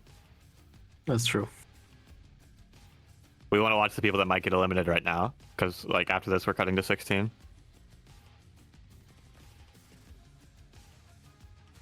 So it's going to be like, what, 22, 23 cutoff? Yeah, usually around there. Okay. Asa's in the bubble. Okay, I mean he's good to watch too. So to be really safe, Setsuko needs a first, right? Yeah. Maybe a second can make it. Asa is right at the cut right now, so Asa is a good one to watch. Dish Soap is slightly above, but so he needs to not go like 7th or 8th. And they're both good lobbies. Whichever chat one is fine. Looks like lobby 1-1. Yep, understandable. It's nice to see Jukyu doing well too, because I kind of watched his VODs a bit in set 8, because I was also playing regional finals and he did really well in NA. I don't remember if I think he won actually. He won regionals, right? Yeah, he went to Worlds. Oh yeah. Yeah, he was a beast in set 8. And he's been quiet He's kind since of a then. beast now too. A little bit of a resurgence potentially. Yep. All right. What do we get? Lobby Lobby 1. 1? Yep. Okay. Lobby 1 it is. Lobby 1 it is. What's the time length until we start?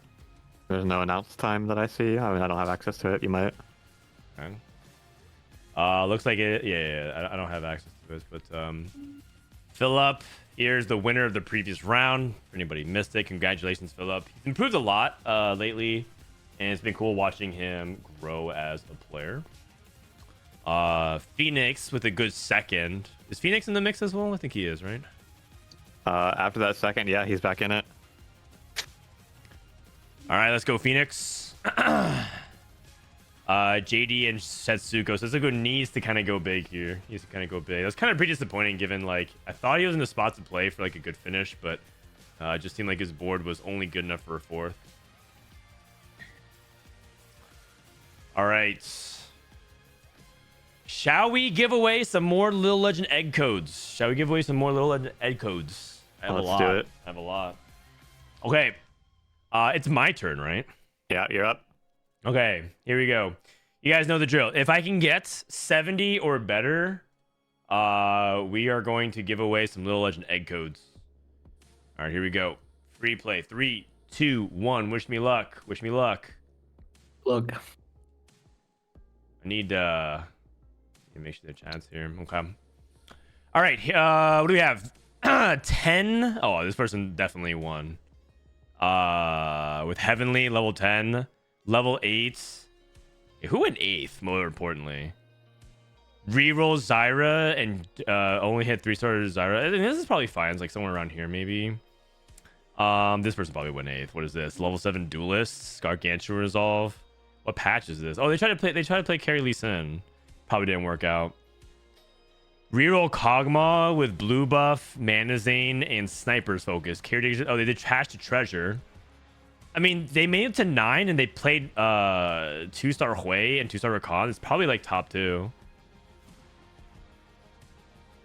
Sniper Lilia. This looks kind of awkward, like 1 stars.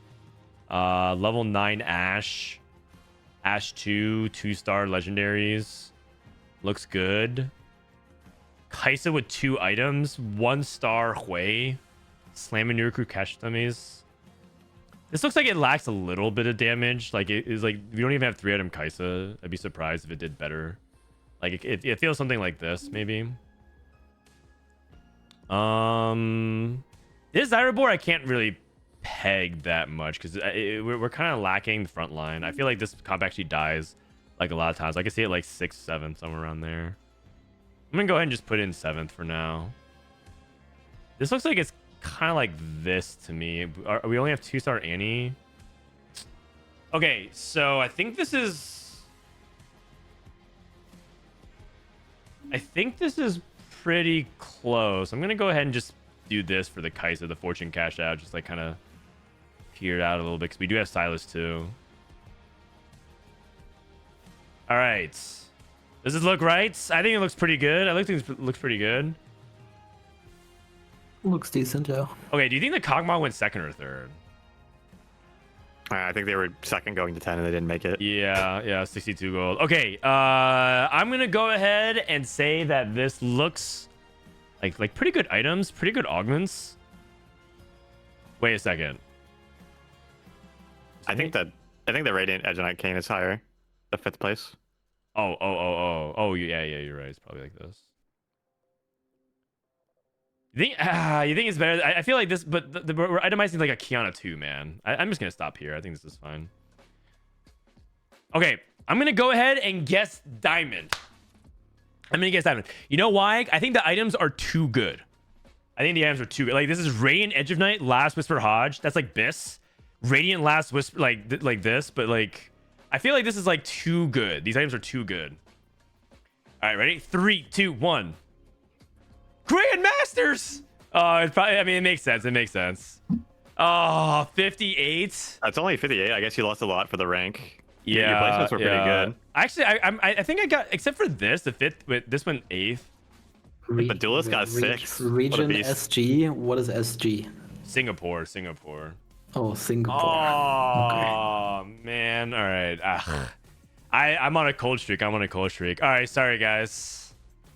I'm on a cold streak. All right. The keyword is Singapore. I'll give away a couple little legend eggs, but I need someone else to redeem me.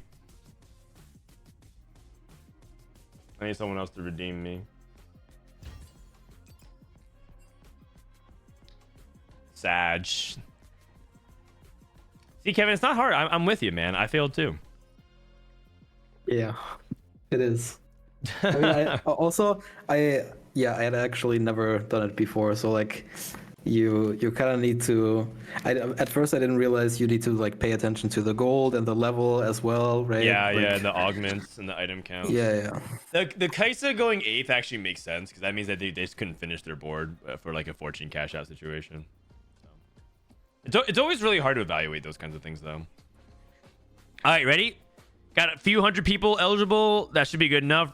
5, 4, 3, 2, 1. Congratulations to Stacy Spice. Thanks for being a sub. Eden OC, and finally Pagan. Our mods will DM you. They'll do Twitch whispers. Make sure you have your Twitch whispers open. We're still waiting to start the next round, so I'm going to go ahead and roll ads here for a little bit. Make sure it doesn't happen during the game. In the meantime, I believe another game has started. Man, don't feed into that, man. We have another game starting up with Toma, Relic, and Ladder Slayer. But if you guys are looking for the stakes of this tournament, Man, I'm getting more dogged again. For this game, we got Phoenix in the lobby, who I think is a player to keep in mind.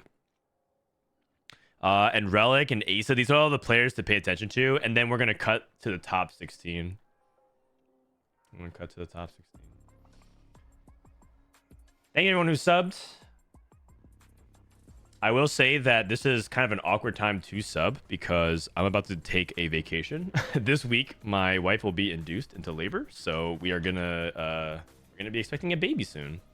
So I won't be streaming for a few weeks, but I'll be back. I'll earn it back afterwards. Kevin, talk to me about EMEA. How did EMEA Golden Spatula go this weekend?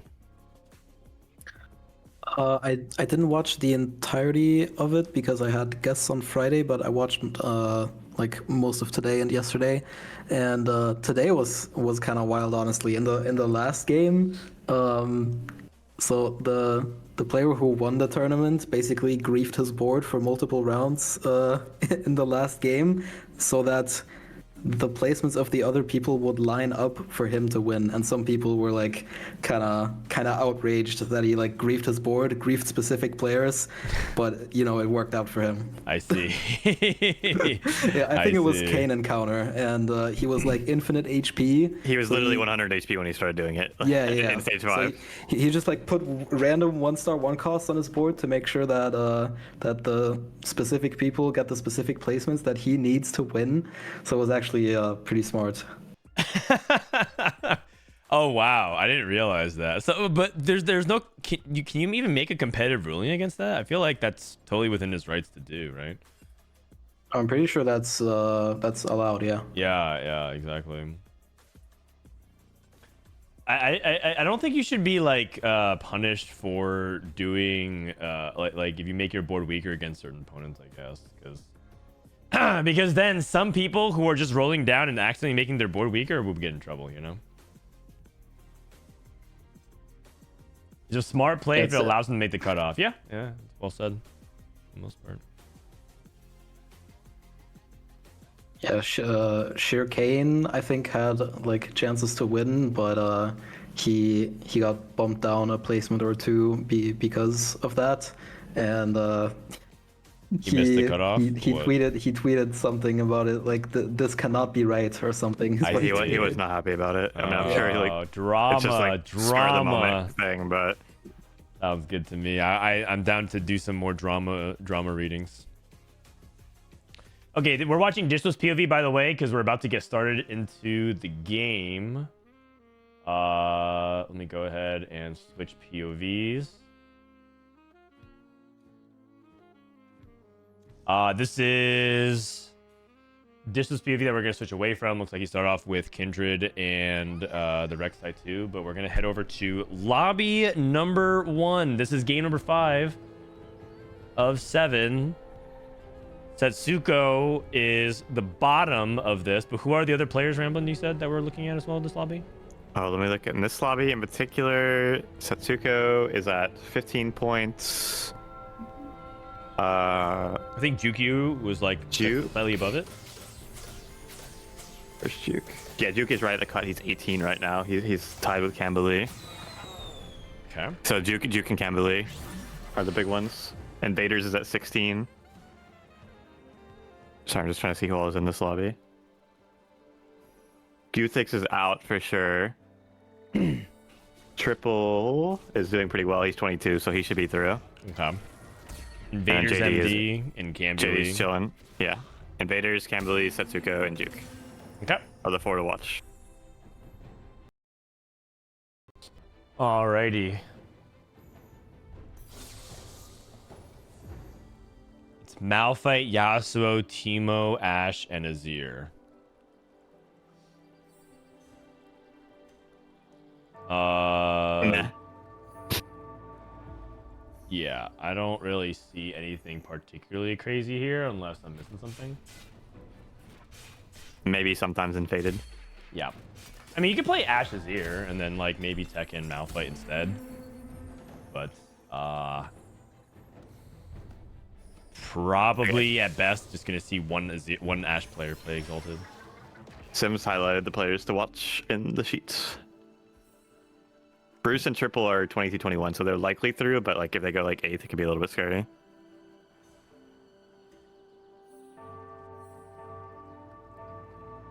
IE for Bruce with the duplicator, Cho'Gath 2. Jay Zielinski, a good day for him so far. Number 1 in points. is going to be going through as well, and very likely to make the final lobby as well at the current pace. Setsuko starts off with Infinity Edge / Edge of Night possibility. Band of Thieves, generically really good. Risky Moves has improved a lot because econ matters so much more than your HP. Oh, interesting. I'm not entirely sure what to take here for Setsuko. I think you take Component Buffet when you are for sure going to slam 2 items, so it's just a matter of how strong his opener is and whether he thinks he can make 2 good ones with that. Like, if he wants to commit Heavenly, I could see like an Edge Knight LW, Edge Knight Hodge. Probably not Risky Moves because his opener is not looking good enough. Yeah, fair enough. Maybe Risky Moves just loses too much HP. Okay, Component.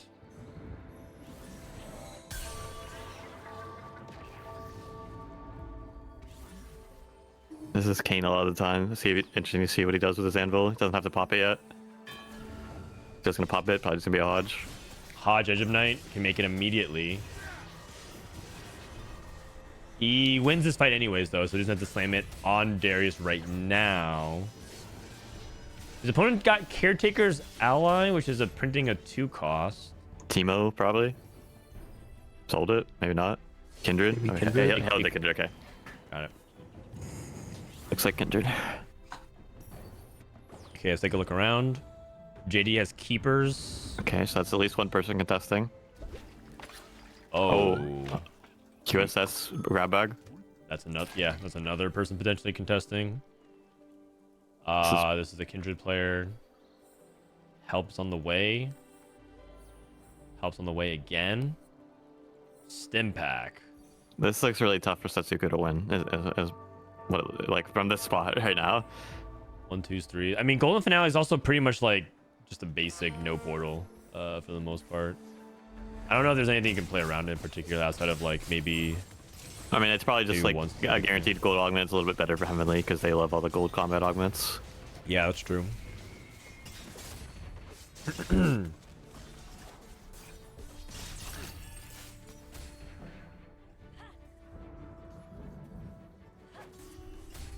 All right.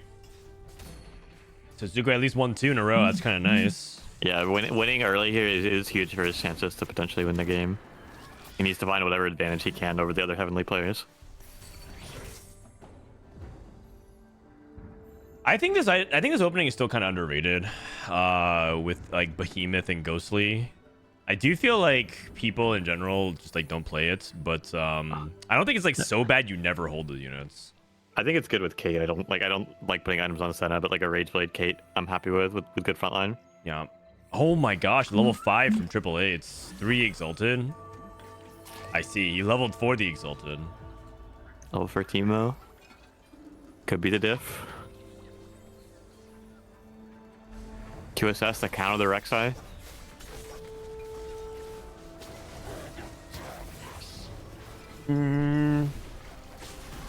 I mean, this should be a win. I mean, he's basically hoping that he can like snowball and use his Exalted to just pressure.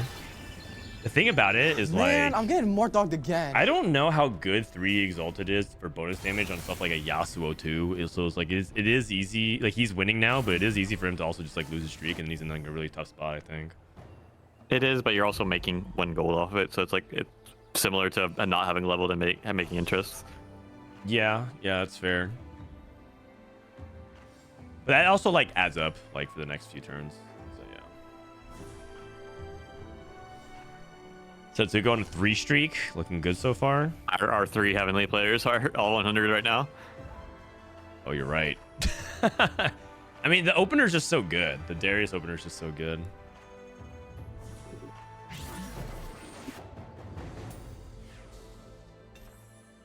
Okay, playing Kha'Zix is the item hold. The only thing annoying about this is that you might have to find like another Kha'Zix down the line, and it's gonna be hard to 2-star Kha'Zix again if he needs to hold on to that. He's being smart about not slamming the Edge Knight yet. He doesn't need it, and he can choose it in the fight that it might actually matter. Yeah, but this also like does keep him open to playing other things if he needs to. Hand of Justice is like for the most part melee though. There's not many things that like don't use. You can Hodge sometimes play full crit Kaisa. I think is okay. I don't think you really want it on Ashe. He is holding on to Fortune on his bench. Okay, so he's slamming now so he can get the sword on as well. I'm surprised he slammed it against this, but maybe he thinks it matters. Okay, I mean, easy win here. 4 streak for Setsuko, looking good. It's a Nar2. Nar2, and he has a duplicator still. Oh my gosh, does he win this? Caitlyn? Oh! Oh, so close.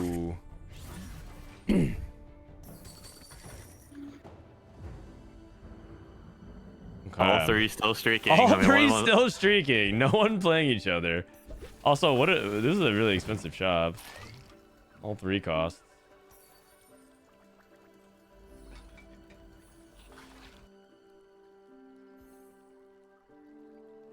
Okay. No one can really move either for positioning, so it just kind of has to like stay with They're us all as well. pretty similar board strength. It's hard to judge who's gonna win. Yep, exactly. Maybe the Kha'Zix. I think Setsuko should win this one. Kha'Zix is more damage than this Yasuo. Yeah, and Kha'Zix also snipes the units around Yasuo. So like Yasuo gets like less support. procs, goes and kills the Teemo. Yep. Come on, 5 streak for Setsuko. This is looking closer than I thought, it's a actually. loss. Never mind, he lost. Wow. Never It's a mind. stain of the shields from the Yasuo and the Cho'Gath too much. Yeah. Oh, that's a really big deal. Wow. And JD's also streaking too. He's streaming with a Darius 1. Oh man. The keeper's value is so good. Yeah, Keepers is really strong stage too. Okay. I mean, I stand corrected. I think Triple H's Exalted play here with the Yasuo too. I was very surprised by it, but well done. Yeah, it's the combination of the Exalted and having 2 stars Cho'Gath doing relevant damage. Yeah. Not the solo carry Kha'Zix. Yeah. That's a really big setback for Setsuko. That's not good for him. Little chunk of gold here. Yep, and getting more. Gets his components. anvils. Hopefully gets what he wants. Hodge. Items are a little awkward here. Maybe just go towards Kaisa. For Juke you, no bow. Yeah, I guess maybe you can make Infinity Edge and then just hope that you can kind of make either Last Whisper or Even Shroud.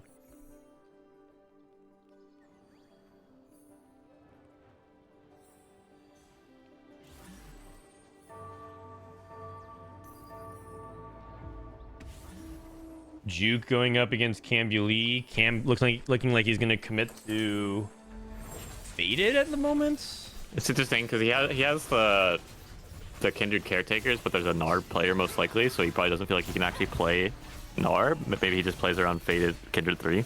Oh yeah, actually people don't really know much about that line. There's like you can play Kindred 3 with Faded and actually get a lot of DPS out from Kindred 3.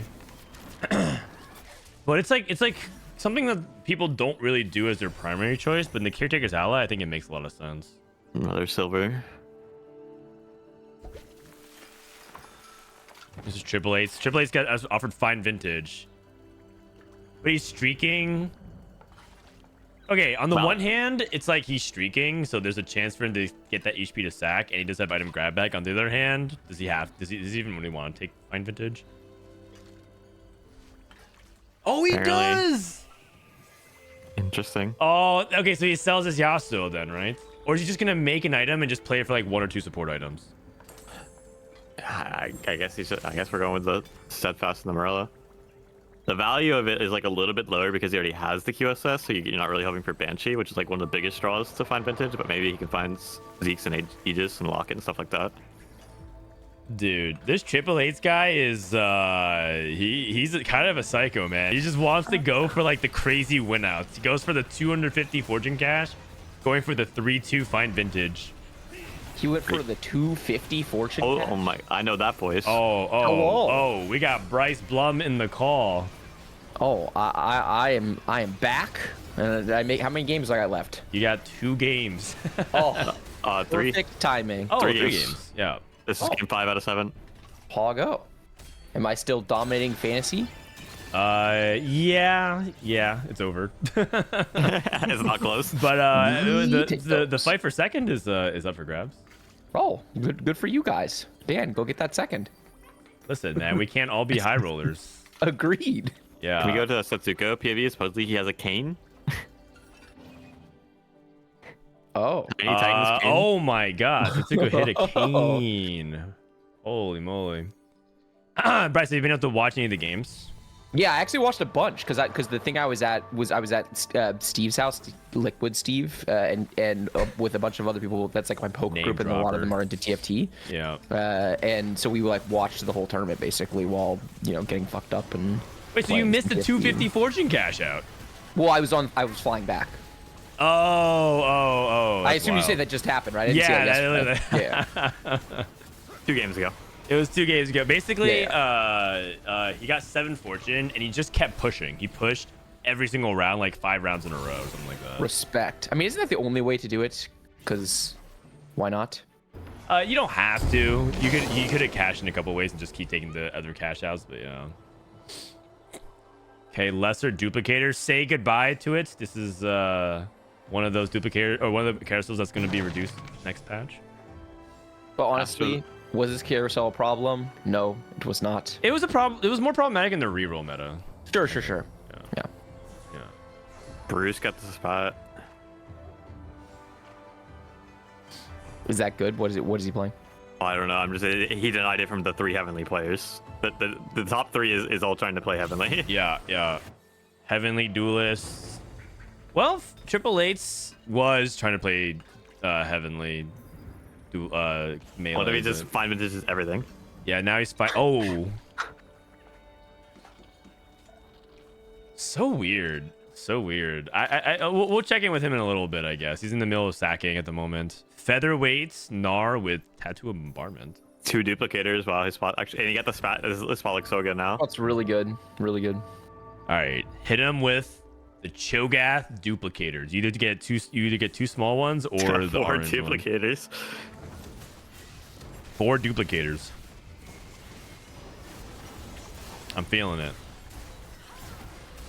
Have you seen the stats on Gnar at all, Bryce? I haven't really looked at stats. I mean, my perception is that it's been pretty mid. Yeah, is that wrong? It's been performing really bad. Like yesterday, okay, it was doing well day 1, and then day 2 it averaged like a 5.1 or something like that. Okay. The most common trend for the comp just seems that people have struggling to hit 3-star just because no one else is playing the 2 costs. No one else is re-rolling, right? Yeah. When they hit, they do well. It's just they don't usually hit. The bows here not bad. Copies. Take it for anti-heal plus Last Whisper. Yeah, I like that with the Kaisa right now. That's pretty strong. Setsuko took gloves. 3 gloves. Wait, this is so good for the fine vintage player. I just realized. He is printing everything. Oh my god. Yeah. And he still can make 1 Morello if he wants to hold on to it as well. Yeah. Oh. This is actually one of my chief beefs with encounters is just that there's certain augments that if you get them this trash to treasure whatever, right, that then you through no control of your own, your AVP just dramatically changes by what happens in the encounters. Yes, but he also makes a 3-2 fine fit. He was 100 streaking with Exalted at 3-2, and he sees 2 encounters coming up, one with on a carousel. So in some ways he is trying to play around that. So I do think to his credit, he probably did think about it. He was saying I'll probably get more items than usual. Yeah, that's fair. That's what encounters really do. Encounters give you usually 2 things, like a combat buff. Actually, it gives you 3 things. Usually combat buff, some kind of reroll or gold, and then duplicators. I mean, I would love to see the stats on that. What are the odds? If you know you're getting 2 encounters, what are the chances that one of them are providing items? Yeah. My guess is the odds are actually quite low, but I don't know that for sure. And sort of against there's a group of people who are I want to know all my encounters of the game before the game starts. That's kind of where I think a lot of this stuff, certain augments become way too good at that point. Then it feels like it becomes much more of I get trash to treasure. I know I'm going to get 3 item encounters. It feels kind of too good. Yeah, that's fair.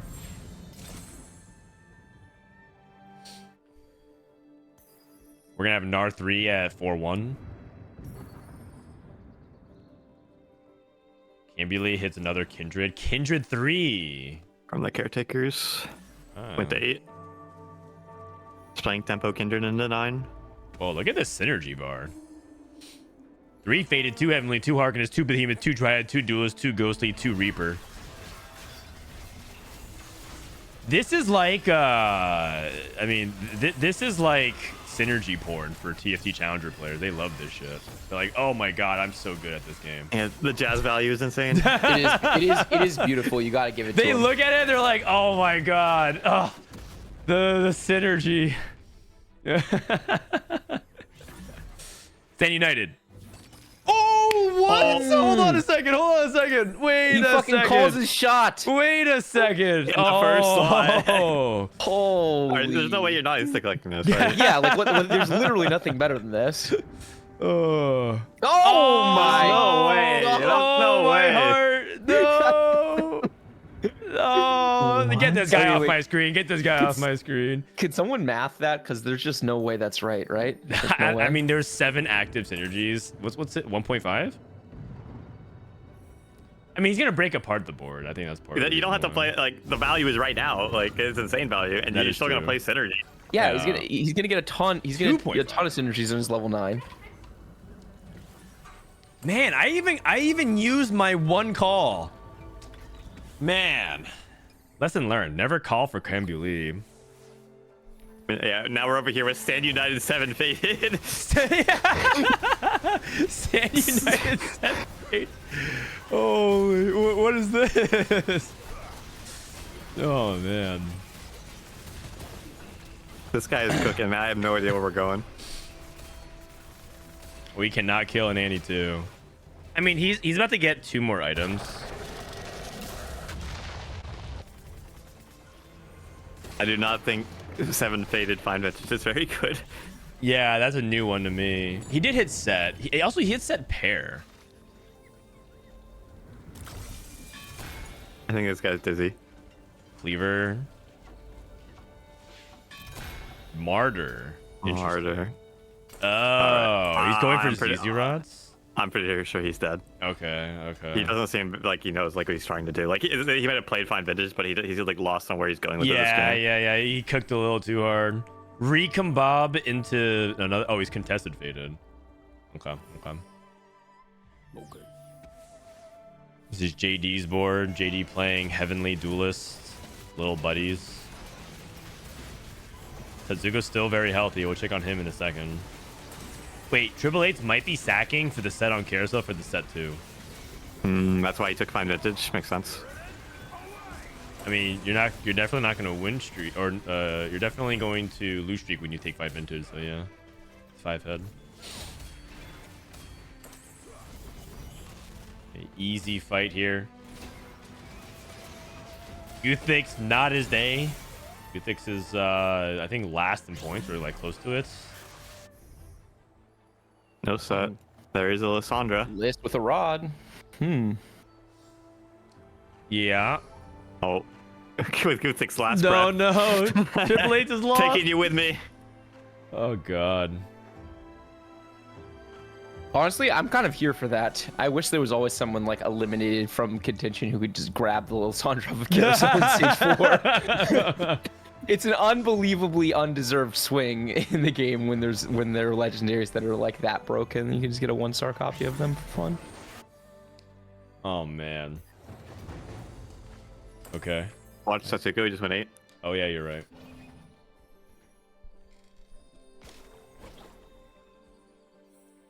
Suzugo found 1 cane, but that was from the a while ago. Oh no. We just rolled like 30 to 0. He didn't even really get that many rolls. Yeah. Buy units. He ended up Like like he rolling bought like away. 6 He times. bought 2 Lee Sins. He bought 2 Morganas. I think how many times do you think he rolled? 4. Yeah, something like that. Like 5, 6. Is what I was gonna say.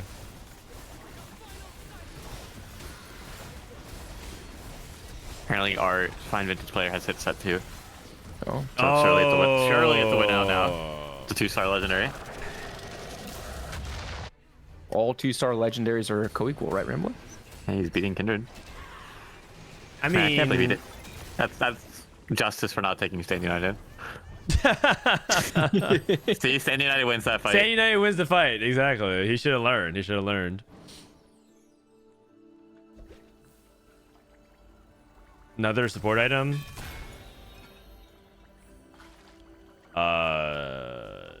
Banshees. Zephyr. Would you take Banshees for the set?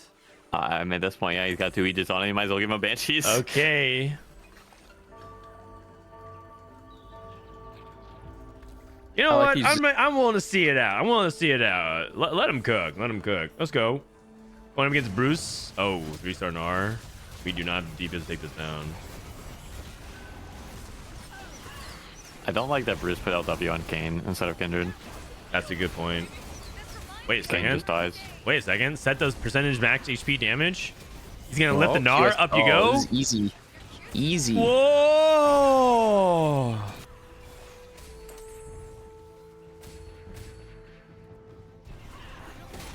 Setsuko loses again.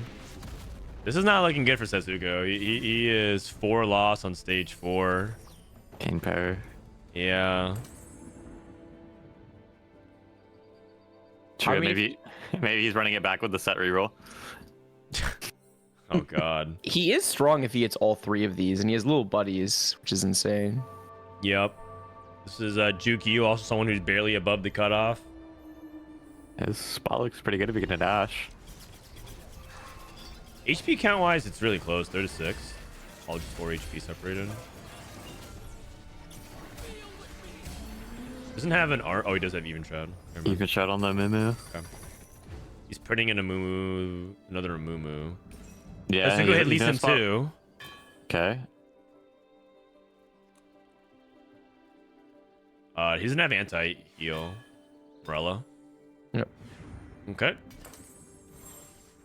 He's printing. I feel like he should have been printing the entire time. He actually got rid of the Morgana entirely. Oh, you're right.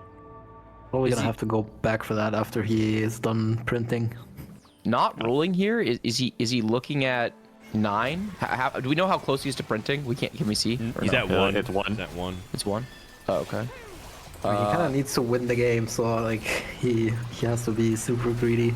Yeah, that's fair. He's not winning the game from this spot though. It's like he's barely even. I mean, yeah. Hanging in there. I mean, he's gonna bot 4 from here like a huge percentage of the time. Yeah. I'm down for triple to win the game. I actually have no idea how Setsuko wins the game from here, unless everyone else's encounters. PCs crash. He could be playing around the encounter next turn. Oh. Like if he gets the Juke ability is also to, going 9. I don't even know, like free rerolls. Rerolls are reduced. Oh. Oh. That helps. Game length gets extended. That's really good for Setsuko because he can get his print guaranteed now. Okay. Juki went to Juku's 9. 9. Oh, it Ashes. is.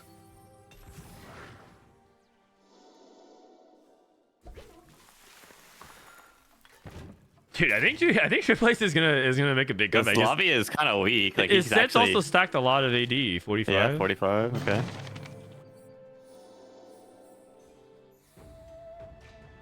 This lobby looks extremely weak. Yeah. Yeah. Literally, all these boards are terrible. Who is actually strong? Triple 8, I guess. Bruce. Early Gnar 3. Yeah. JD doesn't look weak. Yeah, I mean, he doesn't look like weak. He just no one's strong. He doesn't look that strong because he has Silas 2, Ornn 2, like this setup, but he's losing. I mean, to it's like it's like worse in slot Silas, like worse in slot Aurelia. I don't know. He lost. He could have locked for Lilia 2, and he didn't. He really wants the Ash. He needs the Ash. He needs to wants print to Ash. print the Yeah, Ash. and he gets Lissandra in the shop too. Insane. Okay, so Lissandra can go in over Lux. And just sell Lux. 1-1. Oh man. 5 porcelain. Yes, and You found Strongest the board. Okay. Stronger than Lilia. Yeah. Lilia's not doing anything.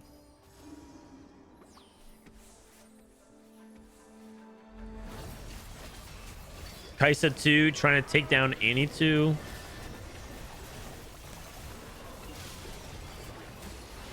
This is Mumu kind of wandering off, like ends up being the MVP because he just ends up preserving the even shroud. Yeah, he prefers the shred. He's just walking around aimlessly with like a chicken with his head cut off, end up being kind of good. This Udyr's out of the way though. Triple A is streaking. Let's lost. Wait, 1 unit loss? Not bad. Okay. Not bad. 2 lives. Asuko at 32. He did win 1 fight. There's a Kane. Oh, he's printing it already though. Lissandra on the carousel as well. Dude, Khazix just keeps taking the Lissandras off carousel, man. This guy's out of the tournament. He's like, yeah, I'll just take every Lissandra off carousel. Dude, I like this guy. Middle finger emoji. I want one of these people in every lobby. He's just griefing. Man, I'm getting more dogged again.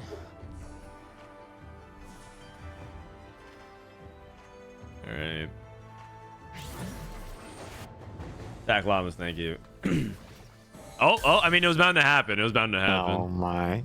Satsuga hit Kane 2. 60. He's going to get to 9. Rakan 2 for triple eights. This guy's gaming. Got Alessandra. Yeah, more Triple A's items. going to win the tournament, man. This guy, what, the 250 fortune cash streak? I've never seen someone play Faded with Fine Vintage. Yeah, I don't think I've seen this before. Is this guy a genius? I mean, it theoretically makes sense for the same reason like Heavenly does, right? Just a bunch of stats. Yeah, I suppose. But you're the part of the You're heavenly only buffing some of them, yeah. Yeah. But he's buffing his set. Yeah, Set's the carry along with Rakan. He's playing Set Rakan carry. Oh, Set fizzled. Set fizzled. That could be big. It's still gonna be enough Hold the pot. though. In the next Rakan. Oh, and you put in an item. You put in an item. Yeah. Man, if he can get a remover. I like this guy. I'm a 888 fan. Respect. Suzuko printing gold. Gangly messaged me this morning to put it on the record that he predicted the rise of 888. He predicted it like a year and a half ago, but he did predict it. Oh my god. So I wonder if You just pick like your 5 dark horses for every tournament, and then like eventually you cover your bases for Yeah, North it's the America. Aniko strat. The Aniko. And Gangly still believes in Solus.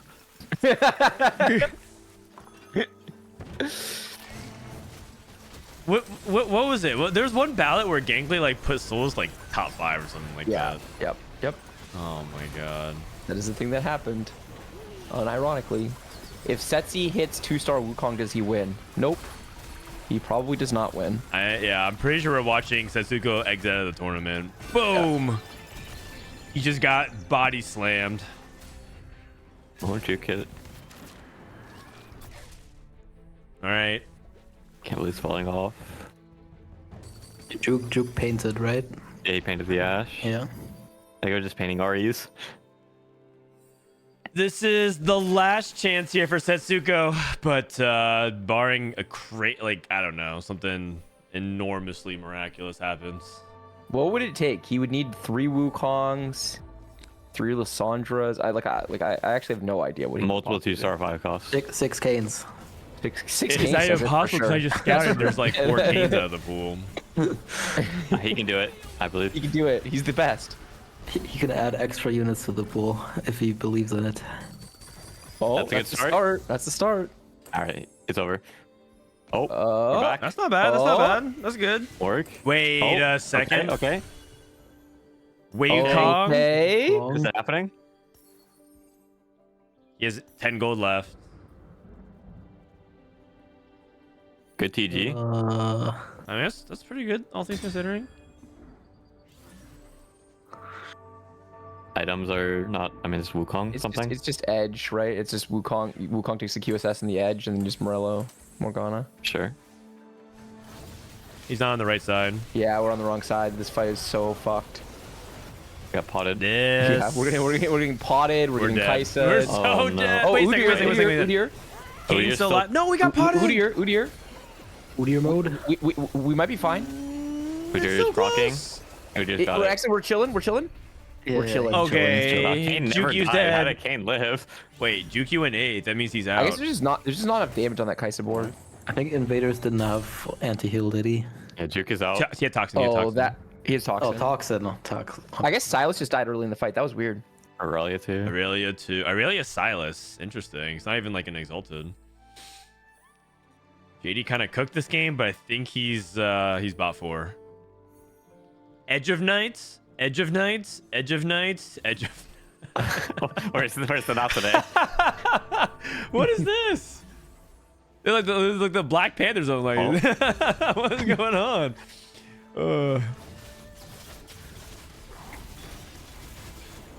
They're all next to each other too, so they're just kind of like ping-ponging each other's aggro. off. Yeah, the aggro in this fight is impossible to track. Every unit is just so confused who the target. Okay, JD's maybe dead. top 5 here. I mean, we have to get a lot more than that though. He has to go first, right? Probably, maybe second. Maybe a second can be Okay, enough. But I mean he's pulling out top 4-ish. I mean, the lobby is pretty weak. I mean Triple H is gonna win the Triples, lobby yeah. though. So he hit critical mass. Yeah, I'm not saying. I'm saying aside from this, right? It's Yeah. to dodge him basically. He has to dodge him for 4 fights. Yeah. I mean, Bruce is pretty healthy still, so Yeah. Maybe he can find his ghost. When something happens. Heavy hitters, featherweights. Heavy hitters. Whew. Man. He also has Quicksilver on his Gnar as well. Not a lot of cheese options. That Gnar is fearsome. Pine Vintage Faded is pretty good if you can get 2-star set on 8. Yeah. That's If you get 2 stars out of 8, you're chilling. Oh. All right. Well, this is it. Set versus Udyr. I mean, if we can kill this Rakan early in the fight somehow, like I think we can theoretically. Oh, it's a stun. Oh, Rakan's still alive. Udyr's activated. Our shit's dead. I think he's got it. I think we got it. Yeah. We have enough sustain on this board. Yeah. Udyr items were clutch. Tetsuko! He lives Vader's on. is dead. Oh my god. It's so close for top 3. Oh, that's good because then he can fight them and beat them. Right. Dryad Dryad emblem. emblem. Dryad Faded emblem. There's a faded emblem, so he gets to go 7 faded. But Can't believe that's not he's also, he's also faded. Oh yeah, right. He's Alright. playing faded. He's Kindred 3. Oh, Yeah. okay. Plus, there's the Dryad spat for the Gnar player. Yeah. Tetsuko's just taking it to Tetsuko's deny. denying it. Oh, Yeah. this guy's a rat. Oh my god. He doesn't even want it. He doesn't even. What? Oh, dude, the person who asked if he hits Wukong 2 is a genius. He just knew that he would hit everything, and it's fine. King 2. Yeah, that would have been 6 Dryad as well Yeah, immediately. you have to deny for sure. It's like really correct. Yeah. He doesn't. He can't spike off much of anything. All he can take is more one Wukong item. Like He sure. is playing the Gnar as well. This is it. I think this matchup is totally fine for us. Oh, it's the Ghost. ghost. Hopefully target the Kane first. Wukong's on it, but Lee is not. They're killing the R. Yeah, we're Yeah, ganging yeah, up in this this is Gnar fine, this double is team fine. situation. Yeah. Okay, easy win. Invaders getting Nard. Raiders is out. Cammy Lee Cam is also out. getting vintaged. Setsuko top 3. I mean, it's good if he can keep fighting the Gnar. He's fighting the Gnar again. Yeah. I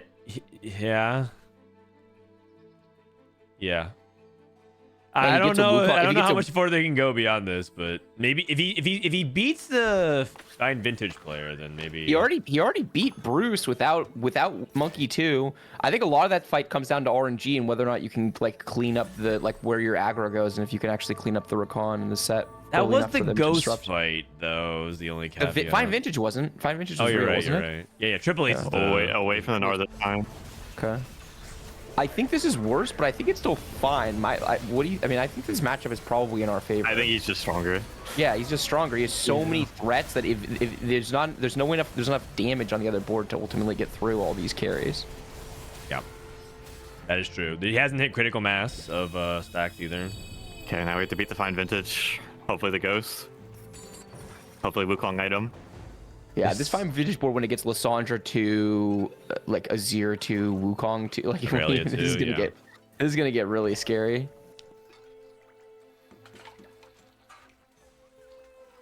He's benching the Zizarod, by the way, because it has the most amount of HP. Oh, he was. Oh, he was. Okay. Okay, it might depend on just how hard triple hits on his roll down here.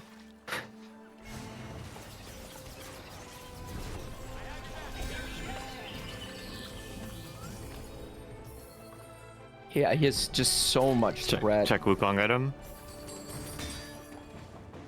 Oh. Lot. Okay, can we go back to It might be Declaw gets Rakan. He's going for Recon 3. Oh, okay. He's going for Recon 3, by the way. Wait, can we see the roll down?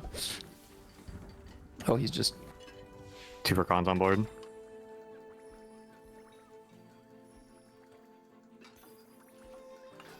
That's a pretty big hit. Azir pair. Azir pair, Ornn pair, Aurelia pair.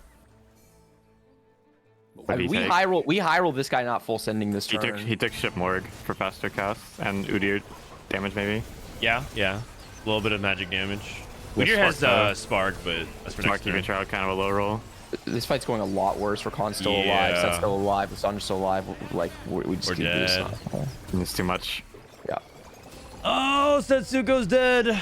And I think that's average. I think this is tournament. I think he's out. 21. 21 is borderline, I think. But like, I think it might be just under. It should be under. Triple eights. This guy's a beast. Yeah, he's playing the wildest games today. He's taking the Woksh lines, man. When everyone else is just skipping stuff, this guy is just straight up sending.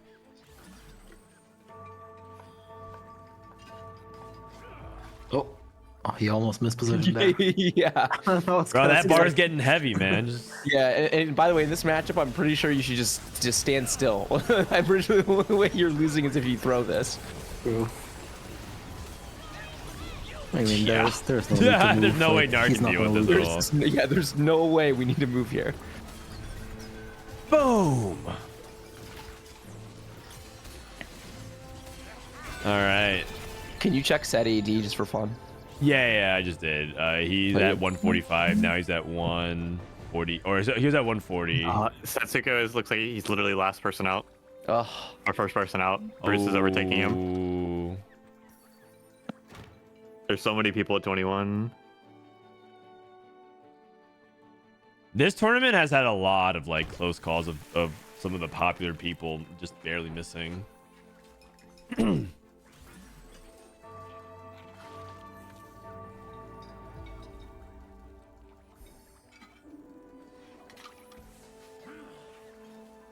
Okay, what should be the last fight of this game. Really cool game by Triple H, and also just kind of reaffirms that I'm pretty sure people are just not picking this augment up this patch. A lot of people like don't. Not that you should take it every single time, but if you have a spot where you can play it, it's really good. I get a lot of people who are like, "Man, is Fine Vintage actually like even good? You guys have it like kind of high on AT or whatever." I'm like, "Yeah, it's pretty good." Okay, on the other PC, we have a highlight of the other game. This is Dish Soap. So Bryce, there's two things. You can look at the other person who's streaming to Discord. This is the end of the game. Pokygon versus Dish Soap, which means Dish Soap should be through. Oh, Pokygon versus Dish Soap. You know what those things have in common? They are top 5 in the power rankings. Oh, I thought you were going to say they were both on my fantasy team. Yeah, but they're top 5 in the power rankings. True. Yep. Also true. Well, Pokygon just kind of dumpstered him. It's okay. And he hits him with the offensive highlights. GG. Very good. Very quick highlight. Not much to see there. So that was what's going on in the other lobby, and I think we're gonna do a score update. with Sims' sheet. If you guys want to check it out, just exclamation point scores. Okay. So, day 3. Looking at the scores, I'm sharing my window with you guys. Philip, Altanahwe, Pokygom, Triple Eights, JD Zielinski, Bruce, Babzer, and Dirsop. That is your current top 8 if we were to cut right there. Isotoma, Greya, Mismatch Socks, Malala, Relic, Plumblum, Cambuli, and T-Lides is kicking out Setsuko, Wow. Cupiditas, and VCLF. That's the cutoff. Asa misses by 1 point. Barney misses by 1 point. Invaders MD misses by 1 point. All right, how do we feel? Sag. Sag for Satsuko, but happy for T-Lights. Got it. Yeah. No one at have you guys 22 been watching points. a lot of Sox? We watched a few Sox We games. actually watched a few Sox games. Yeah, It's so cool to see him doing well. yeah. Sox top 16. That's a really cool story. Sox kind of representing the dad gamers. Actually, there are two. One of us. Slooper is also a dad as well. We get a region breakdown for top 16. Top 16. 1, 2 players from Latin America. 1, 2 players from Brazil. 12 players from North America remain in the top 16 right now. I told y'all to draft Sox. He even said do not draft him, man. You might have literally been the only person saying that. You've been the only person saying that. Yeah, looks like I want to give a shout out to me, Mr. Keen. I think he also kind of did well for the tournament relative to I think what even he had expectations for himself. If you followed his Twitter journey, he was just like, yeah, I didn't even realized like I would get this far. So well done to him. Also, Malala is back in another top 16. We're happy about that because the closer Malala can get more points, the closer he's to get to regionals and claim his world championship spot. I would love to see the world champ back. So yeah. Where is fantasy TFT located? What do you mean? Like, this is just a fantasy draft. It's just something that we do on our podcast that we did before the tournament started. I'm last, but I can win on kickers. I can get back out of the hole with kickers. But yeah, Bryce's team is clearing everybody else. Regional stats, all days, Brazil, LATAM, Brazil at 4.56, LATAM at 4.8 plus 4.565 by 2, and North America at 4.4. And NA's percentage of representation increased every single day. 55, 60, and 62.5. But it hasn't been like way out of line. Like it's been Yeah. Just slowly. And like Brazil, I think Brazil was like the surprise in the sense that like they performed like pretty well. I think like better than I think people expected. I think a lot of people put some of LATAM a lot higher than Brazil. And I think they showed up. So. Go ahead. Who's been the most impressive non-NA players that you guys have watched this weekend? I would say that Relic has been really impressive. I would say that Altanahwe has also been doing pretty well too. Even though he didn't make it, I think VCLF had his moments too as well. That was pretty cool. He played like a cool Ink Shadow game. Okay, we have to pick a lobby for the next ones. We have lobbies 1 or 2. Okay, so do you guys want to do lobby 1 or 2?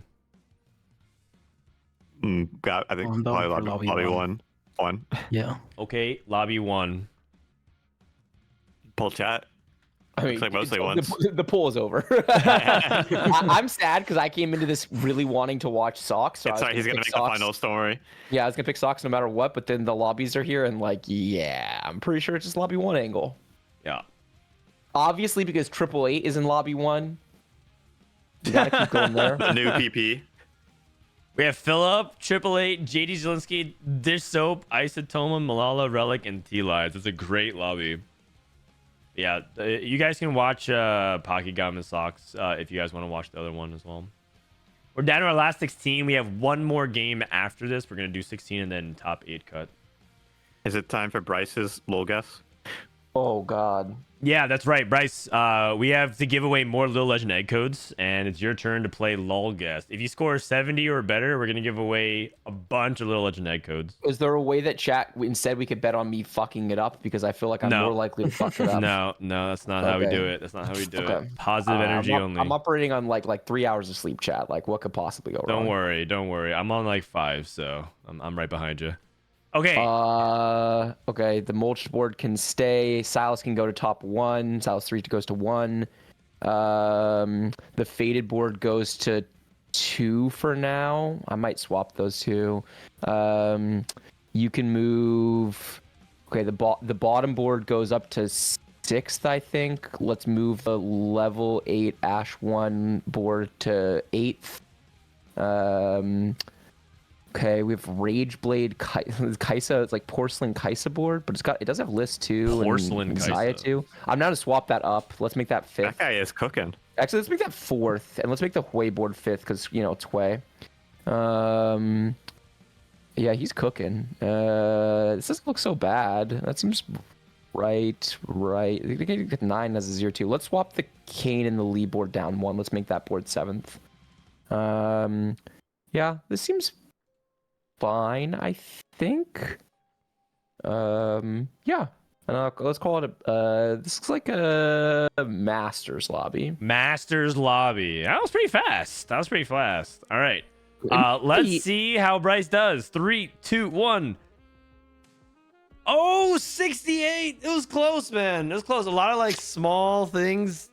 Silas lost. Silas 3 lost. Silas 3 lost to Faded. That's actually such a surprise. What?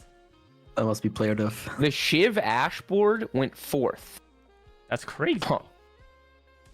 He has reinforced recruitment. And it looks like you went reinforcement, fast 9, then blood out. Yeah, clearly. Okay. No worries. Bryce, really good try. That was super close. We're only gonna give away a couple of eggs. What's the keyword? Sorry, chap. Sorry, chat is the key word. That's a good Sorry, keyword. chat is the key word.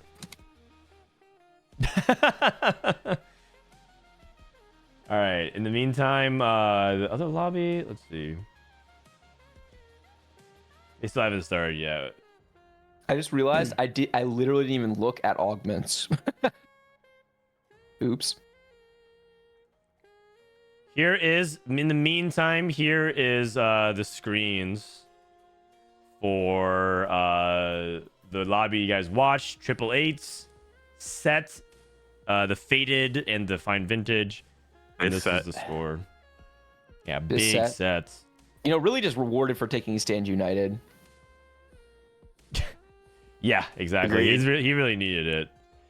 I will say that it's been cool to see today a couple of the legendaries like win, even though they're unusual. Like we saw like Irelia and other people like pair together, and like this is fine vintage, but it is cool to see other different variations of things succeeding. So, all right, 300 people plus eligible. Let's give it away. Congratulations to 3, 2, 1. Steelier Track 21. Congratulations to F. Gilly and Althenian. Our mods should be DMing you guys and dropping you the Little Legend echoes. Make sure your Twitch whispers are open. Make sure they are open. Didn't Althenian win yesterday? Oh yeah. I mean that's just crazy, man. This guy's high rolling. He actually might be just going 8th repeatedly on ladder because like that's just how his luck is going right now. I won yesterday. You can roll again if you want. Haha. Oh, okay. All right. Haha. One more time. Courtesy of Althenian. Congratulations. Atlas Chaos. Congrats. Boom. What a lad. Yeah. Agreed. All right. Okay, we are in the lobby. Let me go ahead and switch. Did you guys, Bryce, did you see what's coming up for next patch?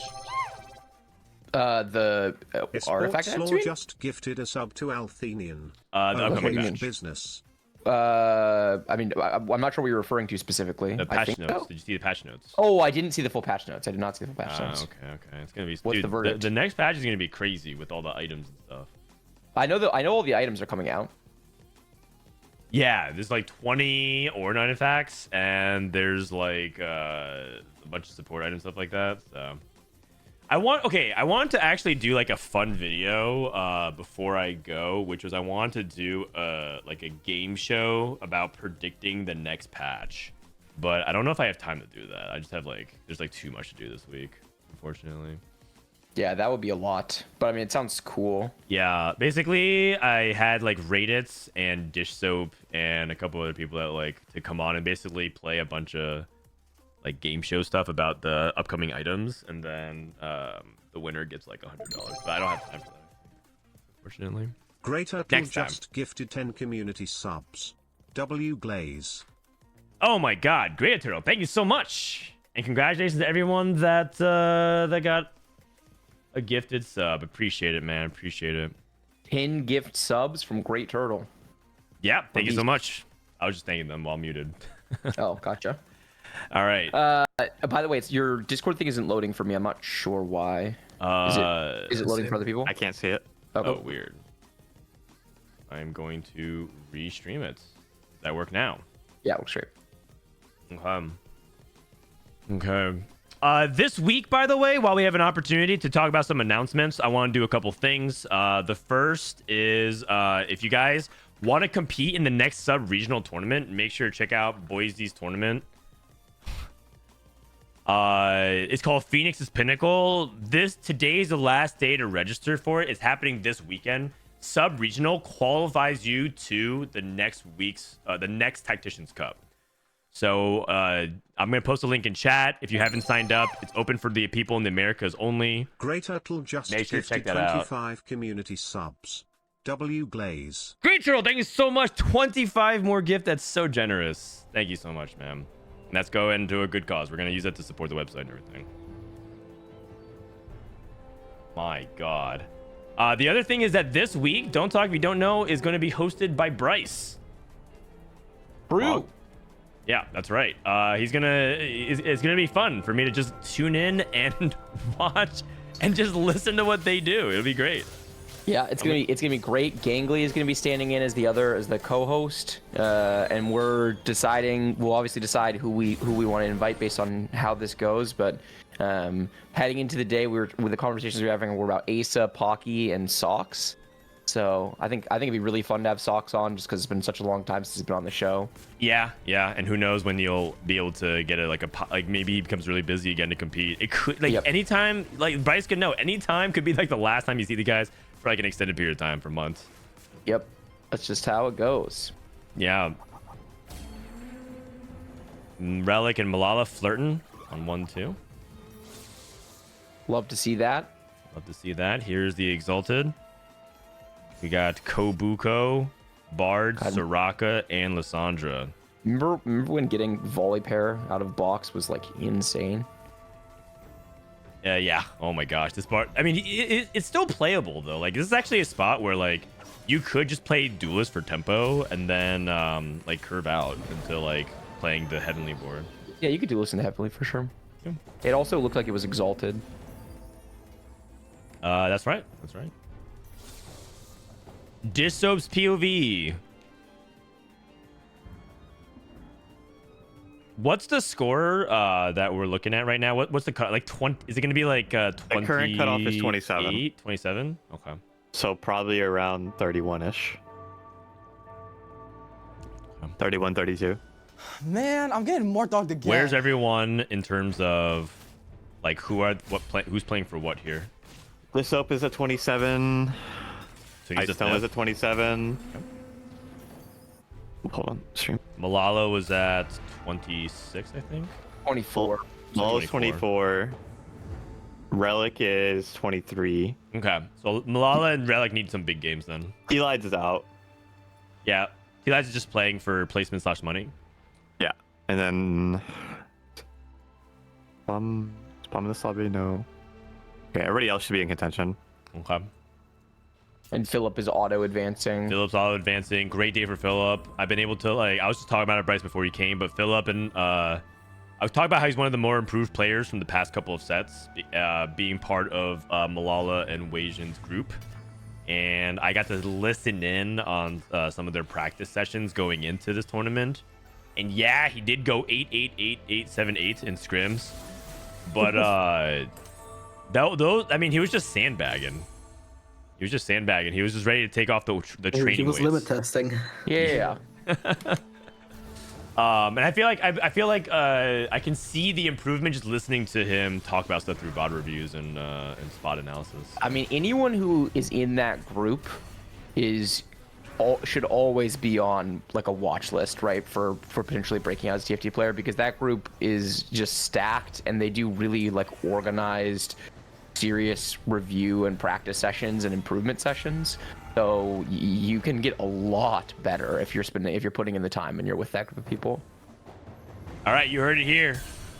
Emily Wang is on the watch list. She has officially joined the group for this set. So yeah, Emily Wang. And also be on the lookout for Jazz Latte. That guy also joined the group. 2 breakout sets from those 2 people. If you guys didn't know, Jazz Latte joined Malala and Wei-Jin Everson's group. I was like, So what? sick. That's so good. How'd you guys get Jazz Latte?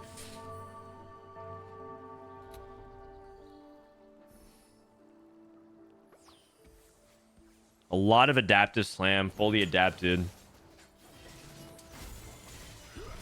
What's your really guys' like that impression start.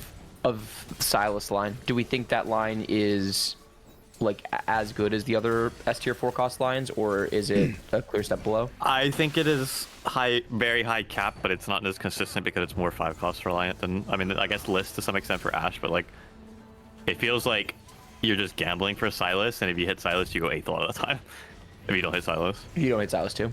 Of course, there are ways to play around that, and that's what Sox has been doing really well compared to some of the other other players. But that's what we've seen a lot of people bomb out with, is they're just tunneling on the level 8 roll down and hoping that they hit.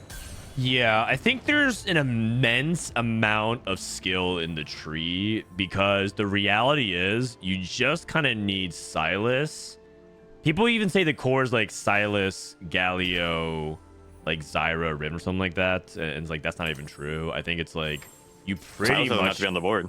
Yeah, you pretty much just have to play around Silas, and that means it's like really, really open-ended with like what you can do. We watched Sox actually deviate almost entirely away. He set up the entire game to play around Silas, never did, and just said, forget it, I'm just gonna go to 9, and then played a completely different board, and then the very like last few turns finally got Silas back in. But like I feel like stuff like that is gonna be really common with the line.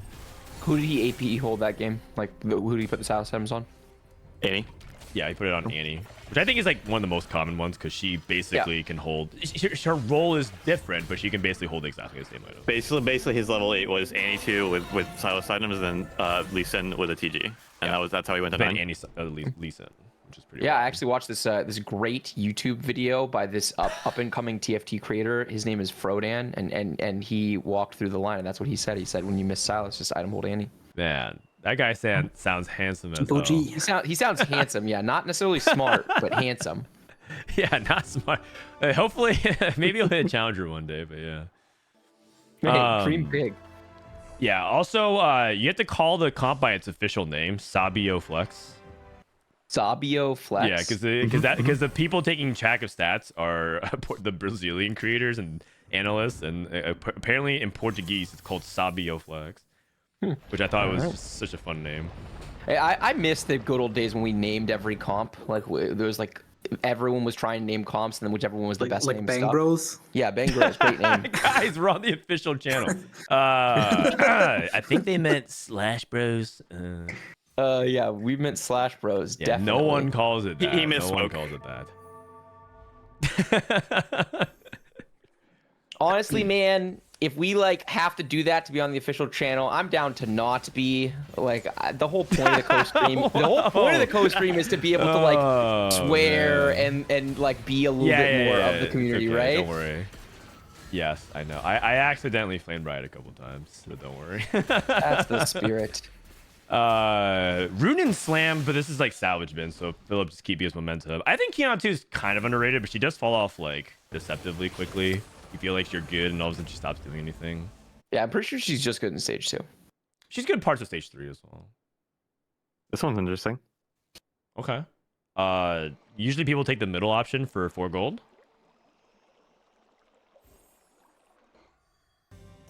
Okay, more specifically, let's look at this encounter list and see anyone that didn't take that. This one's pretty rare. I don't know if I've ever seen it in my own game. Oh, really? Oh, I've seen this one a few times. I mean, there's a few different ones that are similar to this, but not. I don't think I've seen this exact one very much. Just so Yeah, with takes the divine photo. rolls. Relic, Teching, and Fortune. 4 rounds away.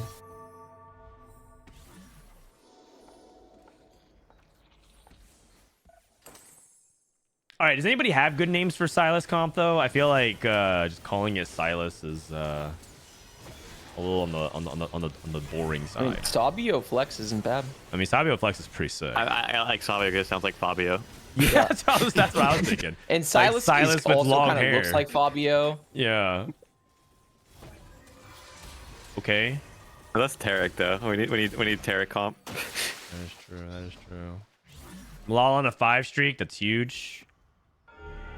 Basically, just taking advantage of Faded plus Sunfire early game. Sunfire generally not like something people are excited to slam in, but in Faded, because you get so much defensive stats, ends up being quite powerful. Like a lot of the damage is actually just a true damage of things like the Thresh. And he got what he wanted, right? He got his 5 streak. Yep.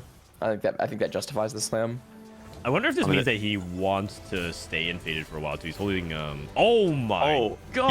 Yeah, I'm gonna say you can just play the adaptive on your front line and also go adaptive Cinder on your back Dude, line. and he gets a bow here. Just fuck it. Drop him a rod. You know, it's not bad. It's still pretty good. Still pretty good. Oh, my god. That's my goat. That's my goat. What? Average Malala shop. Average Malala That was shop. honestly average Malala sequence. You guys don't get that? Yeah, he converted the gold openers that's to shop true. pods. That is true. What? He's thinking Perfectly about not making it to make his life harder. No, he's not making it because he wants people to misjudge his board strength. I know, for sure. He's trying to deter Philip from leveling, basically. Oh, didn't work. Or you could say you want Philip to level and then you grief him because you're stronger than him. Right, Do right. you think you can beat Philip level 6 here? Probably.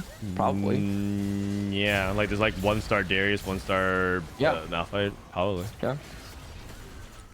Triple Eights, also one of those players who's like went to 6, hoping to get an easier win against level 5 player.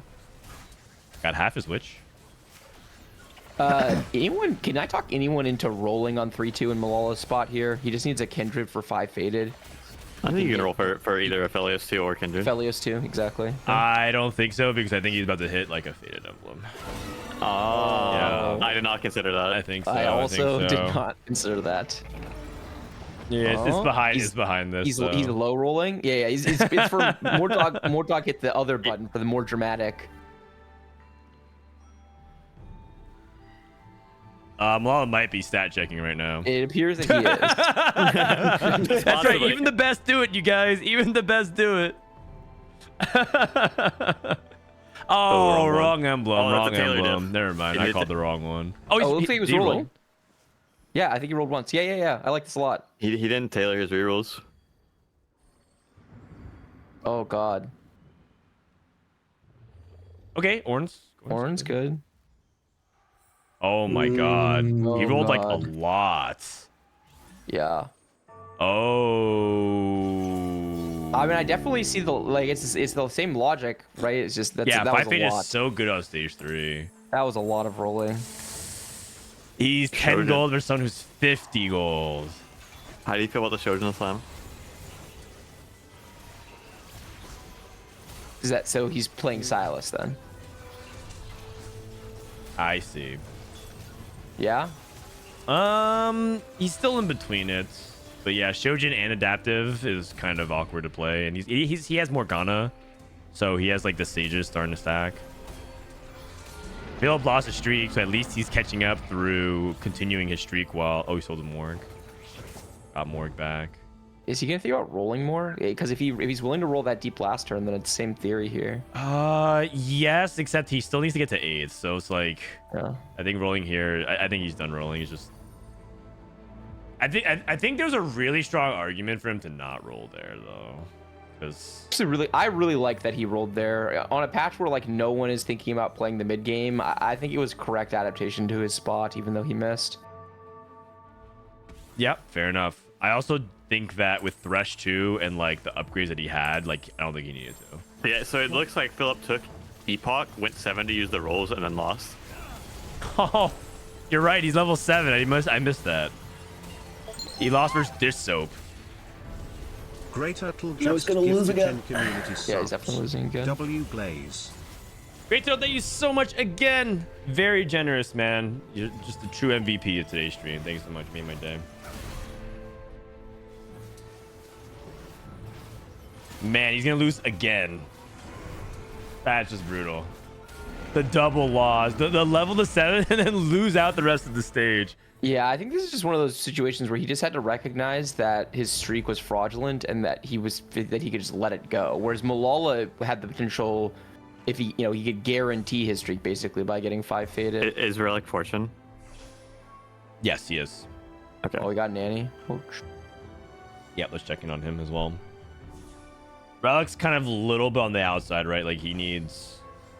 yeah, he's way on the outside. He needs to go for it. He's 23 points. Yeah, he needs to go first or bust, and he's pretty much going to be ending the top 16. The box. Come on, man. Come on now. I mean, you said it, not me. Only 16 though. He's got the 5 fortune. Yeah, he's got the 5 fortune.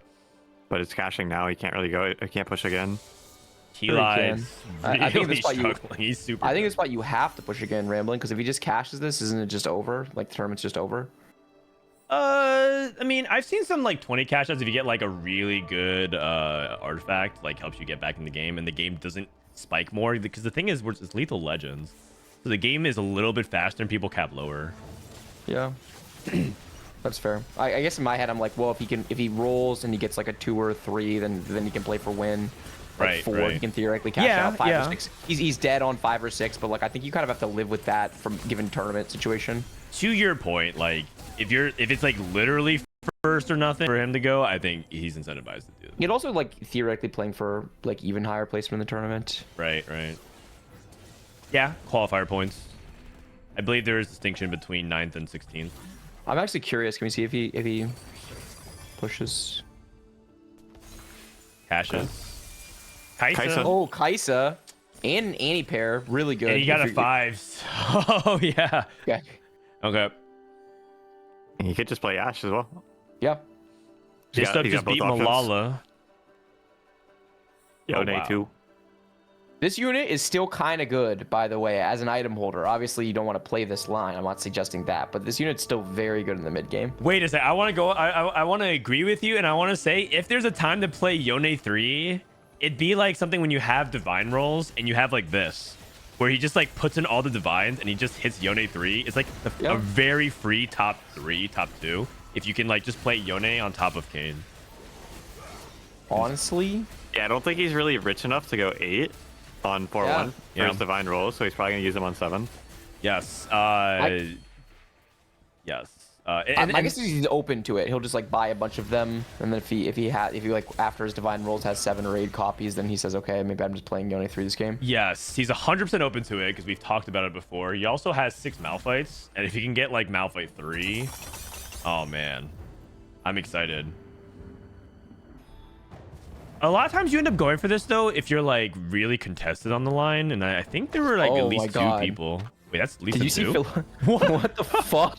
He has like no goals since What? 3-2, but he has a Lee Sin 2 out of nowhere. Okay. Where did this even come from? Nice. Wait, go back. What POV was that? Somebody took Enter the Dragon on 2nd augment? Triple Yeah. H took Enter the Dragon at That's right, 3-2. Wait. Go back to Discord. I want to see the divine rolls. Came 2 out of nowhere. What are these shops? I mean, it's level 7. That's what these shops. Yeah, but where's are. Yone? Where's the Yone? Average level 7 shops. It's yeah. like, I mean, you saw exactly why people don't roll for 3 costs. If you guys need a reason why, be like, why don't more people reroll 3 costs? You guys just watched why that is. You guys watched why that is. Enter the dragon. Okay, you know what? Dragon Lord emblem into what? Dragon Lord Silas. Is that an Loon 2 on the bench on the left side, or is it a Loon 1 on the bench? Loon 1, I think. Dragon Lord Loon. It's a little bit hard to tell, but like units that are 1-star have like a little bronze element to it, and units that are 2-star have like a little silver element to it. Oh. Like very subtle, but I don't trust my old it's eyes. super hard. Yeah, it's super hard to tell. 888, by the way, another 888 game, another Woach line. Oh, huge encounter. Oh, all right, 1 second. I love this encounter. This is the best encounter in the best game. one in the game. Agreed. Agreed. Oh, did Dan get up and do squats? Yeah, he does every time. Is this dish soap spot? Oh man! Imagine he just had Yone 3. It'd be actually sick. Do you go Reaper here? No, I don't. I feel like the 4 Reapers in high enough value, but He's committed to the line. I'd rather take. Oh, is he going for it? I'd rather take healing orbs. That's what it is. Okay. He gets to complete a cane item in a turn. Oh, Relic did not hit. I hit Annie, but not Ash. I mean, he hit Boiling Listen, Point. Yeah, I mean, listen his ear. Actually, his board's pretty good. Yeah. Just not Ash. Sage for Toma, 888s. This guy's Bro, cooking, he's man. playing This Umbral guy Enter is the the Dragon fucking Flex. greatest. What is going on, man? This guy This guy is trying to apply for the next season of Master Chef. This is, yeah, I was gonna say, this is like a fucking Michelin star chef that like only knows how to cook. Like he fucking can't, this guy can't make a cheeseburger, man. He's incapable. Oh, it's like the episode where they only have 30 minutes and they always make like some of the impossible dishes. Yeah. This guy's making fucking risotto out Risotto here. in 30 minutes. He can't do it, man. This guy cooked, but we're staying hungry tonight. This spot looks so bad. If this guy top 4s, he's the fucking greatest. Philip took Dynamic Duo, and what looked like either hit Irelia or Lysandra. Exalted. Okay, 4 Duelist Exalted. Wait a second! I talked about this with him. Oh, never mind. This line specifically? No, never mind. I talked to him about something else. Oh, okay. But it's like Philip didn't ask me for help except for 2 situations. One of them was asking about an item thing, and one of them was asking about an exalted thing. But it's not this game. If it comes up, I'll share it, but not this game. I like it. There you go. Dish sub going up against the Lee Sin 2. Dude, Philip got Giga bailed out by this Lee Sin 2 that he hit without rolling. Yeah. I mean, both players, like Malala hitting the natural Thresh 2 and Philip hitting the Lee Sin 2, just like frame so much their early game. T-Lies is dead in last place. Wait! 2-star 3 costs? There's no Yone. There's no Yone! There's no There's Yone. no Yone! What? Wait, there's an Loon for impossible? Wait, oh, he didn't. Oh, he tip roll out. I was gonna say, I thought he was gonna take the Loon. Oh my god.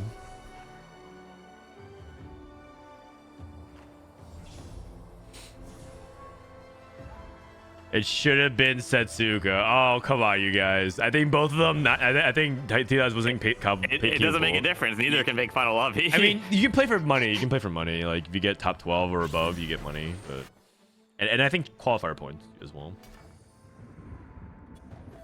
JD hit Ash 2.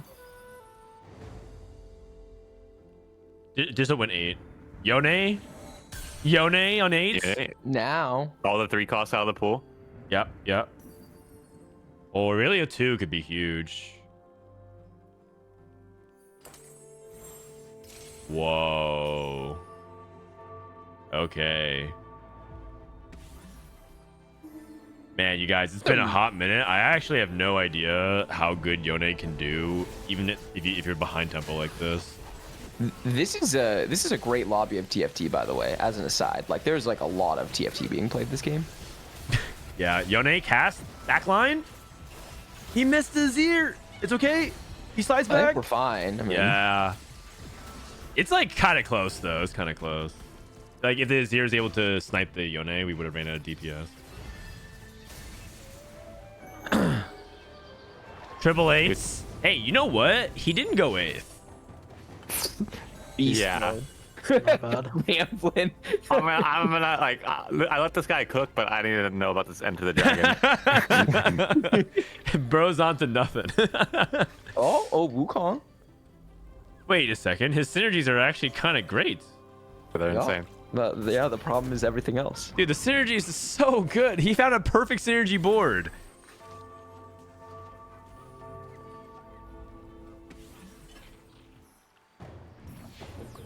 Yeah, I don't know exactly what happened and transpired for him to pick Enter the Dragon, but this is the end of the road, I think. Wait, it is Syndra 1. It's Syndra 1. There's a Lissandra on the other board, though. Yeah. And we have Enter the Dragon carrying a Silas and a Loon. We Yeah. have 0 augments. Yep, we have 0 augments. Hey, that's the support item. Hold on. Balloon. What do we Hold on. Hold on. Nah, Hold on. we're dead. Two Someone people says- dead. Relic Someone streaking. says sacking a gold augment is fine. I do it all the time in Diamond. Mm-hmm. I'll keep that in mind for my next little guess. 3-star Mumu on the table for Relic. I have not seen 3-star Mumu mainly because there's just not. It's not possible to hit 3-star Mumu given how many people are playing Porcelain per lobby. That'll be cool to see. Relic has high potential, especially if he gets a Porcelain emblem to like to potentially like land in the top 2. Yeah, I mean, I will say is that with all the cookery, the overall power level does feel kind of low, right? Like Philip is full win streaking with a solid board, but I mean he has no combat No augments, augments. right? And, Oh, that's okay. and he actually. full win 3. streak- I mean, yeah, why not? Yeah, it's okay because if you hit 3-star 4 cost, unless Yeah. they hit a 3-star 4 cost, it's not gonna be the same. He's waiting. This is Disso's board. Disso Also- didn't hit Yone 3. What is this? Dude. Also 3 streakers this stage, by the way. He's holding Yone. What a rat! Philip held one Yone, man. I feel like there should be rules where if someone plays a line that is already giving you EV, you're not allowed to grief their units.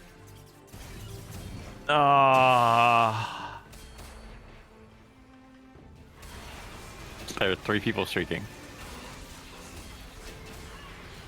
Yeah, that's right. Relic beat the ghost, and then if JD wins here, which he does, there's still 3 people streaking. What?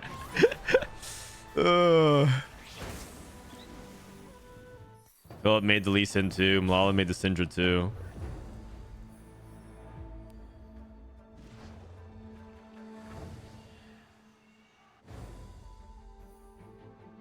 I mean, Philip's in the driver's seat. He should be winning this game. JD. Oh, Yone 3. Yone 3. Oh my god, just hit. Yeah. Oh, he's gonna Hui print the Malphite 3 on the way. Malphite 3. I love this. I love this.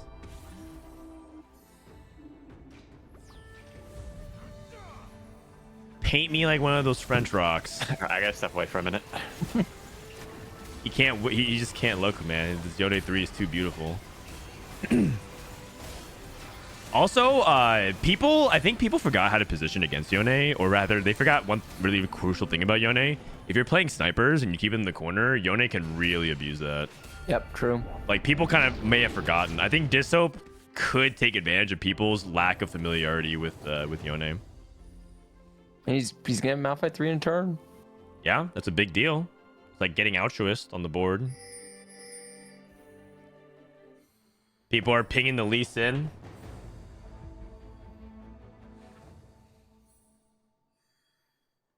Someone said Philip lost to Relic. Why is that surprising? Philip has no combat augments.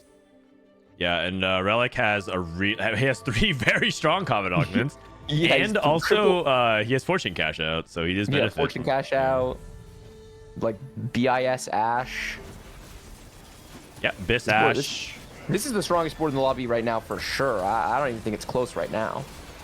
There's a possibility if he doesn't position well, Dish Soap snipes Ash on the second cast. That's true. That's a good point. That's he really loses all his DPS. But yeah, there's a lot of backline carries in this lobby, by the way. Like very few boards are playing around straight melee, right? It's just Soap and Philip. So and you position against them both differently. Yeah, you do. Because Yone is the dasher, and Kane has to go through, or at least has to go through the front line. Yep.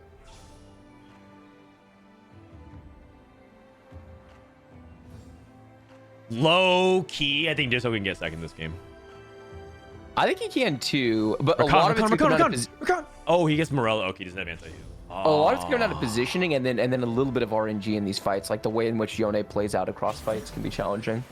Wait, Dish Soap fought this entire game without anti-heal? That's wild. No wonder it's been so much harder. Malphite 3. Huge. Gets a huge spike in amount of resistances across to the whole team. Philip's still biding his time, racking up the he's gold going count. 9 or going 10. I mean, he gets to completely remake these items too. I cannot wait to watch Philip's transition. It's gonna be a really tough turn. Yeah, he's got the Epoch, and this is a good time for him to play. He's got Epoch, he's got Salvage Bin, and he really wants to just manipulate this board and play around legendaries. Oh, dude, it just died. It's okay. He has just enough DPS left over, because now it's like the Kane cleans up. Nice.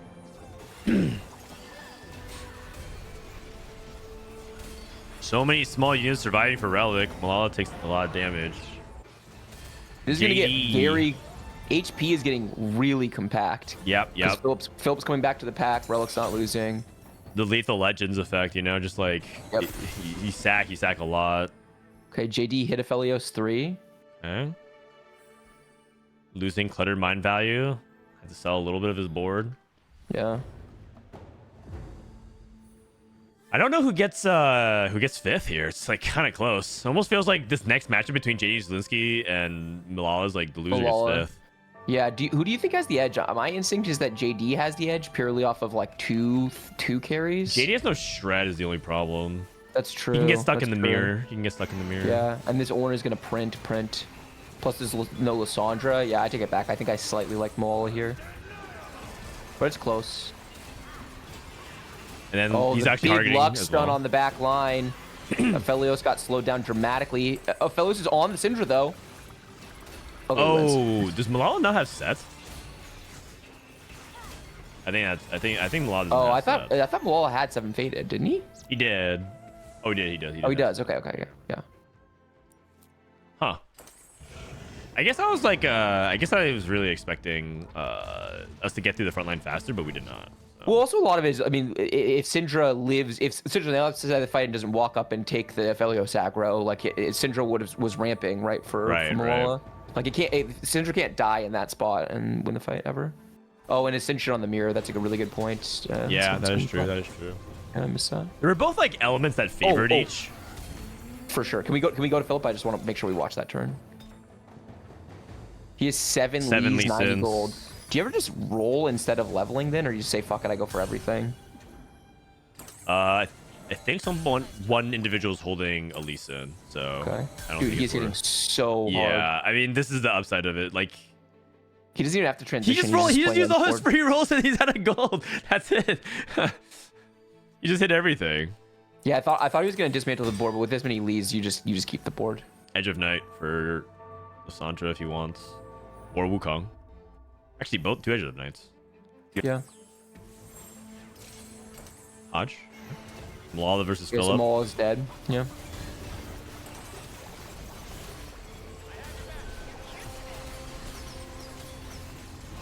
Which means Malala is eliminated. I believe he is, but he got top 16, which is a good result, and he's able to keep putting up a few top 16s. That's good. Dish Soap top 4 with Yone reroll. Wait a second. What a beast. That probably Wait advanced. a Kane second. reroll? Oh! Sell Yone? Sell the Yone. Sell the Yone. Okay. Aw, he's not doing it. Sag. Oh, and he's playing Philip. I'm pretty sure Kane 3 wouldn't. If he sells Yone, I'm pretty sure he would still lose. Yeah, given the rest of the board quality, it's just too low. I mean, I think he should be happy with the top 4 with Yone. I mean, no one's rerolling For Yone in sure. this tournament, and the fact that he did is pretty good. And the spot where he committed to it, he could have got the game could have gone way better. Like, what if he hit more Yeah. Yones on 4-1? 4-1. Like, what if he gets Yone 3? You know, towards the late stage 4. Like, very very doable in his spot. Yeah, and he gets to 9, and then caps out to much higher. I think that's a good 4th from Dish Soap. Yeah. So Relic's still winning, but can he deal with Philip's board is the question. Well, thank you for the raid, buddy. Good job on a great tournament. Oh, it's a Malala raid. Ash 3 on the table. 6 Ash. Okay. I mean, everyone has 3-star 4 costs on the table. What about 3-star 5 costs? Yeah. Oh my god, you're right. You're right. Philip and buying units in his shop and selling it, that's to try to put them back in the pool because anything in your shop can't be seen by other people. Relic is just holding everyone's units. Wait, he's holding his units. Oh, he's holding the Lee Sin as well. And Yeah. the Kane. Like, he was just holding other people's units.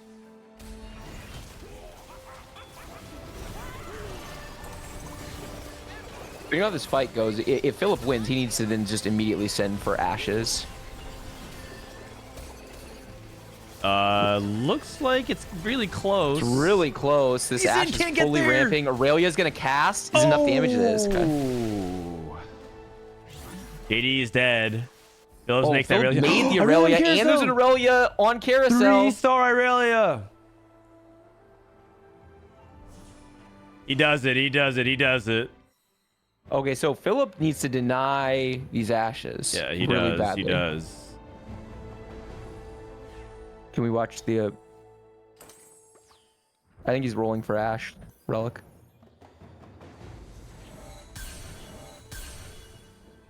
Okay. He's found 7 ashes. 8. Uh-oh. I'm getting nervous for Philip. Okay. It doesn't We are look like chilling. it. We are chilling. Philip has 7 Aurelia, 7 Lee Sins. Oh, man. That last fight was close, and Relic has improved. Yeah. The thing about it is, like, they're Okay. spending so much time rolling that he didn't improve. He didn't maybe fix positioning. It I wonder if looks Philip like- took advantage. It looks like Relic is winning this fight to me. Relic got a lot stronger. Yeah, he got materially stronger. Okay. Last fight potentially here. Philip Yeah. can take a narrow loss. It's so weird because they're both rolling for different stuff. Yeah. They're rolling for different tiers of stuff, too. Like, Phil's rolling for Yeah. 5 costs. Okay, he can't sell his Lee Sin. He can wait and then sell it at the very end. Oh, he gave up on the, 6 so he can sell it now. Wukongs. 6 Wukongs. Okay, he tried. 4 Heavenly, 4 Duelists, Exalted. Relic needs to reposition this list. He needs to get better early list value in this fight. Okay, switches sides. I think he's going for the Amumu. Did he get it? Nope, He didn't. he didn't. Relic swapped. Oh, he's wanting the Ornn? Oh, Ornn didn't cast. Oh, that's big. That's so lucky. That's so lucky. Well, not lucky, but actually calculated. Yeah. Because he has 2 mana items on it. Neeson already has Ash aggro though. Let's He's gonna go go the down. auto. Lee Sin shields.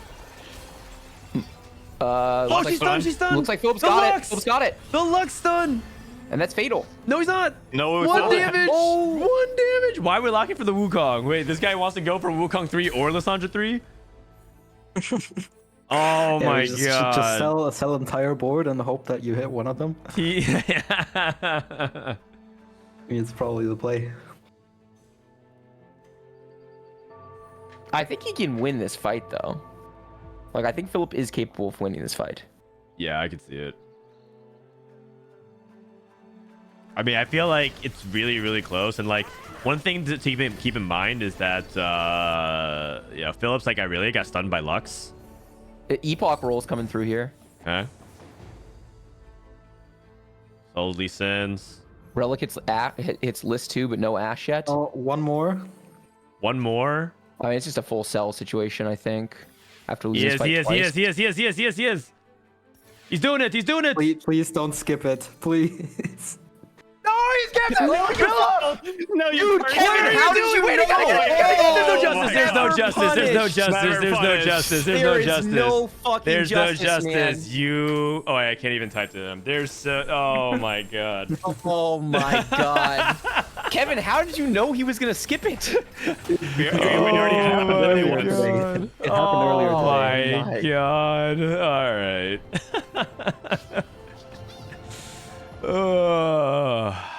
Oh my god. That actually might eliminate Relic, by the way, because he was 23 points, and that gets him to 30. Oh, you're right. There's a possibility that's the case. Okay. I think that might be it for the game. Everyone else is out of game as well, so we're gonna go ahead and pull up the scores. In the meantime, we actually have a highlight from the other lobby. Take a look. This is called this is just the end of the last lobby. Pakigam top 4. Altanahwe versus Sox. Sox top 2 alongside Altanahwe. Sox playing Ash, going up against Invokers. Oh no, going up against Kaisa. It's Kaisa. Yeah. Okay. Isn't Sox like way stronger? Sox looks way higher cast. His front line is down though. His front line is down. Yeah, but Azir cast again. Azir cast? No, it didn't. He just, dude, that wind up on Azir is brutal. Yeah, it takes forever. It takes forever. Dude, Sox final lobby though. Let's go. Final lobby. All right. So without further ado, this should be, if the scores are all correct, we're gonna go ahead and hit refresh one more time. This should be our top 8. Currently, our top 8 is Philip in first, Altanahwe in second, gapping. It's a two-horse race right now. Pakigam, JD, and then Babzera, Mismatch Sox, Dish Soap, and Triple Eights. Wow, Dish Soap with that top 4 squeezes in. Triple Eights, despite going 7th, gets in. And then for Bruce, Greya, Relic, and Toma, they are the ones missing out. Malala, 28, very solid, kind of in his own zone here. Cam, Plum, and T-Lies, they didn't really have a chance, but going 7, 8, 8 is not going to do it. So good tournaments for anyone who made top 16. Really good tournaments. Really good tournaments. The first thing I noticed, 6 NA players in the final lobby, 1 Latin America player, 1 Brazilian player. Oh, who had that? Do you have our guesses thing? I do. I mean, I don't have it like right this moment. I can look it up in a sec. I just want to make sure to cover it because I have like some graphics I need to show as well. This here's the winning comp from Philip. Irelia 3. How many 3-star legendaries have we seen this tournament? It's actually crazy. We've seen so many. And then here is Philip's board where he wins just with Irelia 3, like up against Relic, who fought so hard with that Fortune cash out. But one thing to note is that Relic still wouldn't have made it, I think. If he got 1 extra point, he would have been at 31. He still would have missed. So hell of a run, but it's all good. It's all good. Great Turtle just gifted 10 community subs. Great Turtle is on a win streak. Great Turtle, thank you so much, man. That's very generous today. Thanks for making the thanks for supporting the Costream, honestly. Big time supporter, appreciate it. Philip doesn't deserve to be first. You wouldn't say that to him at LAN. That's all I'm gonna say. All right. Okay. We want me to check the draft? Oh, you don't have to. I was just curious because I can't remember how much everyone predicted in terms of NA versus other split. Understood. So there's only one final lobby. We're gonna join in, I think. Dish Soap. Oh, it's probably not this lobby. So if either Philip or Altanahwe go top 4, it's over, or top 3. If either of them go top 3, it's over. That's correct. Philip and Altanawe have a Top four. Top four is have already a enough. 4-point lead. Oh, okay. Yep. So if they got fourth, if they both get fourth, then it's only them two that can win. But if they both like go like 7-8 or like 6-7, it's very possible for someone to jump over them. But the only people that can are Bab, Zera, and Sox. Dishope can't win. Triple A's can't win, I think, because it's impossible for both Philip and Antanohe to go 8th. So yeah, we can drop a prediction. Who wins the cup? Right now, there's only basically it's Philip, Altanahe, and then like Pocky / JD are the only ones who can. I guess the 5th option is none of the above, which is very do very 4 unlikely. and then anyone else.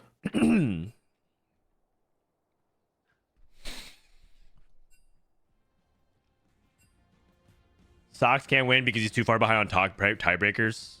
Oh, you're right. Tournament overall points is a tiebreaker. So Sox has can't. the tiebreaker. Babzera has a good tiebreaker. Actually, in fact, Babzera has the most tournament points overall right now. Tied with Philip. That's very impressive. That's sick. He's definitely a player that caught my attention for sure. Very consistent day. Very Same. consistent I had never heard of him before. I mean, I've seen his He's username popping off. basically, but that's about it. Hockey Gom also second in tournament in points, 105. I mean, you're looking at Bryce and Frodan are 2 big-time Pocky Gom Glazers. Oh, huge. Although, God, I'm so happy when Pocky's in form. That was actually my only part of my draft strategy going in, is that I was going to have Pocky. You could have picked me up to 50. I didn't give a fuck. yeah. No, Pocky, it's really cool to see him do well. Also because there was some doubt around whether or not Pocky could do well in this kind of environment, because like on the low, Pocky's kind of like known to be like people like think that he's more of like a re-roller, and I'm just like, I think you guys are really underestimating this guy. Dude, Pocky's like origin story is one of the original master chefs of TFT playing around 4 costs. Yeah. So we got Pocky, we got Philip, and Natsunague, who can actually win. I would like to see Philip win. That'd be really cool. We actually had him featured on a previous podcast episode as well. Right after he did well, and I want to say the Heartsteel Cup. You see the chat? Well played on Irelia 3, Philip. I skipped one. Oh, I saw. Don't worry. I saw 2. Sorry. I was going to say, like, at least he apologized. All right. We have, I mean, let me see how many little legend codes do we have to give away. BRB. Okay. I think, what about skins? We can do that, right? I think we have time for like one more giveaway, but okay. So what's up? I just want to answer Sox. He's asking in the chat, what's the prize for top 4? I mean, 4th place is 800, and then you qualify for the next cup. You qualify for the next cup without having to play a ladder if you get top 4, Sox. Top 4 gives you $800 plus an invite to the next cup. So a little bit of a couple week break, I suppose. This is what's at stake, you guys. This is what's at stake. Okay, we have a couple of Little Legend skin codes to give away. Ramblin', I think you should do the honors for the last one, the last giveaway for this stream. All right. Okay, while we have a little bit of time, you guys.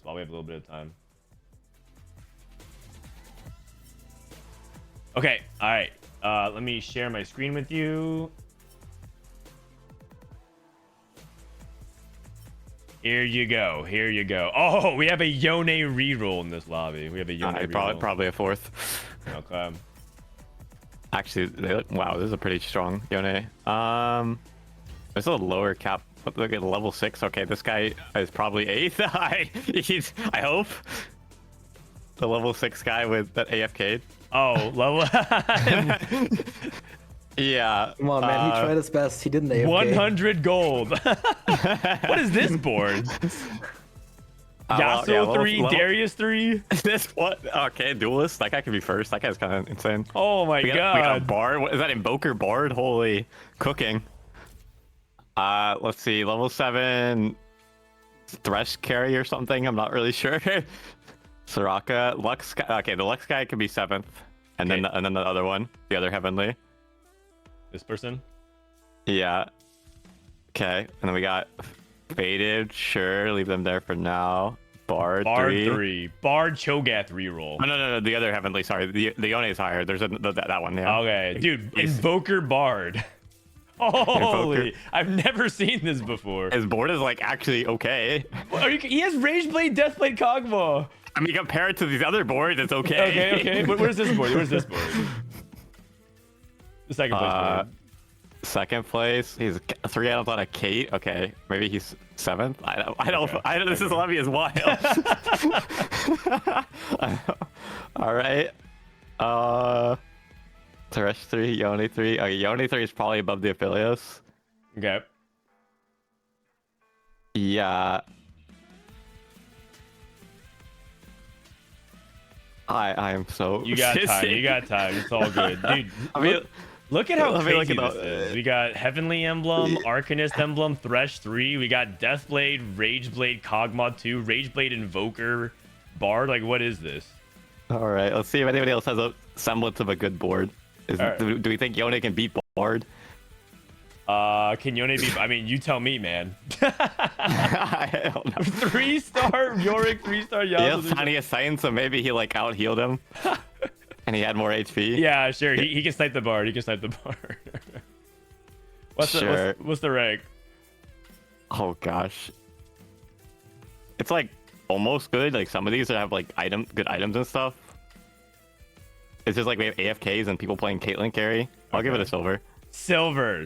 All right, are we good with this? Lock it in. Yeah, sure. If Ramblin scores 70 or higher, we're giving away some Little Legend skin codes for Galactic Shisa. 3, 2, 1. 87. Dude, let's go.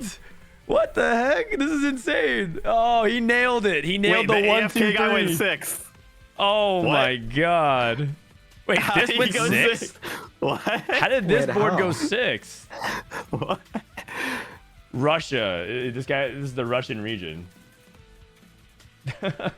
Yeah, he got his 100 gold challenge and he's out of there. Oh my god, that's so wild. How did he get 6th? I have no idea. All right, we have the winning codes. What is the keyword? What is the keyword, Ramblin? Yone. Yone is the keyword. We got 2 more we're gonna give away, guys.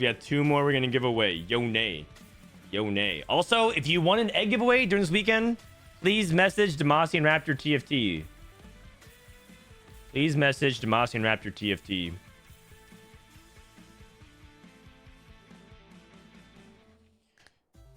All right, man, Ramblin'. I think your average score is like in the 80s. Like, I don't understand. I got all 3 ranks right, which I feel like is the huge thing. It's a lot of points. They need to nerf that. Agreed. It's so hard to tell because of different servers. Not really. You pegged it, man. You pegged it. This is amazing. Yeah, I know all about RU Silver. Yeah. Ramblin's secretly a Russian plant. Okay, we got almost 300 users eligible. Ready? We're gonna count this down. 5, 4, 3, 2, 1. Congratulations to Skyhawk634 and Alterog. Thank you for subbing. Congratulations to the two of you. All right. Either keep your Twitch whispers open, or the moderator will DM, and so the moderator DM you, or DM the mods, so that way you can get the codes. I never win these things until today. Also, this long break is resetting ad timing, so I'm just gonna go ahead and take it just to be careful. Do this IRL? No. Pedro? Oh wait, we already took an ad break. Never mind. Good. I don't understand the Pedro meme, but someone says it has to do with Cadril because he's like a raccoon or something. Okay. In the meantime, I guess we can talk about roadmap. I'll talk about some other stuff around this tournament. Man, I'm getting more dogged again. If you're having fun this tournament, thanks for tuning in, everybody. Thanks for everyone who rated and is having fun. We have Tacticians Cup number 1. It's April 26th. That's currently, like, you are currently here.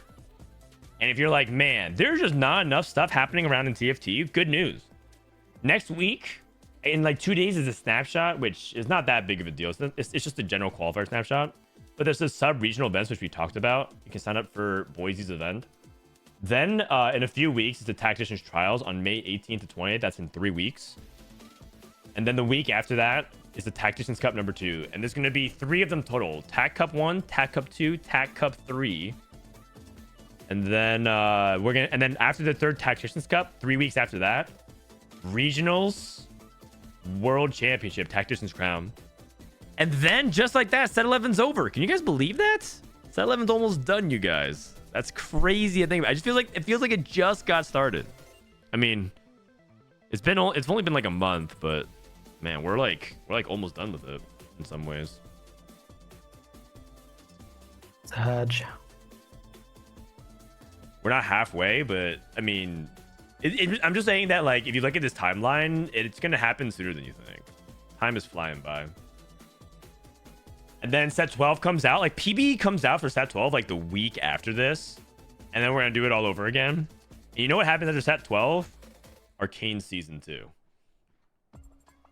Everyone thinks that Set 13. I have no idea what's going to happen in Set 13. But if there's nothing that syncs up with Arcane Season 2, then I don't know what they're doing over there in the marketing department. Oh, I mean, surely there's going to be a lot from Arcane in there. Yeah. I'd be extremely surprised if there wasn't. All right, looks like we got okay, we're going to remake the lobby one more time. Great Turtle just gifted 10 community Specters can't join, so they're pinged on Discord. Glaze. Great Turtle, thank you so much, man. Thank you so much. You're so it's so generous today. Thank you so much, man. All those sub costs and stuff like that, they're just going to go to funding TFT Academy. As you guys know, I have a website that I run with Dish Soap, tftacademy.com. Wait a second, we have a homepage. Woo! I didn't know that. We have a homepage now. Oh, sick. Anyways, right now we're hosting everything, just like Dish Soap and I are paying for everything alongside Kite.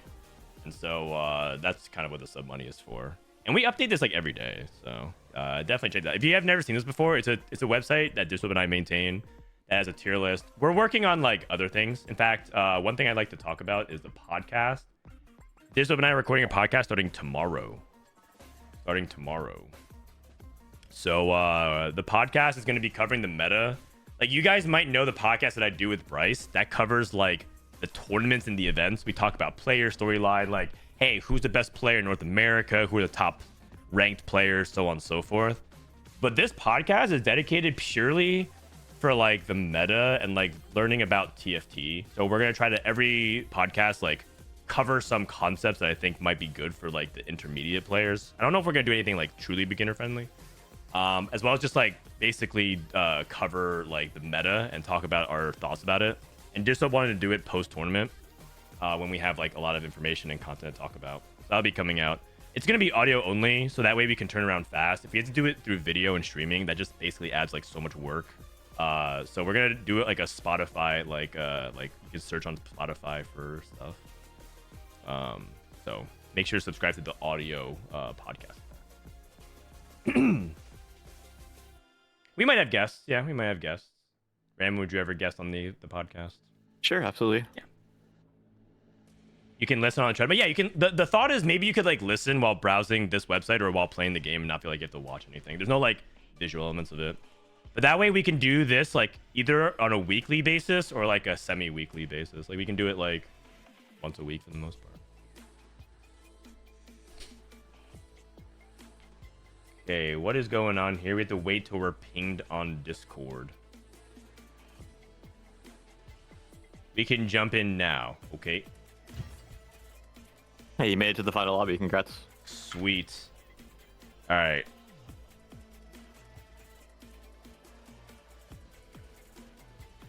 have to reset the ad timer now.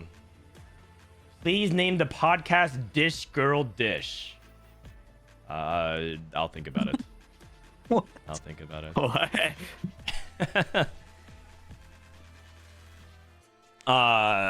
So Kevin, how's everything going with your esports org, by the way? You own a TFT esports org, right? Yeah. Called High It's Rollers. going pretty good.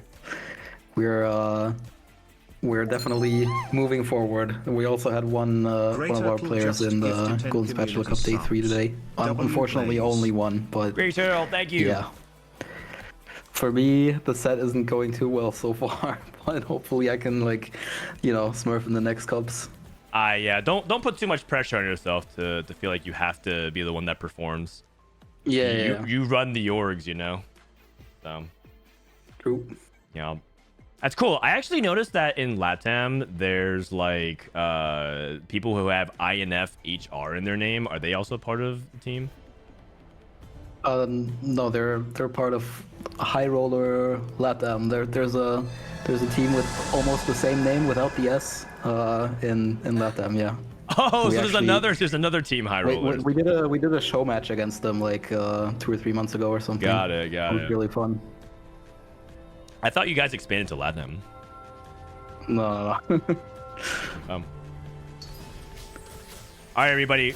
Welcome to the last game of the day. This is the final lobby. We're going to start off with Artifact Anvil. There are 4 players that can win this tournament. We have Altinahwe and Philip currently tied first in points. Babzera also has really good scores, as well as Pakigam. Those are the 4 players that can win. Everyone else is playing for a top 4 spot to come back for Tactician's Cup number 2. Am I that's correct, right, Rambler? Mm-hmm. Okay, sounds good. So you're not only playing for prize money, but you're playing for that qualification, and even more important than that, I think, is that you're playing for qualifier points. So already making it to the final lobby is really good, but qualifier points are what are going to determine who makes it to the event after the 3 main cups, which is what would be the equivalent of NA regionals in the past. Yes, that is true. What's it called now? The Golden Spatula. Right. You can call it like a GSC, something like that, but I'm not sure. Actually, because GSC is like the EU Cup, right? The EMEA Cup. Yep. Okay. Are there anybody that wants to pop these anvils before 2-1? Does anybody do that these days? Yeah, so it was a lot more common last set when headliners were a thing and you wanted to see whether you could pick up a headliner, whether it was worth it. We saw Malala try to pop an anvil before the augment. I don't think we ever found out whether it actually works, whether you can pick up your, choose your augment, choose your anvil after your augment selection is up. So right. I'm curious if we'll see that again or if anybody will pop it before their augment. Right, like sell this anvil, look at your augments, look at your board, and then click the item or something like that. Yeah, I'm not sure how that interaction works. Sox lost. He lost What? at 2-1. Oh my god. What? All right, scoreboard scrapper. Scoreboard scrapper value. Scoreboard scrapper. This guy's a genius. This guy is a genius. A genius? This might be the best play of TFT I've ever seen. Oh my god. Oh, dude, there is no way. Oh my god.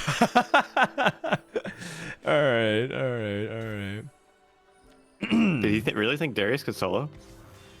Clearly. I mean, everyone talks about how Darius is the most OP one cost, so he probably thought surely he can take it down. But no component?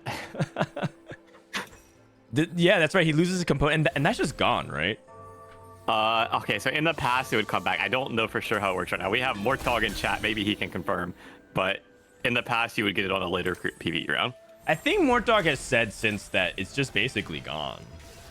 So he's just down a component.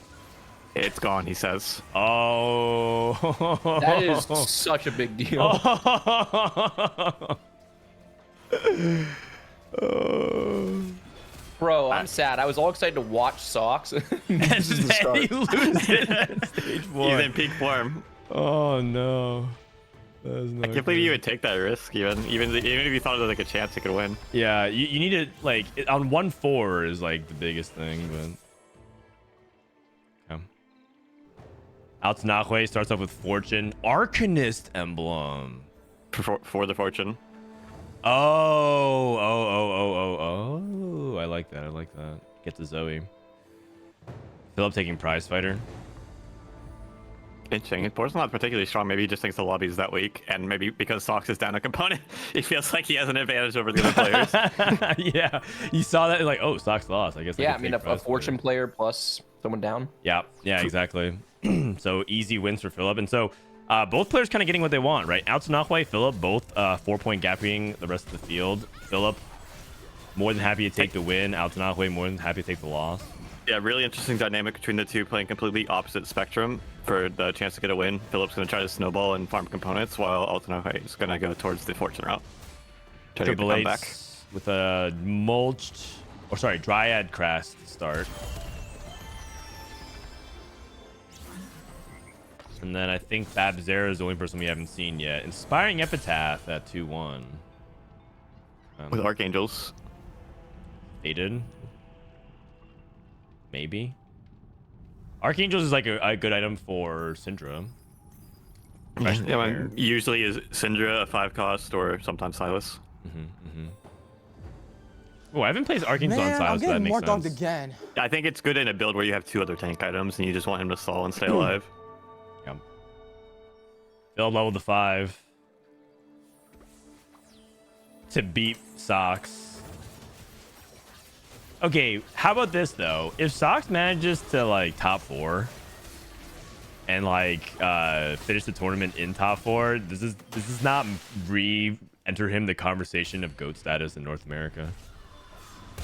I'm down. I mean, Malala right now is like right there as like the only person that I think people consider at the moment, but I don't know if Malala's losing on stage 1 to Scorper Scrapper into top 4. Truly 10-head tactics. Oh, is Malala the only person we're considering for GOAT? I thought, doesn't GOAT mean all time? I'm very confused. Oh, I mean, I'm pretty sure like it's like I don't know anyone else that can actually hold a candle for that. Set 10 is like the most competitive, and it was like the highest amount of stakes, and he like cleared. People measure off the peak of performances, right? And so he's going to make it back to another world championship anyways for regionals. And so I don't know. I am, but maybe you could argue PvP play. It's the GOAT set, but I'm not sure I would go beyond that personally. Sox pivoting into Fortune. Yeah, we have Fortune v Fortune, and he has scoreboard scrapper value on his board, so he's going to be a little bit stronger than the other Fortune player. Main broadcast would have shown JD by now. Facts. All good. Prime Ashme would have qualified for the Tactician's trials. Since we're spitting facts, you know, we're taking turns spitting facts.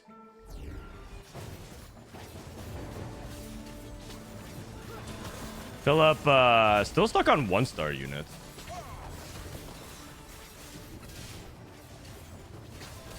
He was able to get his 3 wins at least to get the first component, even if he can't win this one. I don't know actually. The belt. Oh, the belts. We're ticking. Is it enough? It's so close. Oh my belt diff. God, the belt diff. Into the encounter. Huge. 4 for euros. Okay, maybe you use these to get a streak.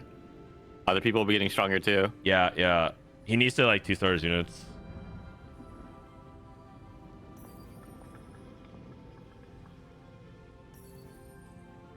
These rolls are so hard. They're not hitting anything.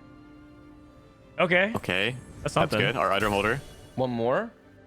Jax 2. Switch to the Bordens. Yep. Nice. And a Teemo pair, which can be nice to pick up soon for 2 stars. And he gets to free up that belt. So if he gets Rod, he can Morello Teemo, which is gonna actually be. He can cheese belt again. He can. Pocky has Thresh too. He has a Lee Sin. Oh, you're right. He has a Lee Sin. Easy win versus Sox. He has Goldmancer though. See if Philip can win versus Dish Soap. Dish Soap, Pretty similar board, but more 2-stars. Riven 2, Garen 2. yeah, the Thief's Gloves. The Thief's Gloves advantage is huge. Wow, not even close. Just got smoked.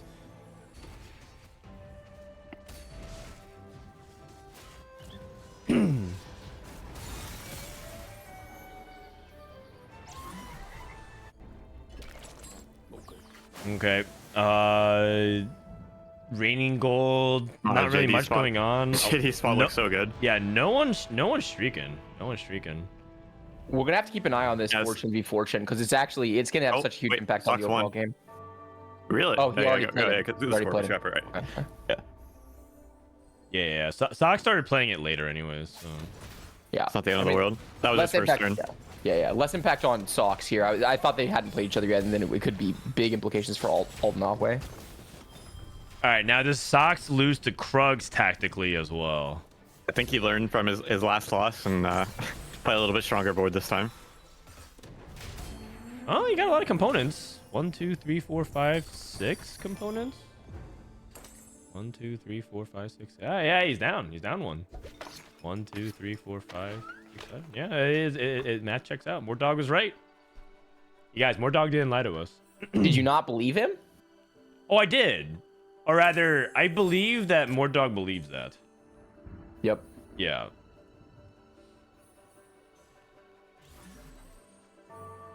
You just want to double check. That's all.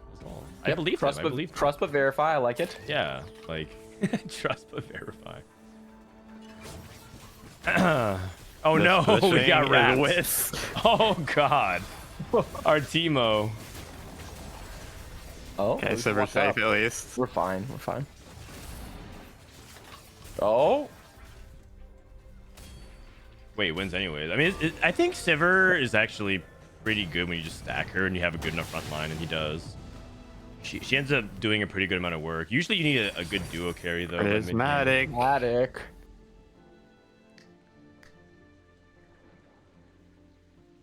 New recruit is hard to pass here, I think. It expands his board power significantly, and because he's gonna be like farming more items than usual, it kind of matches the new recruit, like extra units. I think he's also on the poor side, so it helps him keep up with the rest of the lobby. Yeah. Cybernetic Bulk is worth considering if he's like. He I have has so 2 much extra Warmogs, by the way. Oh. BIS. He really didn't make a sunfire. Wait. What's his tattoo? Oh my god, is it Vitality? No, tattoo of bombardment. Okay. That would have been so cool. That would have and been he's very, a known very cool. Aurelia That would have been very, very reroller cool. too. So I mean, he could still play it. Yeah. If he knows the tech, like he should be definitely open to it. Yeah.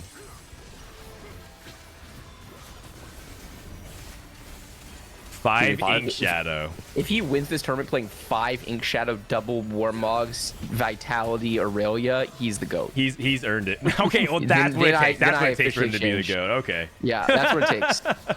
That's for sure what it takes. Malala would never. Malala would never. Oh man. All right, Als Nahue cash out, but is he gonna cash out? He is. Dude, how many gloves does? Oh, he has lucky gloves. I got it. Interesting.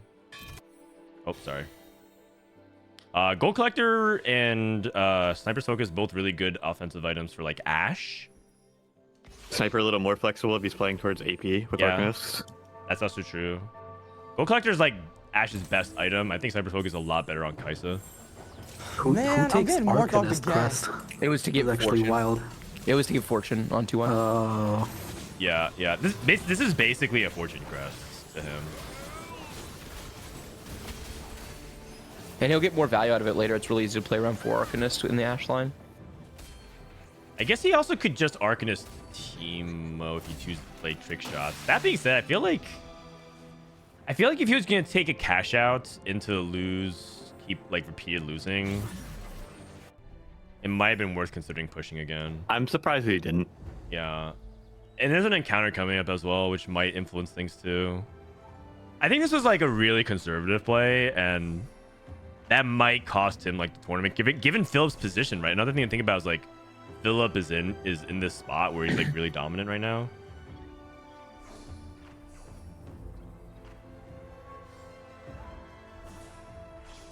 I mean, there's always a risk that he gets like 5 or 6, which would have been devastating, but it's unlikely to happen. You're more likely to get like a 4, which would have put him in like the major driver's seat. And he like it's still a probably better EV overall, because if he needs to start winning at the end, it's fine. I just don't think this is enough to contest Philip's spot right now.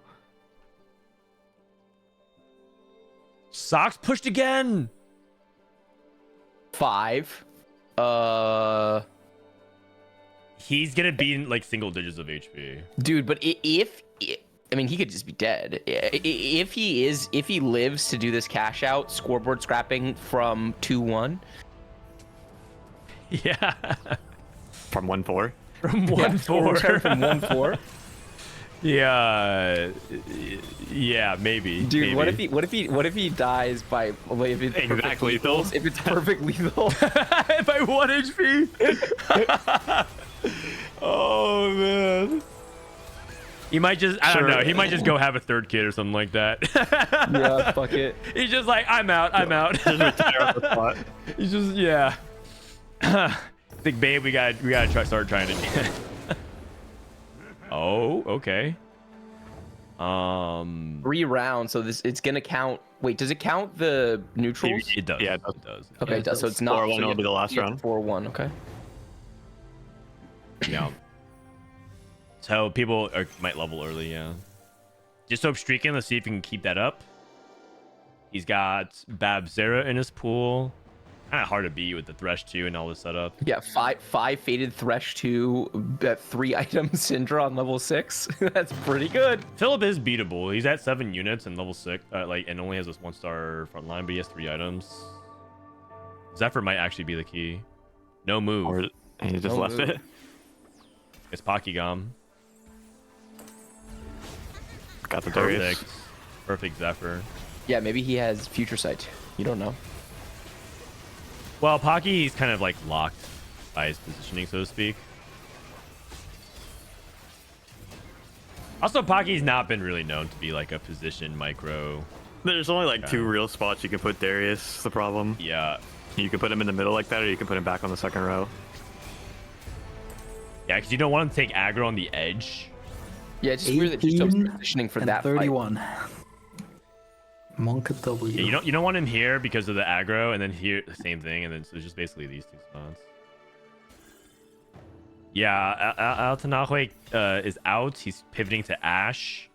Man, like he's 18 HP. He lost every round anyway. He's actually this encounter is such big impact for him because he's gonna 4-1 it, and he doesn't have enough gold to 4-1 for real, but he does have enough if every reroll is 1 gold. Yeah, his rolls are twice as efficient. Okay, I think he could have probably 4-1'd it. Either way. Sandra. That was a lot of gold. That was a lot of gold. Ash. Okay, starting strong. Kane 2 for JD. Philip hitting all this too. Do you guys skip Udyr in that spot? He's not that in high impact. Need to hit some But I would hold. stars. I would hold it over like Sivir. I don't know. But maybe he doesn't want to be dizzy. Oh no. R3 for triple no. A's. Oh my god. Oh my god. We didn't hit enough. Our front line is so Yeah. bad. Kane 2 for JD. And this was on 1 cost rerolls too. Yeah. We hit the units though, and sometimes hitting the synergy of the board is really good. I mean, he has Lissandra on his board on 4-1, so it can't be that bad. Yeah, he might even win this fight if he casts again on this. I mean, he's very strong for 4-1. So is didn't JD. cast. Yeah, that's game 2. Oh. Yeah, game 2 Okay. is too much. Yeah. Socks. 40. 3 more fights. 5 fortune. Okay, he has to win 1.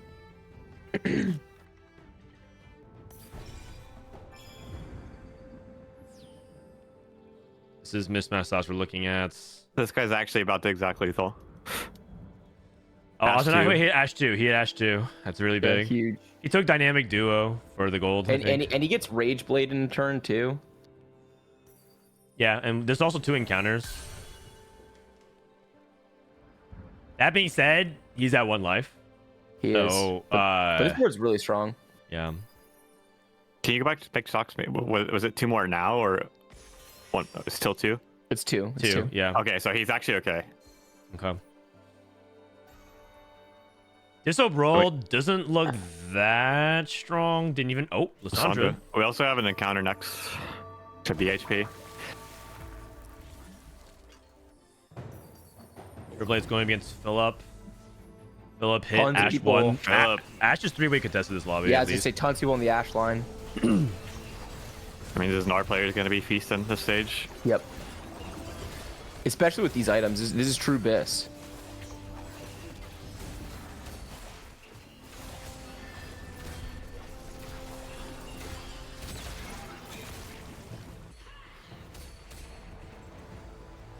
Tish up with potentially another win.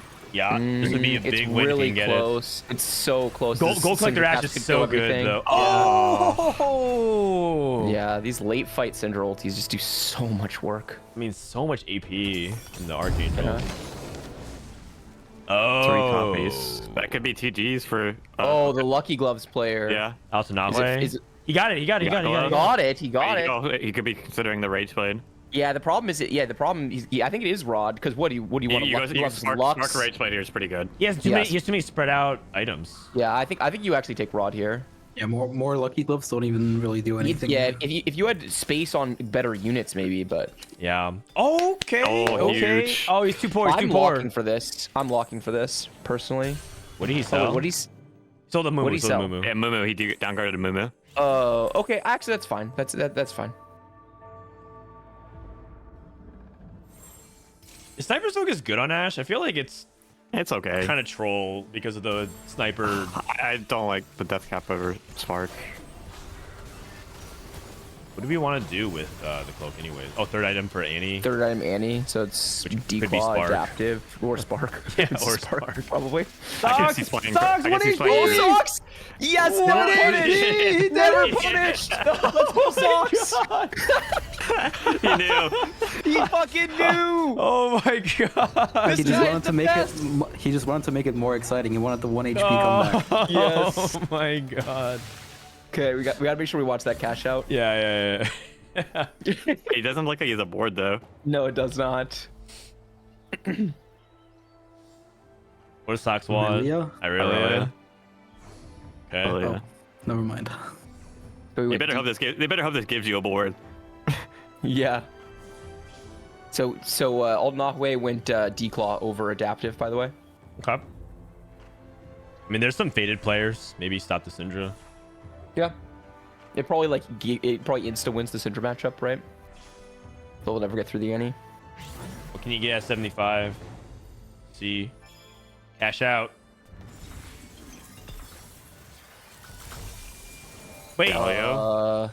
Galio, 3 artifact candles. anvils? I think he might be dead. He has to roll so much gold. Turn You can't Winter, pop these turn now. Winter. You can't pop these now. You have to roll, Socks. He has no damage. Socks, you can't pop these now, man. You don't have time. Uh-oh. Manazane. Wait, double infinity? Okay. He's playing Zoe 1! Bro, the order of operations this turn is making me cry. Oh, there is no way that you pop those first, man. Like, what are you doing? You rolled one time. Oh no! Oh no! Wait, somehow this Gnar evaded everything. Oh my god. Oh god. Bro, he's dying with 40 gold. Oh no. Oh my god, that makes me feel so much better about myself for being old. Sag. Nice try, Sox. Nice try. Chat's so hyped about it. One of us, he plays Fortune like me for real. That's right, man. That's right. Yestop hit set 2 on 8. PP? Oh, he must have watched the triple game. He must have was a Triple Eights game. Downloading the tech. Smart. I think he was in that game, actually. He was in the earlier games. That was when he got the fortune lost to him. Okay, in terms of the tournament storyline, Philip falling off, not going to 9. Oh, he's not winning with these items. No Last Whisper. No Even Shroud. And No these Rage augments. Blade. This is not a winning board. So I mean, he doesn't have to win. He has to outplace. He's gonna outplace Altanahue and land like top 4. No, he just hopes somebody else kills him because he's not. Yeah, and they both could. Oh, Nar, this is a matchup. This is a matchup they can lose. Got the Lissandra protection though. Oh yeah, the Nar's getting targeted though. And this Declaw, this Kendra's doing literally nothing, so it's just a one-man show. It looks like it's gonna be Altanahue's tournament to me. Yeah, I think so. I don't know who kills him. Maybe some 3-star. I don't know how else. But they have to kill him soon because Philip's gonna keep falling, right? Philip's gonna lose a lot of fights. Right. Disso can win the game, but I don't know if he's gonna get online fast enough to beat Altanahue before Philip dies. Because Disso has 60-something HP. He can get to 9. He can cap. Yeah, that's the thing. Yes, someone needs to kill him in bot 4, basically, right? Because it feels like Philip's probably not gonna free fall, but like he's weaker than most of the boards we've seen. Right. He's looking for a cloak. He has double Warmogs, double Bramble. So awkward. Resh 3 for Babzera. JD's at 9. JD's strong. These item components kind of suck, though.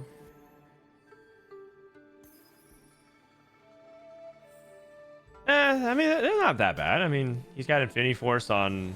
You really want to be able to make 2 items on Lee here. Yeah. None of these, like, there's no good item to make here. Yeah, exactly. That's the problem. If you have a Slammable and then a component to play around, it's kind of fine, right? But It's. oh maybe God. Like Titans. QSS. Yeah. QSS Crown Guard. Oh wow. Whoa. Oh, Spark. Oh, turning into utility. Morg. I get it. I get it. And it keeps the LW alive longer. I actually think this is really smart. I don't think I would have ever done this, but I actually think it's correct. Interesting. I thought maybe he would go for QSS and play for a Crown Guard for a Recon, but he doesn't like try to get Recon in. But that is the strongest right now. Yeah, I think that was clever. I think a lot of people would have not gone for that. Yeah, it's just utility Lee Sin. Yeah, it's utility Lee. It keeps it Lee alive. I don't know. Utility. Keep trying. There's a way to do it for sure. I give up. I'm not a dad yet.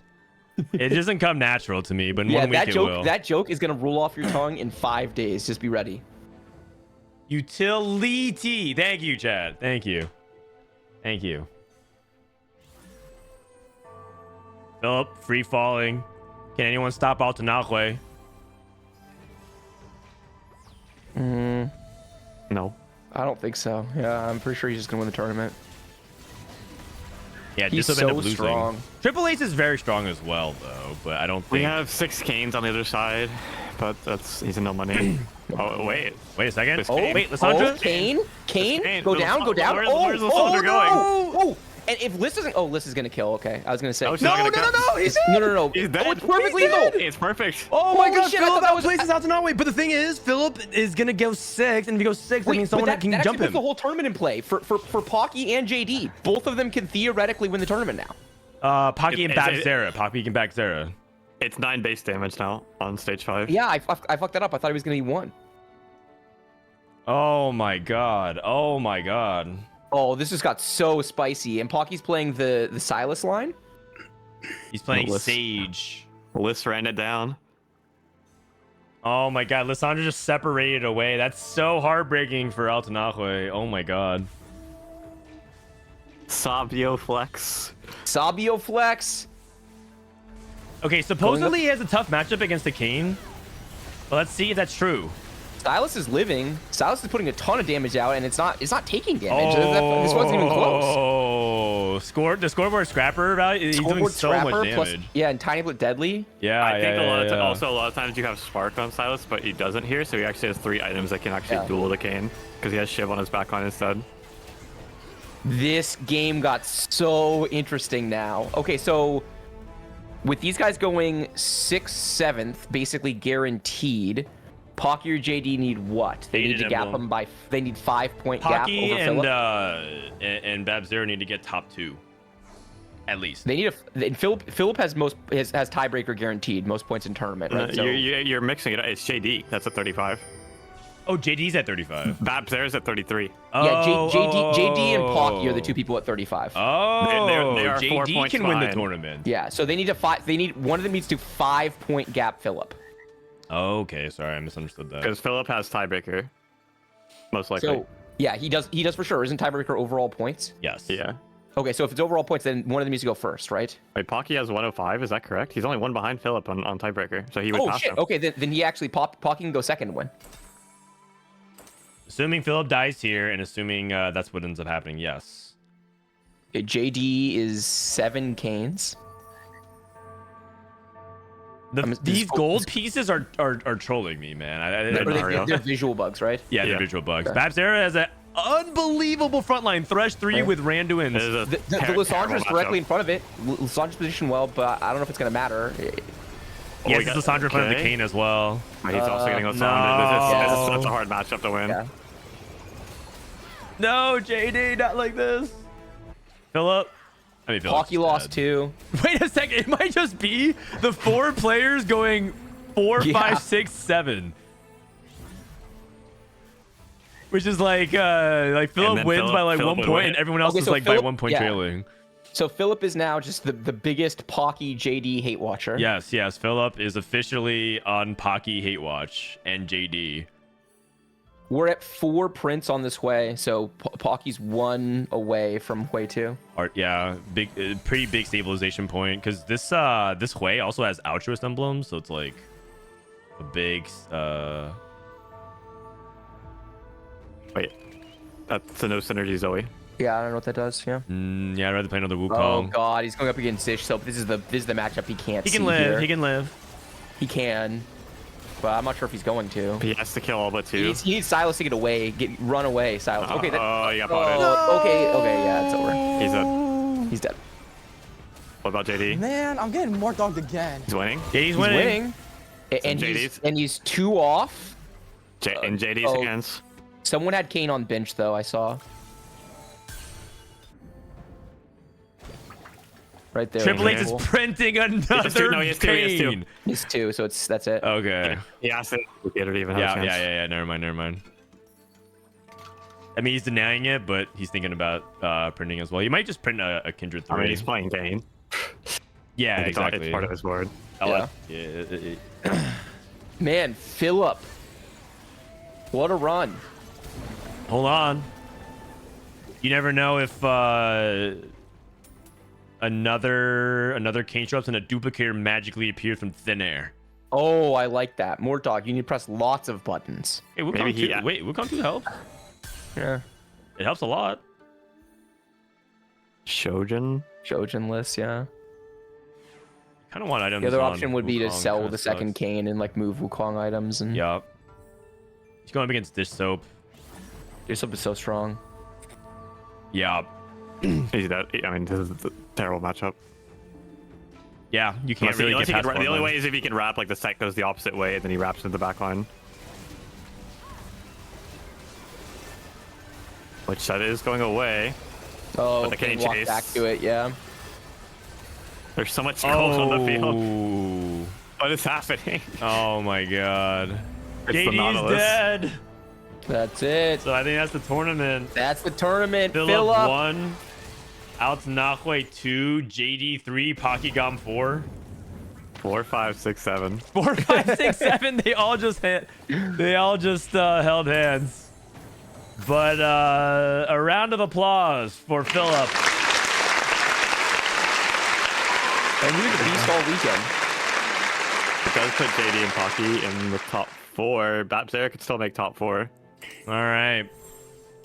I mean, Philip, even though he missed the 3-star Irelia. Dish Up also could make top 4. These guys are still playing for it. You're right. They're playing All for top 3 of these 4. people are playing for top 4. Sure. So the winner of the tournament is determined, but the rest is not.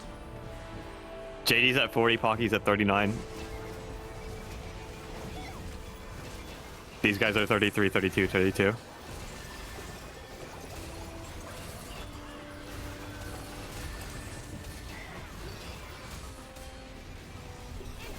All right. Dish Soap, I think, wins out. He has like a very, very high cap version of Ash. I think a lot of people talk about the Invoker version, but I think He might lose this fight. Oh. Wait, his center fizzled. His center fizzled. Oh, okay, okay. He almost lost the bug.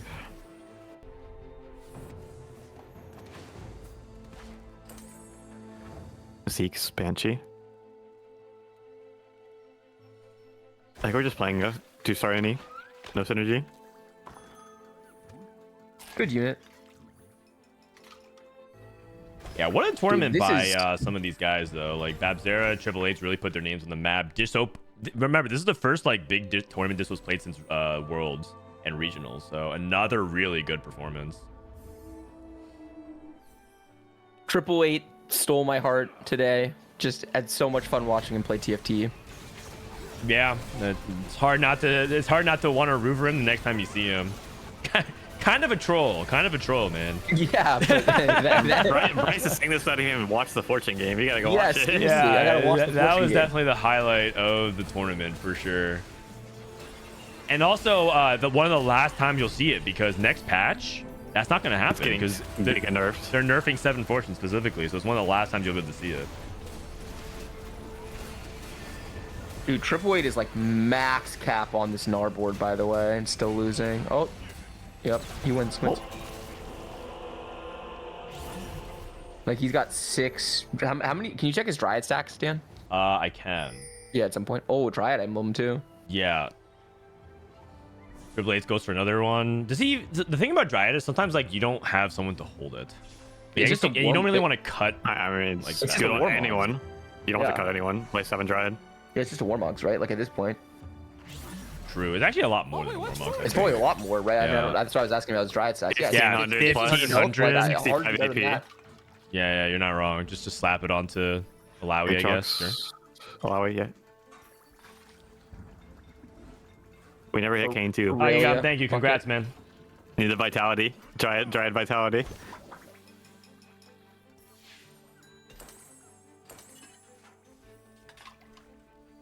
Wow. I thought he had lucky gloves for a second. For fun, what's the Ink Shadow? Oh, what's the Ink Shadow? He has Aatrox on board. Tattoo of It's not Fury. Tattoo not of Fury. vitality. Sorry. Bitch.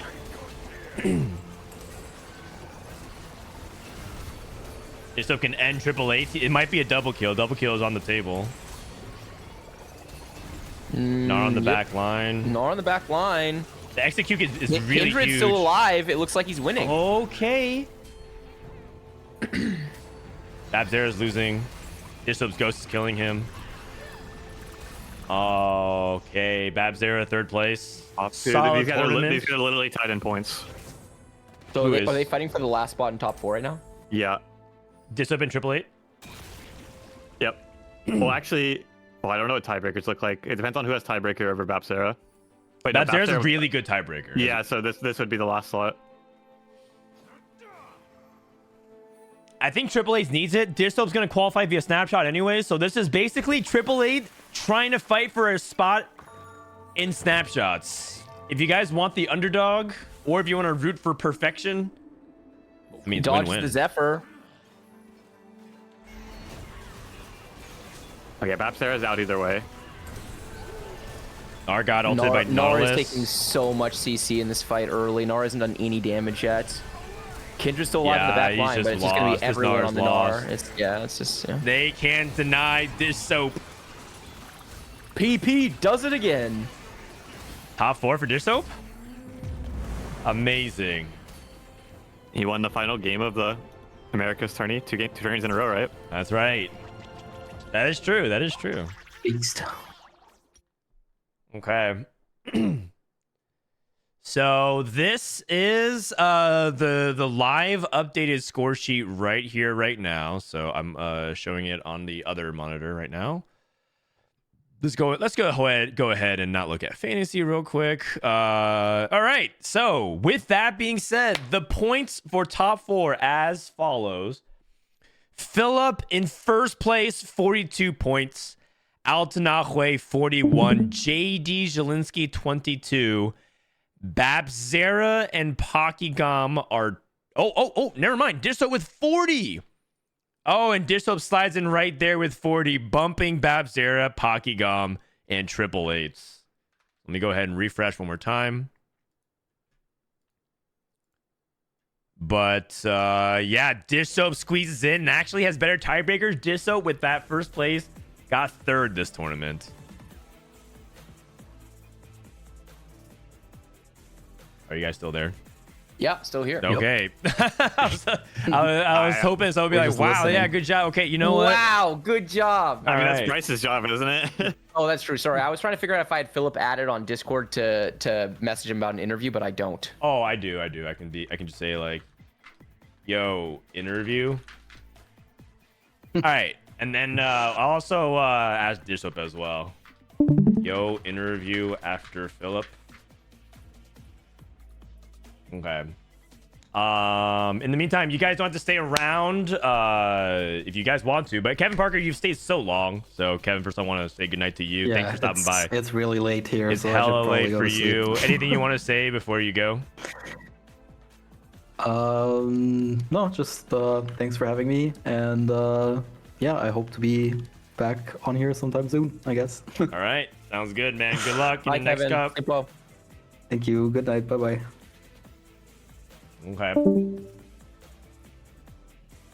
Dish Soap and Philip both said yes. So Dish Soap says he's in an aegis informal. Okay, you know what? Okay, no problem. We talked to Dish Soap first. All right. I'm gonna head out.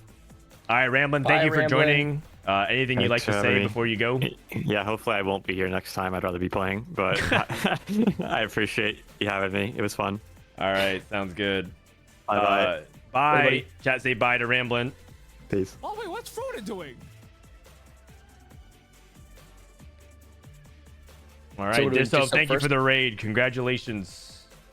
All right, I need him to join. Okay, I'll just tell him. Okay, let's do it now, actually, because Philip is in another one. All right, it'll be Bryce and myself interviewing Dish Soap here in just a second. What do you think, man? It's isn't it crazy to see this tournament play out? It just kind of it was a long process for this event. It was. I had a lot of fun.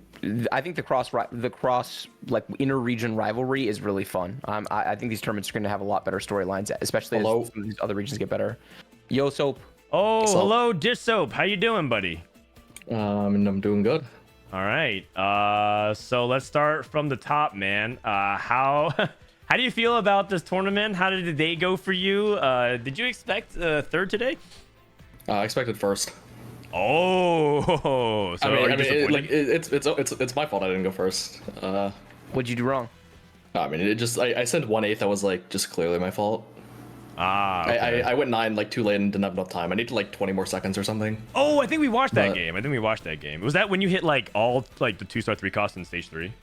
Yeah. Yeah. I mean, there's like 8 silences gone, so I just skipped straight to 9, and I should have just rolled earlier and saved time. But Got it. Okay, so already reflective. But you felt like you had significant edge on the field. So your meta read ended up being really strong going into it. It seems like you're kind of on a hot streak. Do you feel like something changed, or is it just like, man, I'm just sticking to my game and finally variance is falling my way? oh, I'm crazy motivated. What's driving you right now?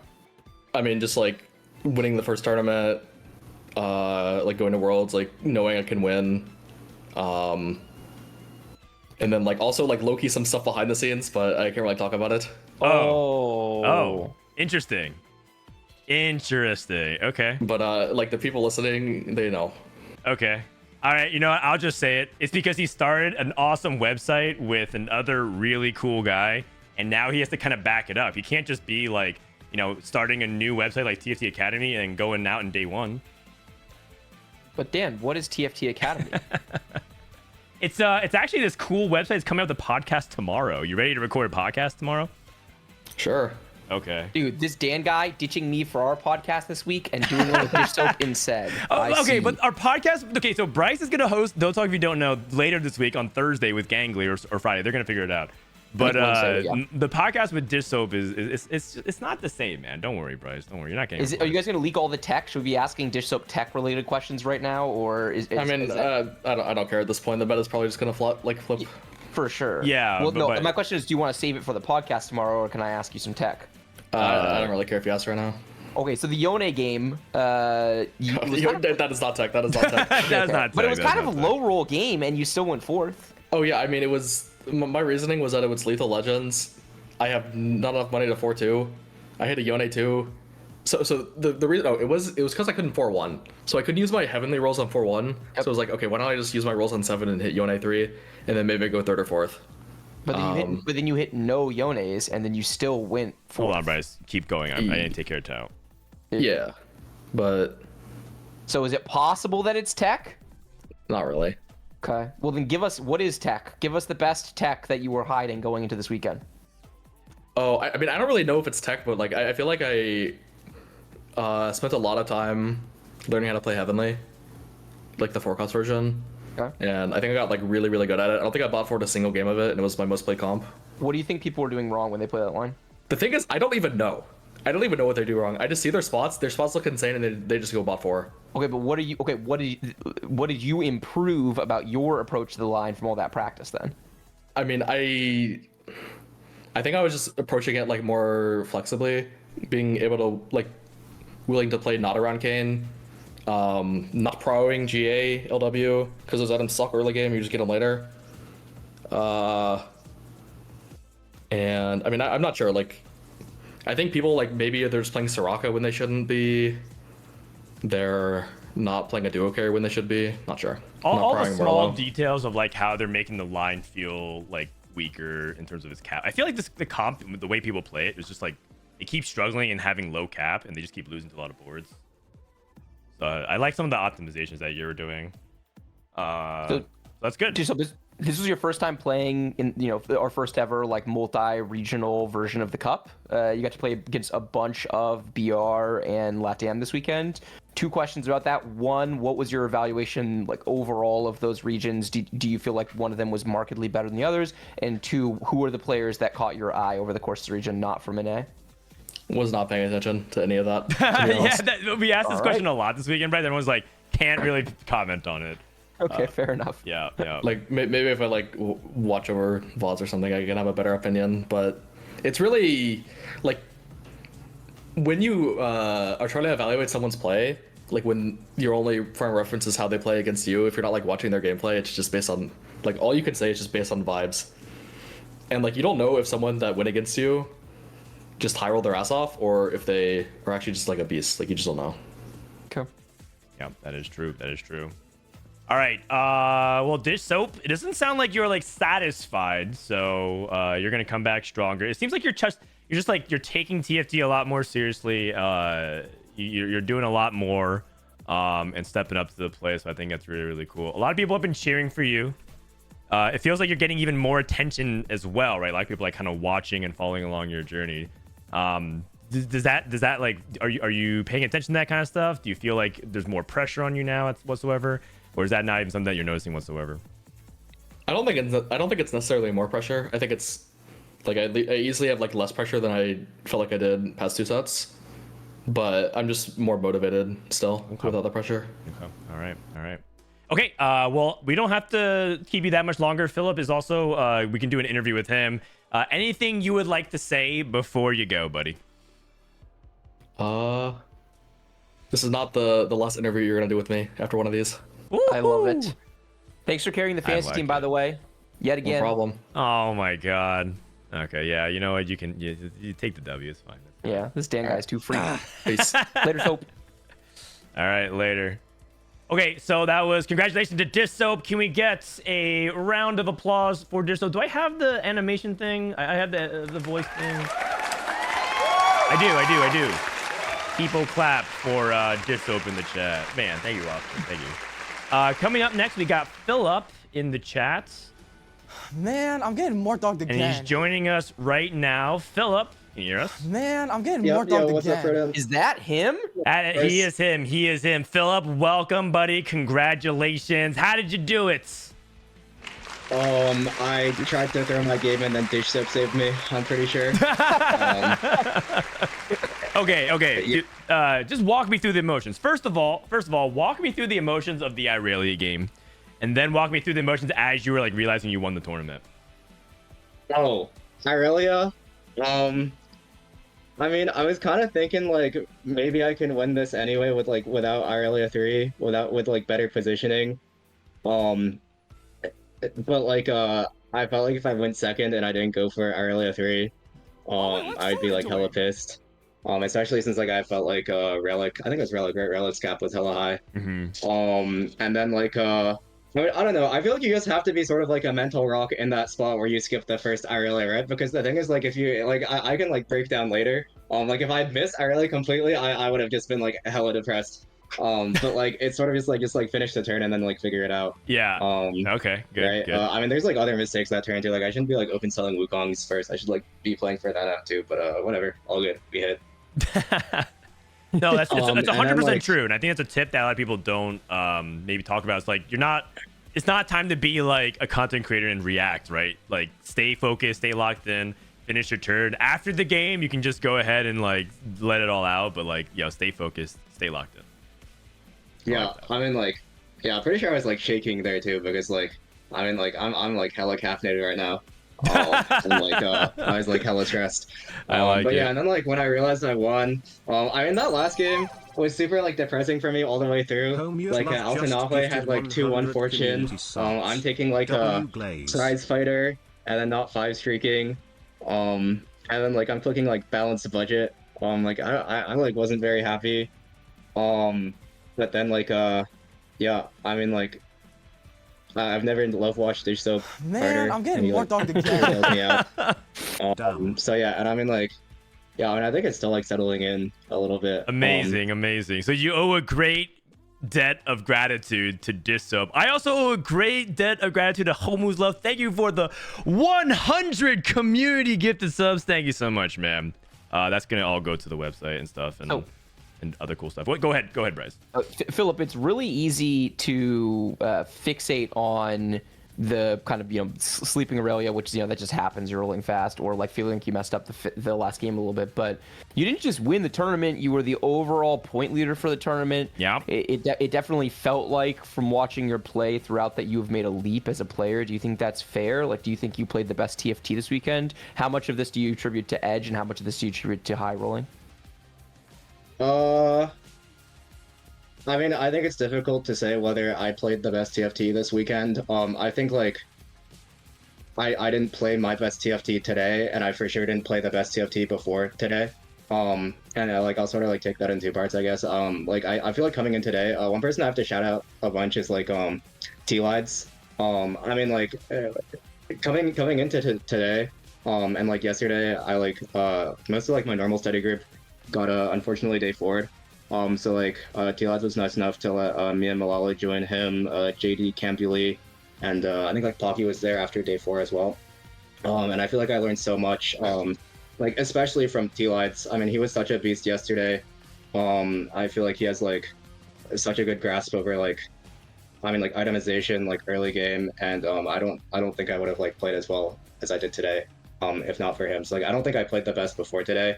And today, I don't know, low key. Okay, like no blades. I kind of pulled out some like freak lines in my like and some of like my lower placements. Like I played like mostly